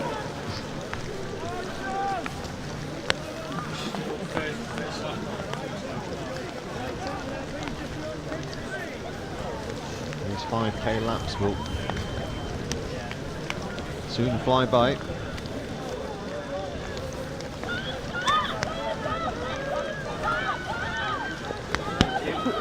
Let's go, Justin, go!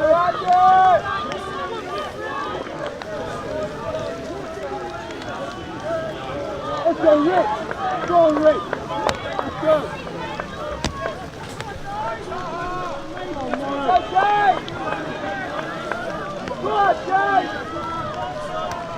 Still a really good turnout from not just support teams but also some fans as well coming down here.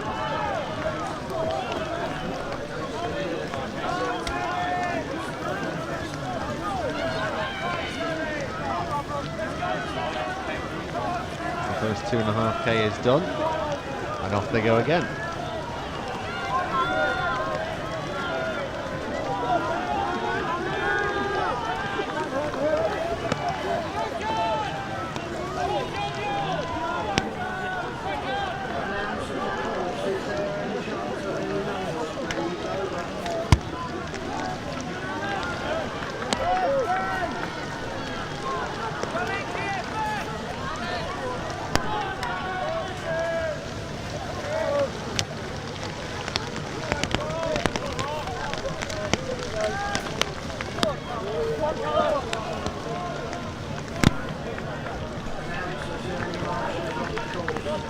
As the rain hammers down on this long field circuit, part of the circuit.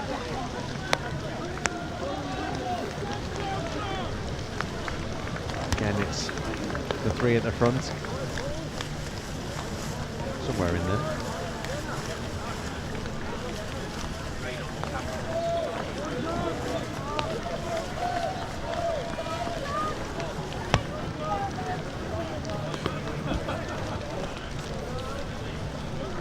on, Chris!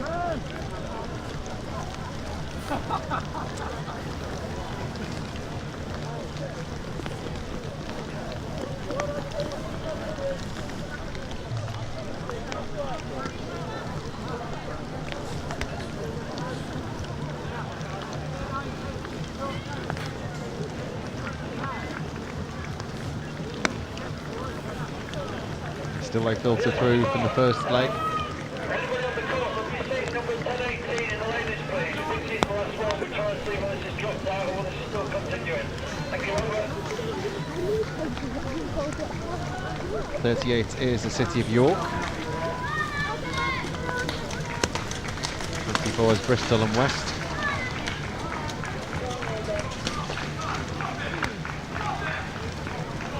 And 198 is the team from the Wirral with Joseph Wigfield first up.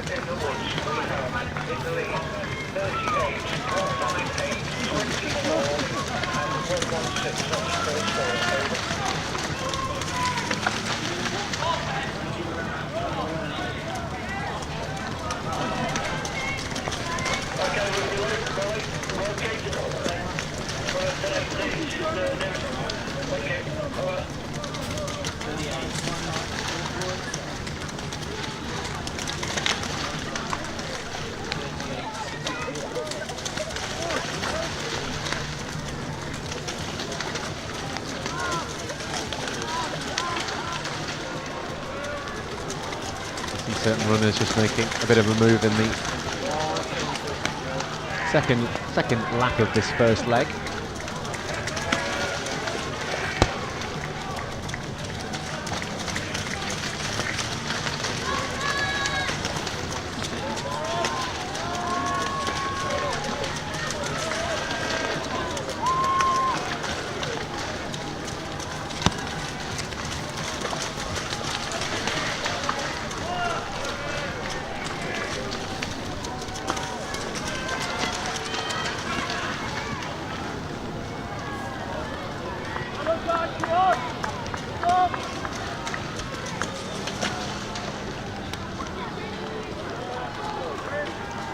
Wobble 6 there is the team from Milton Keynes, the MK Distance Project, has joined the front three.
See the way that this field is getting strung out.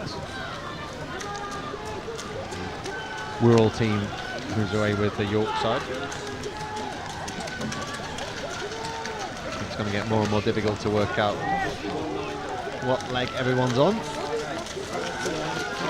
We'll try our best for you.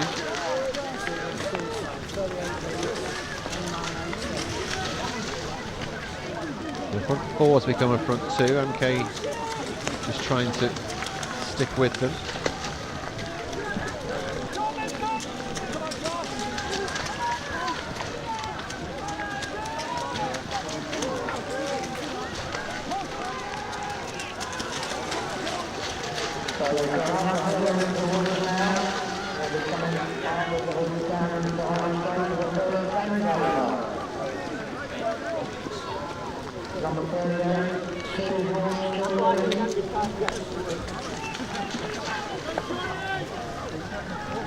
So as we reach around the 14-15 minute mark, the front runners are approaching their 5k.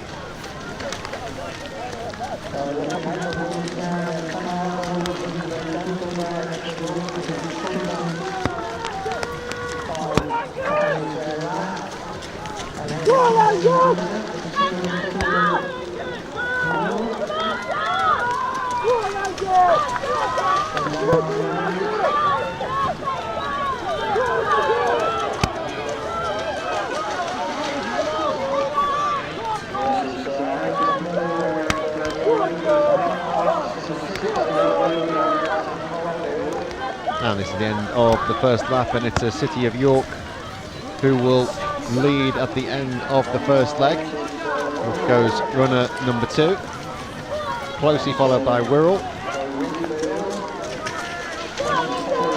And the team from Milton Keynes. The real sprint finishes there from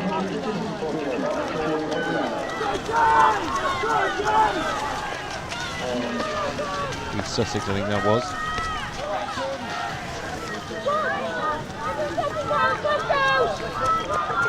Go, Blackie!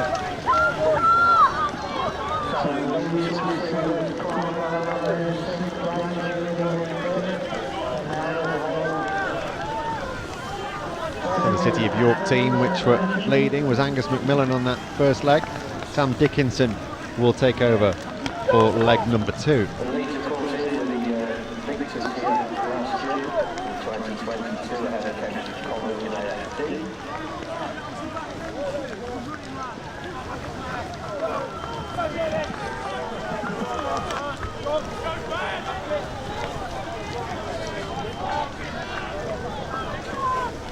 There is Sam Dickinson striding away.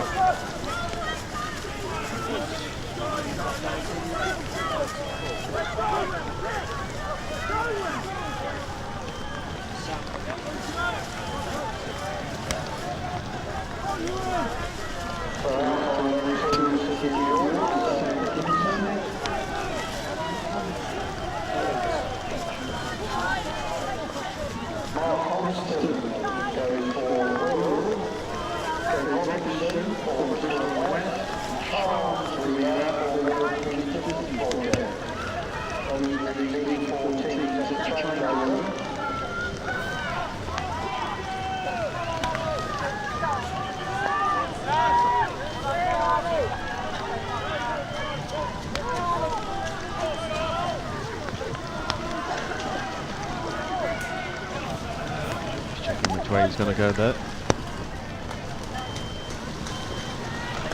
Nigel, the leader's just entering the woods, coming up the hill into the woods now, and it's number 38.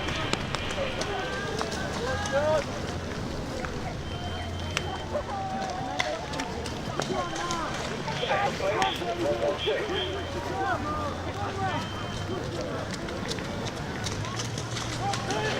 Third place, 24. Sam Dickinson, who's racing here for City of York in his cross-country event. He's part of Team GB for the World Triathlon. Ranked 113 in the world, so serious competitors here in these national cross-country relays.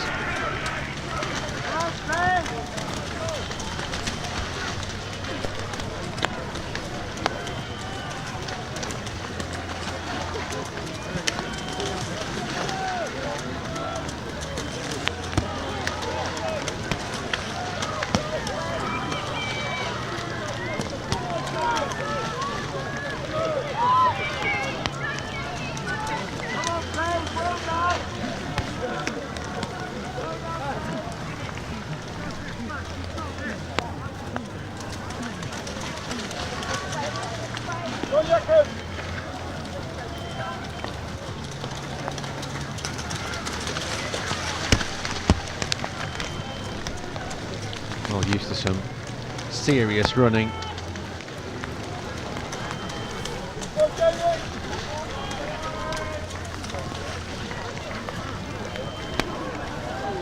Followed by Charles Wheeler, taking over from his brother George, who was on the first leg for MK Distance Project.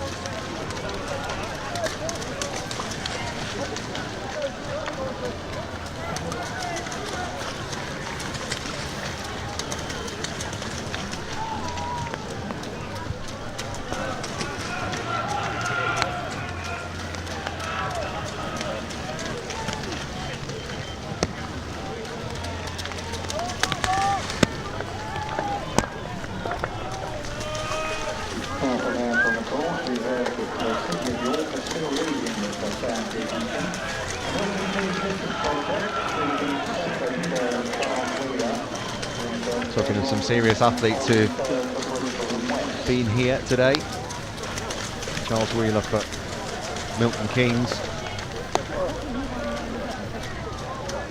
The bronze medal in the 3,000 metres at the UK Indoor Championships in February this year. And his brother George, who was in the first leg, came 8th in that race.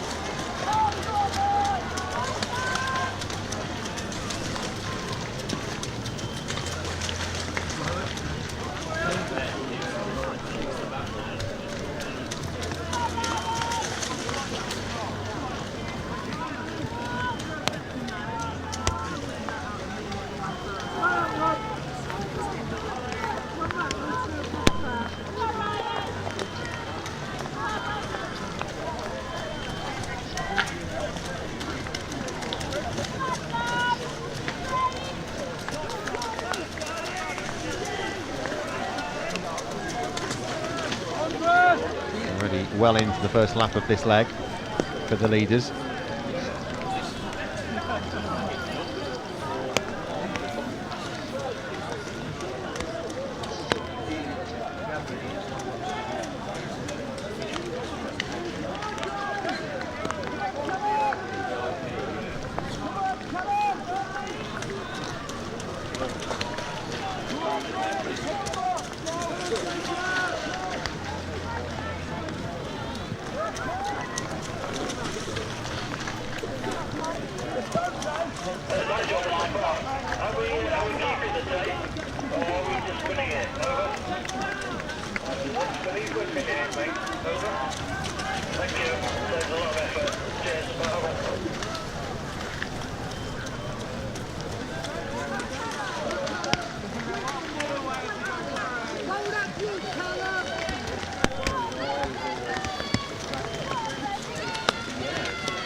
Going to suggest that maybe conditions would ease somewhat. I don't know weather forecaster. This side of the track does seem to be really difficult. Maybe the rain has eased somewhat.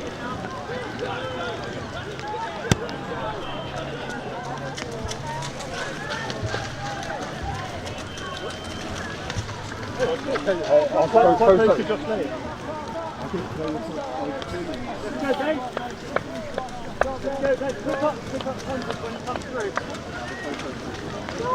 goes our leader once more.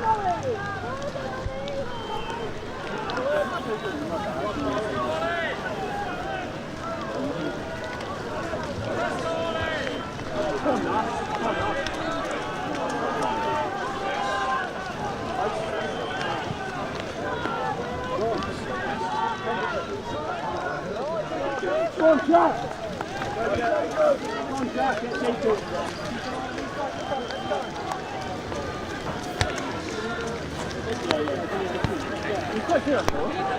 24 is the team from Bristol and West. Ben Robinson on the second leg for them.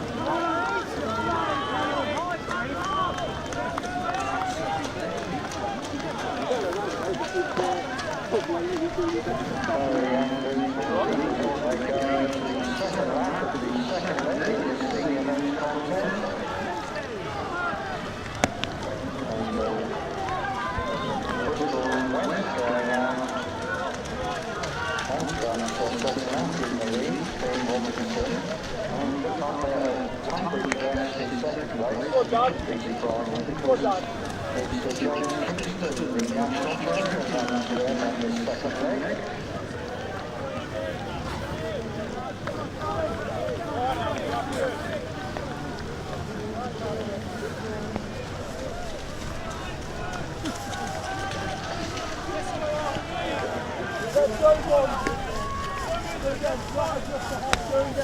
And off into the country, the majority of the runners go once more. Make the move!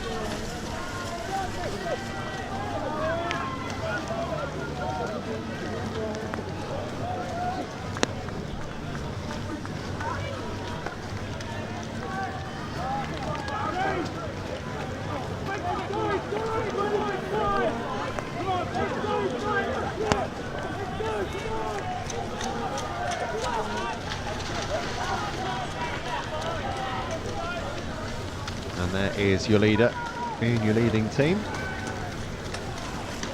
for City of York.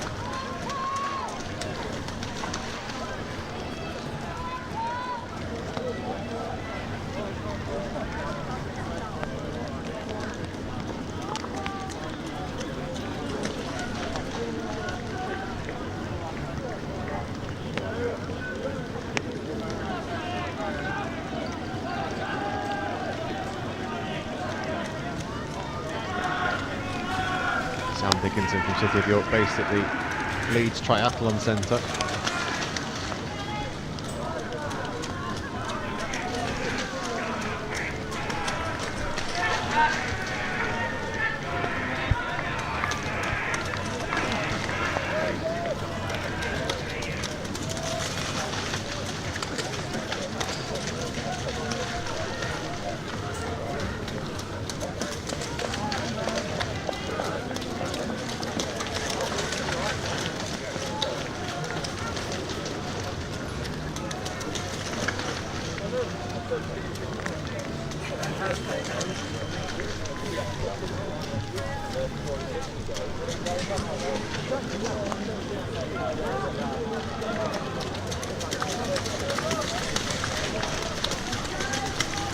Just some hints of brightness in the sky, but not helped by the fact that it's a bog underfoot here.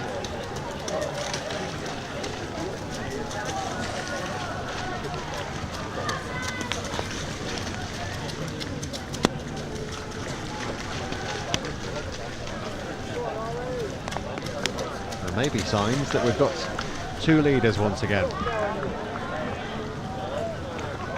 With Milton Keynes back in touch with the City of York.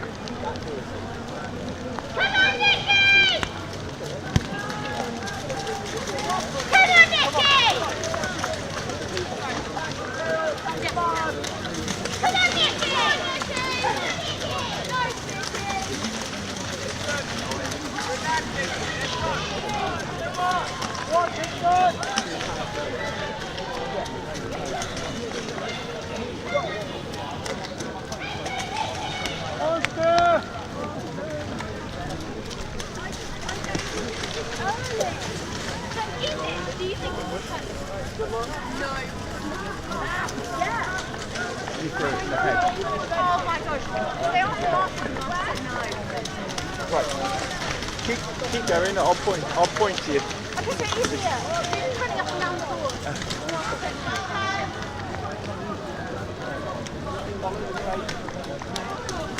Charles Wheeler, who's joined the lead. Had an impressive season so far outdoors. He's on the track at least. He's for himself some personal bests in July and in May in the 3,000 metres and the 5,000 metres.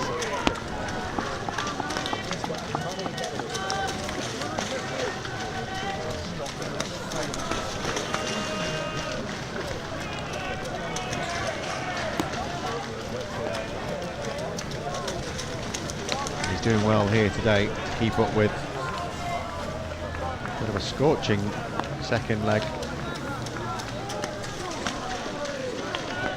from Sam Dickinson of the City of York.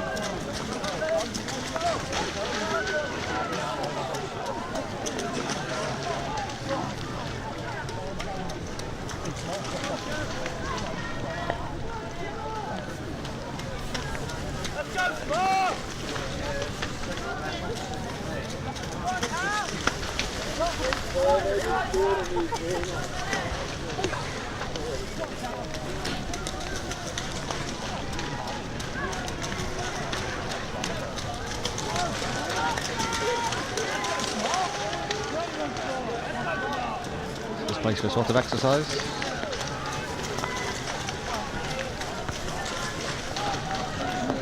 Good, Stuart!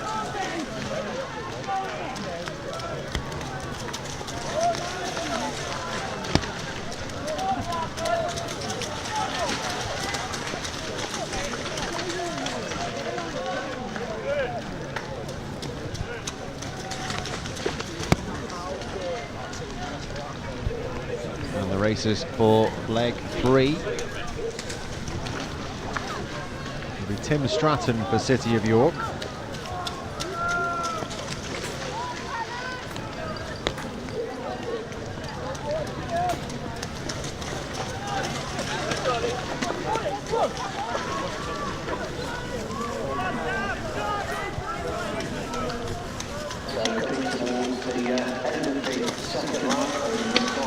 Sidhu Mintu on leg 3 for the MK Distance Project. And these two not too far away from each other as they cross the line. Around the 30-minute, 28 seconds mark. And halfway through, we've got two distinct leading teams.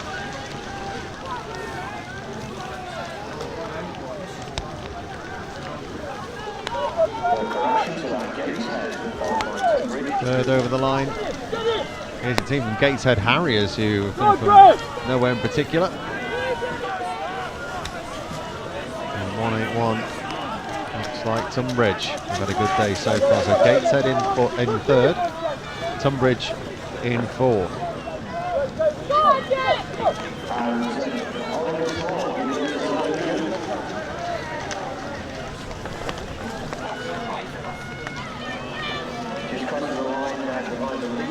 Callum Johnson on the second leg for Gateshead Harriers.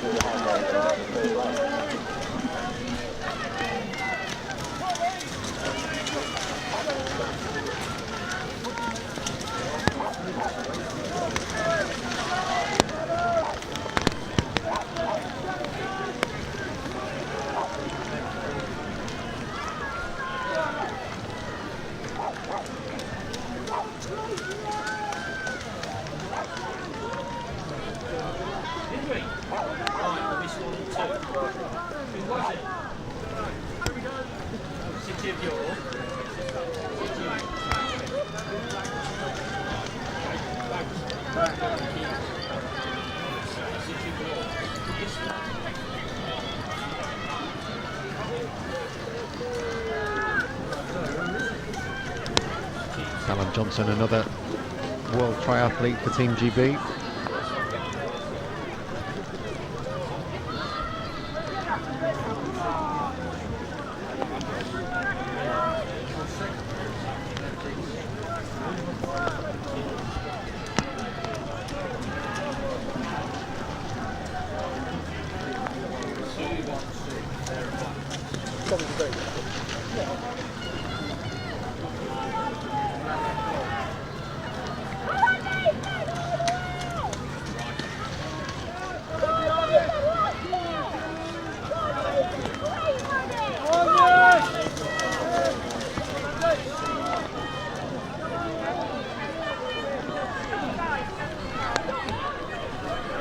Sidhu for Milton Keynes, kicking on the third leg.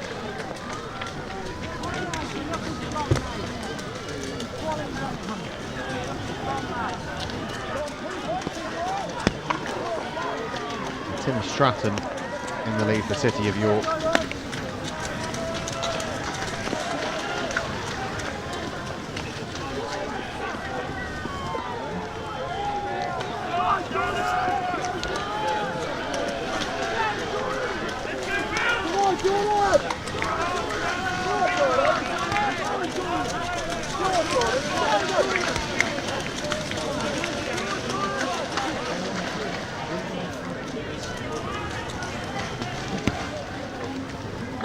And there is Tim Stratton heading into the woodland.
Who might be struggling a little under the pressure from Stratton.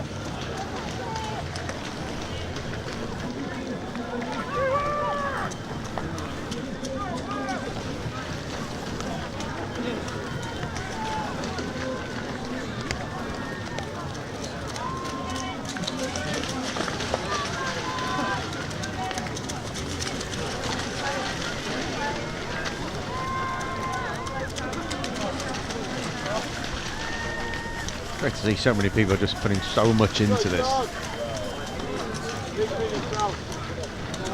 Huge club event, this.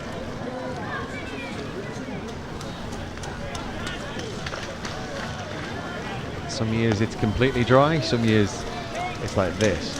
And that's the test of the cross-country runner.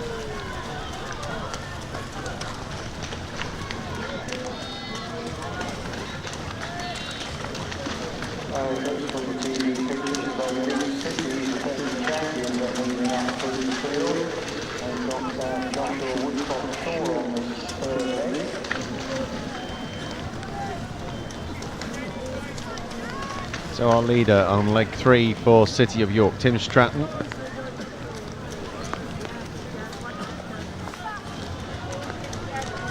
Looks like he's enjoying himself.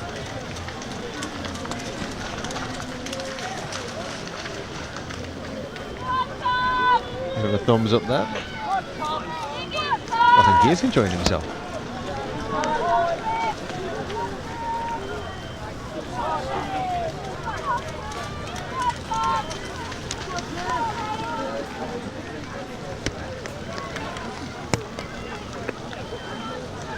The leaders will shortly be completing their first lap.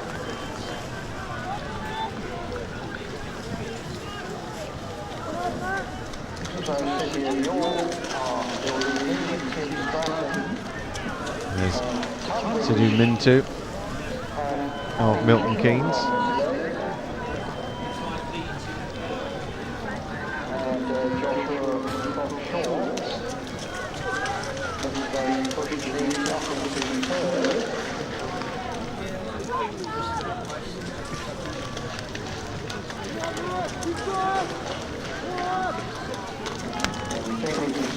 Tunbridge are in there as well. They may have gone into second place.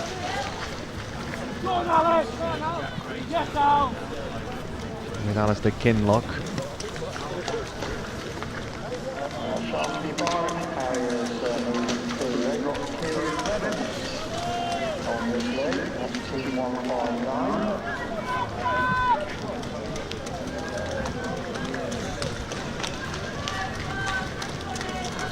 So there's our leader just heading towards the halfway mark in this leg.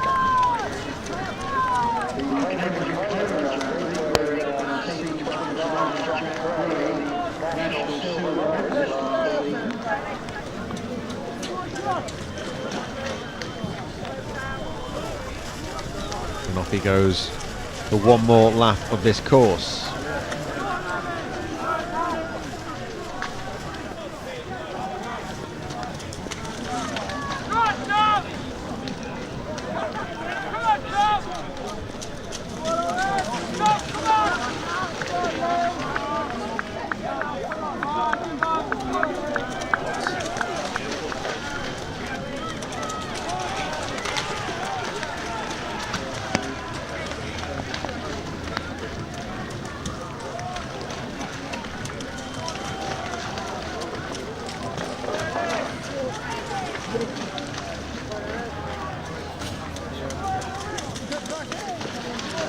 things definitely changing in behind. That's Leeds City. Josh Woodcock-Shaw.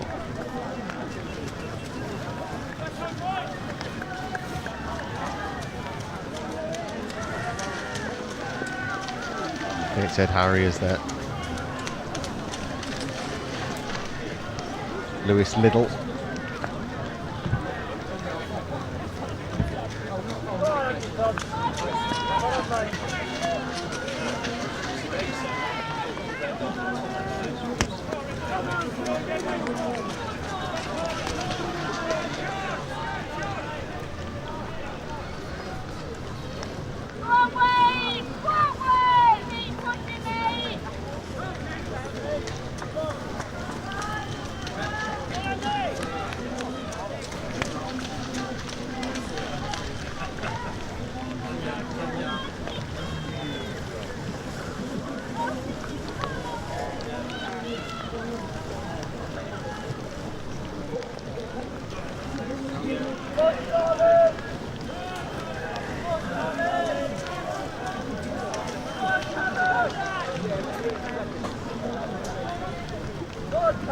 That is Joshua Woodcock-Shaw of Leeds City Athletic. Good cross, Riley! Come on, mate! Go, mate! Good, mate! Go, fans!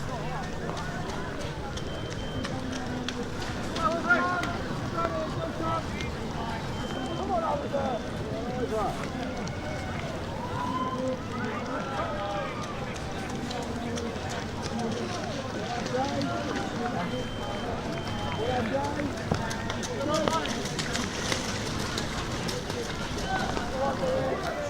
Solid third leg from Tim Stratton this for City of York.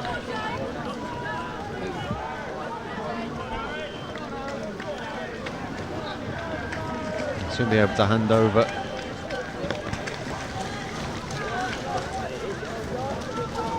A commanding lead.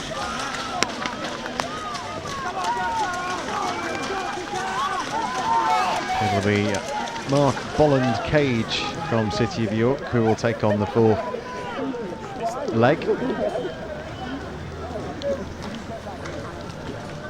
There's Tom Bridge there as well, and there's a few more making their mark here. The Aldershot team there with Ellis Cross.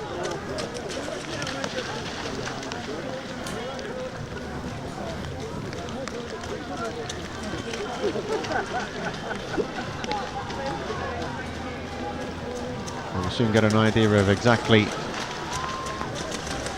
who is where. That was Gateshead they're going through.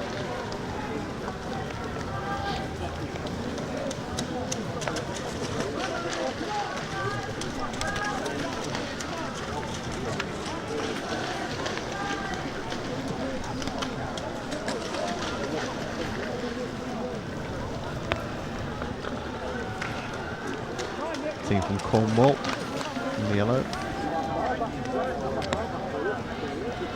And here is Mintu Sidhu from Milton Keynes, who's found this something of a difficulty, having been so close with MK at the end of the second leg.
Soon we'll see Tim Stratton and City of York with a handover.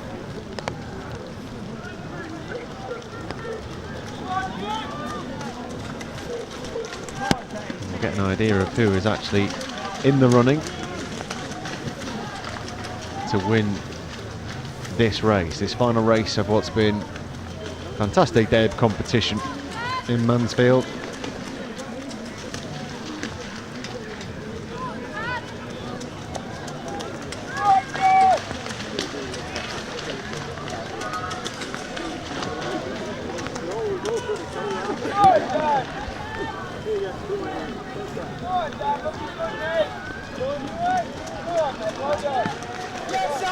And here he is, working his way to the final section of this. Some serious running going on here. He'll make up some time.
So heading towards the final leg, we saw the runners from Charnwood there.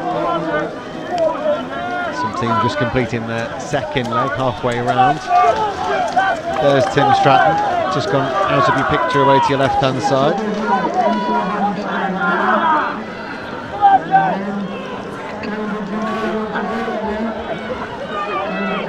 That looks of things.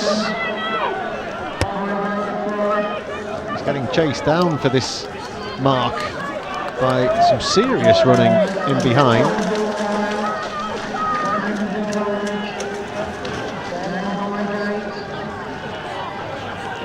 That's quite the leg from Jack Gray of Cambridge and Coleridge.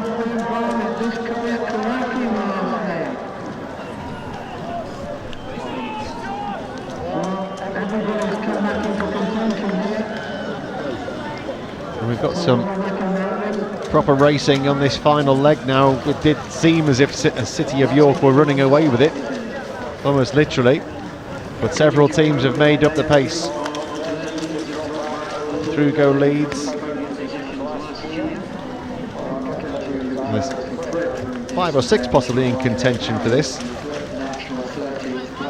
The first 2 through were York and then Cambridge and Coleridge.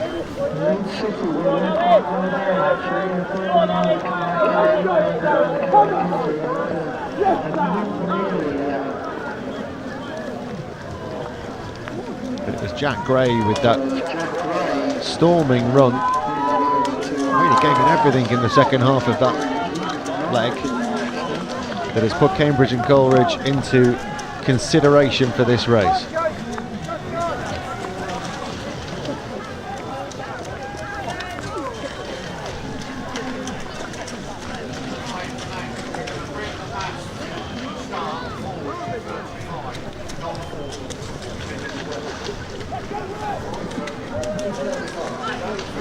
Or 30 teams have completed their third leg.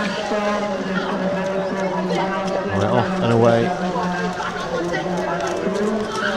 for leg number 4. 48 minutes and 45 seconds gone in this. And it really could be anybody's.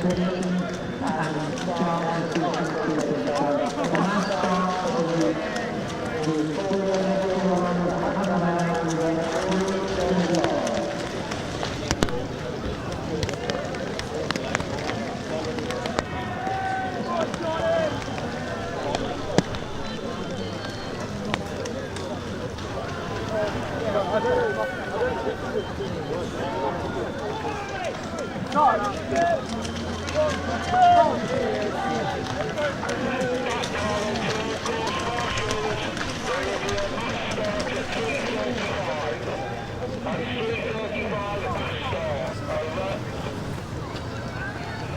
Team still finishing that third leg and heading off for leg number 4. We'll wait to see where the leaders are.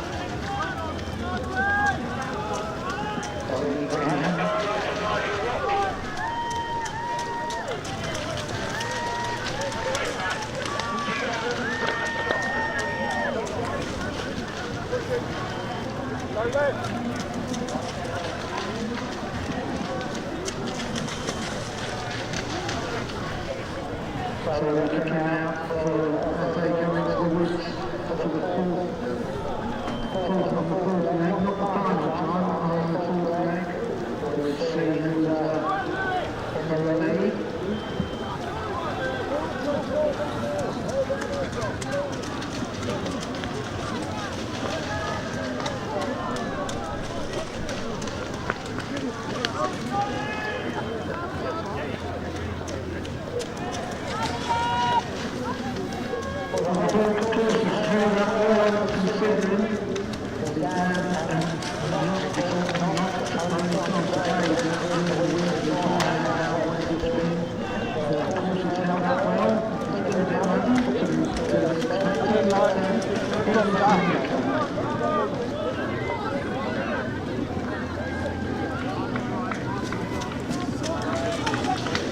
Here we go into the woods once again then.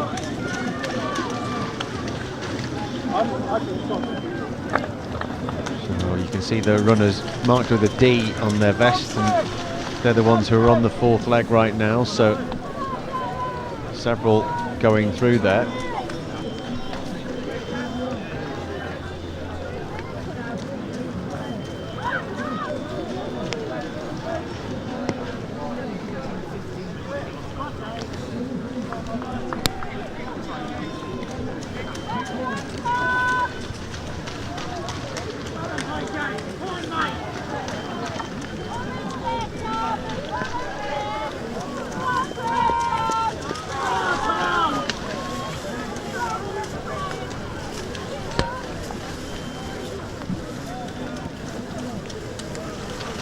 Down into the mire once more.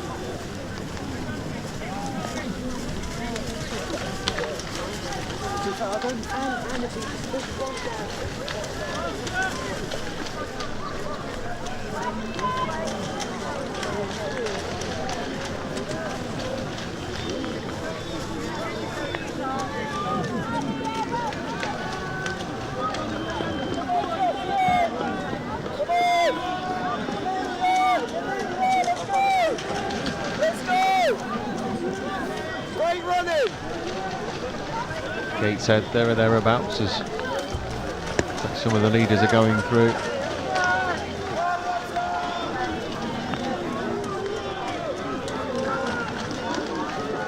Hold the shot there, distinctive jersey.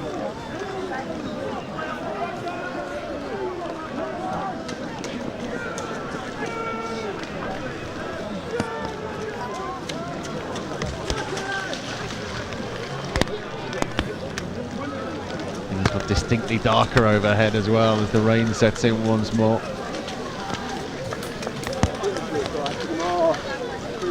Look to see where Mark Bollen Cage of City of York is, having taken the lead.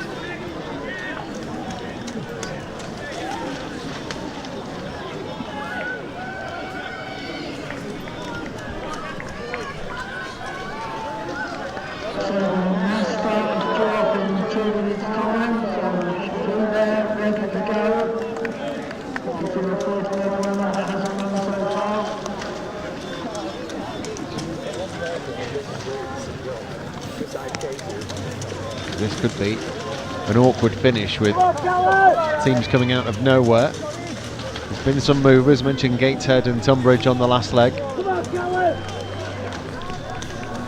Milton Keynes dropping out a bit really.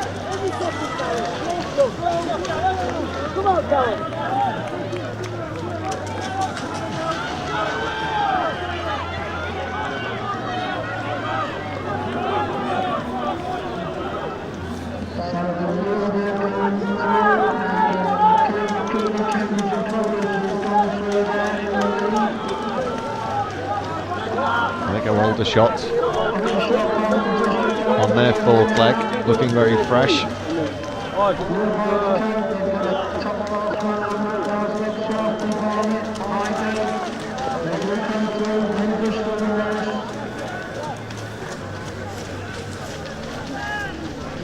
It's Will Barnicoat on the last leg for Aldershot, Farnham and District.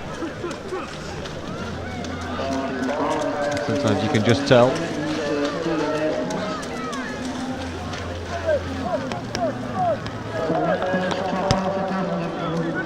A lack of sight for anyone from York, although that might be the York runner.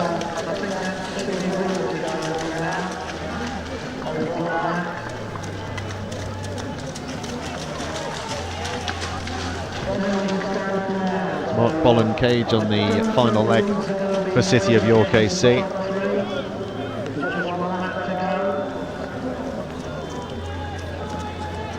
We'll see quite how close this is going to be.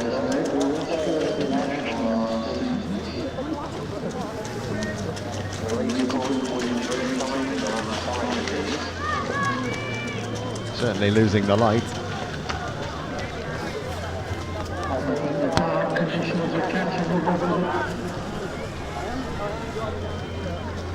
This third leg runners going through.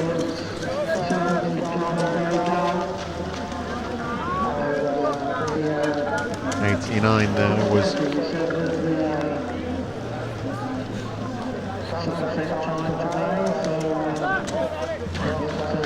was a Valley Strider, but possibly not.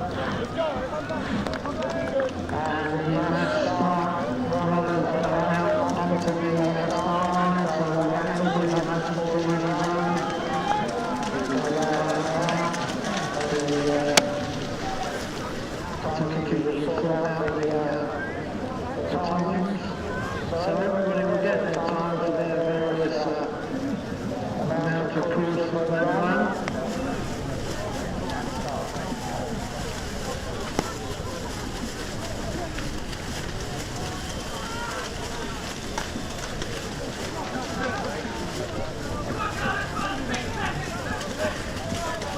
So Brandon!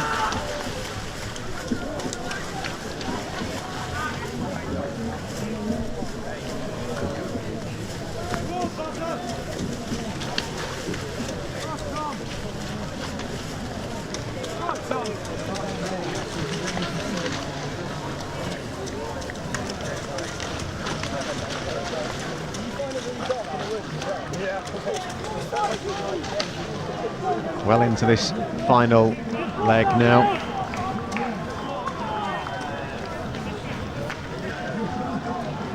Colonel Harriers going through there. That's 1, 2, 3 is Newmarket joggers. These are very much on the, I presume, the first lap of the leg.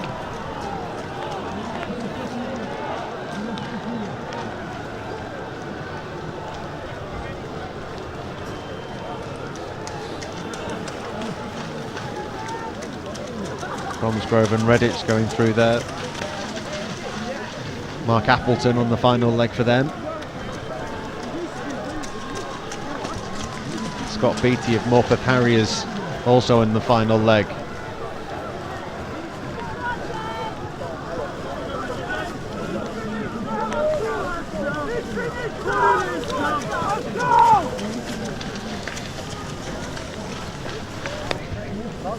So whose race is this to win? Not far away now. On the final there, 135 is Alex Gruen of Oxford University.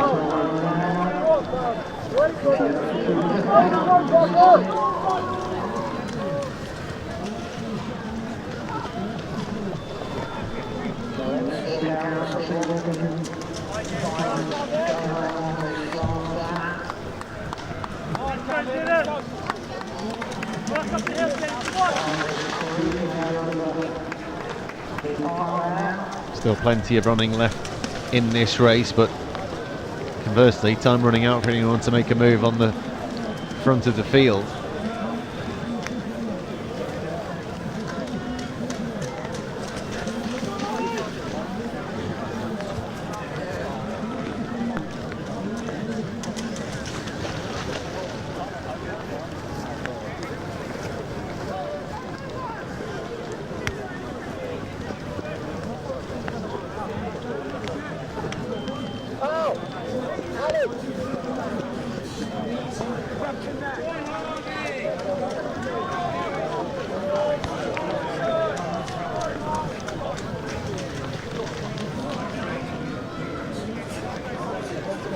Still plenty of runners giving it their all.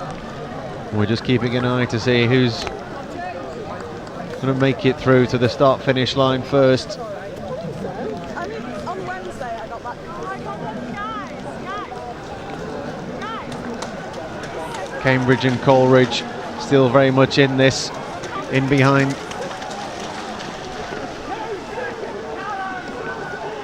Here's Aldershot. They've had such a good day here today. It looks like it's between these two.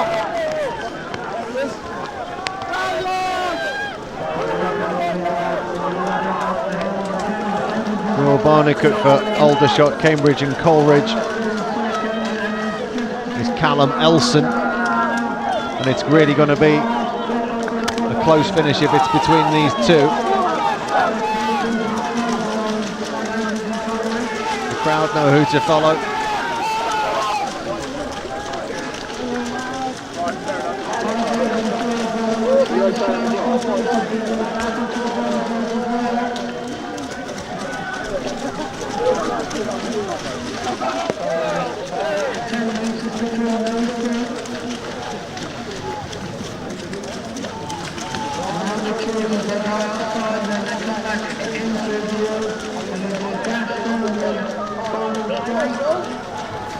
The finish of this epic race not far away now. The finish line being prepared.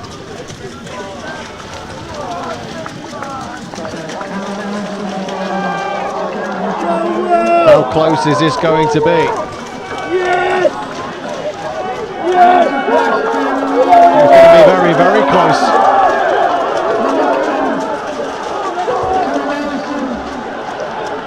How close can a race be after over an hour of racing in terrible, terrible conditions? And with the sprint finish, there's the win for Cambridge and Coleridge.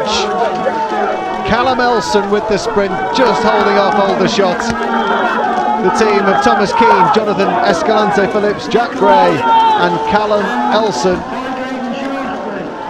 Over an hour of muddy, boggy, cutthroat racing.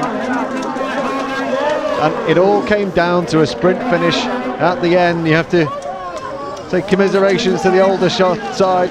Will Barnicott at the end with Ellis Cross, Callum Charleston and Joe Blacknell. But the winners of this final race of these National Cross Country Relays 2023 are Cambridge and Coleridge. And it all came down to about 4 or 5 huge strides at the end of an epic, epic race.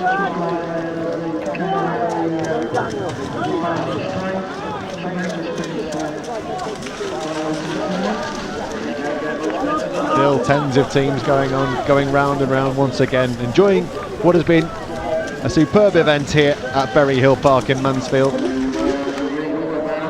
The clean-up, well, clean your boots first and go again next time.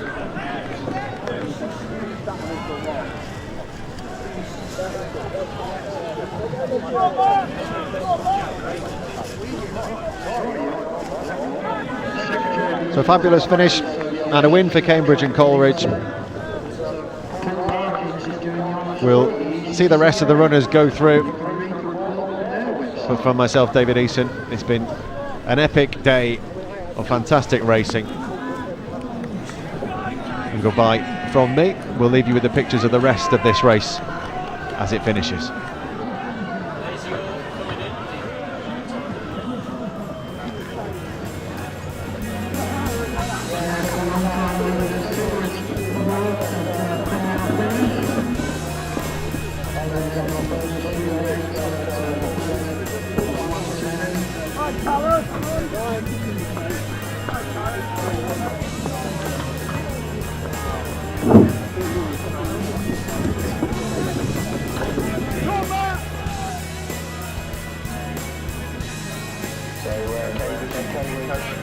Taking their fourth podium position, obviously their results didn't come first.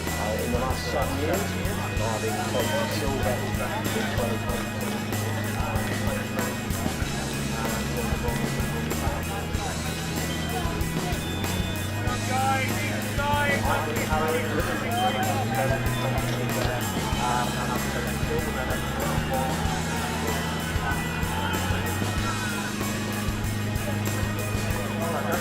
Don't walk in, don't stop, don't stop. Don't stop, don't stop.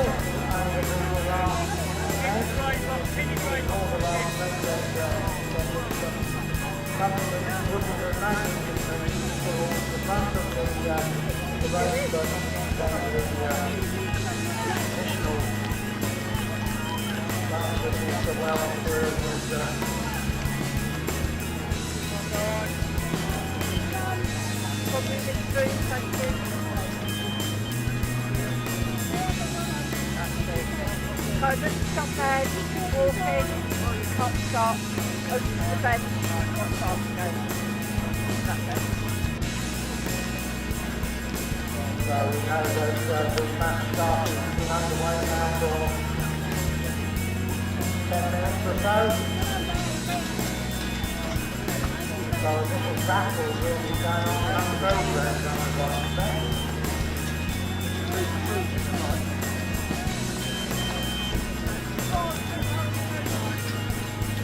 Walk through.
down, walk to finish the bench.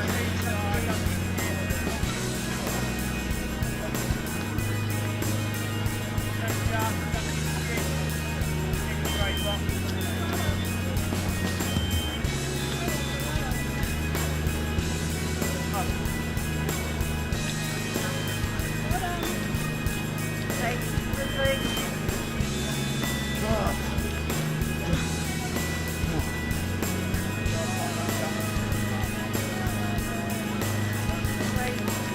Wait.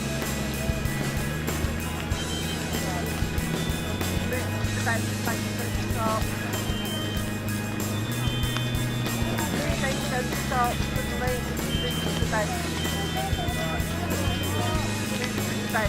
Moving through the bench.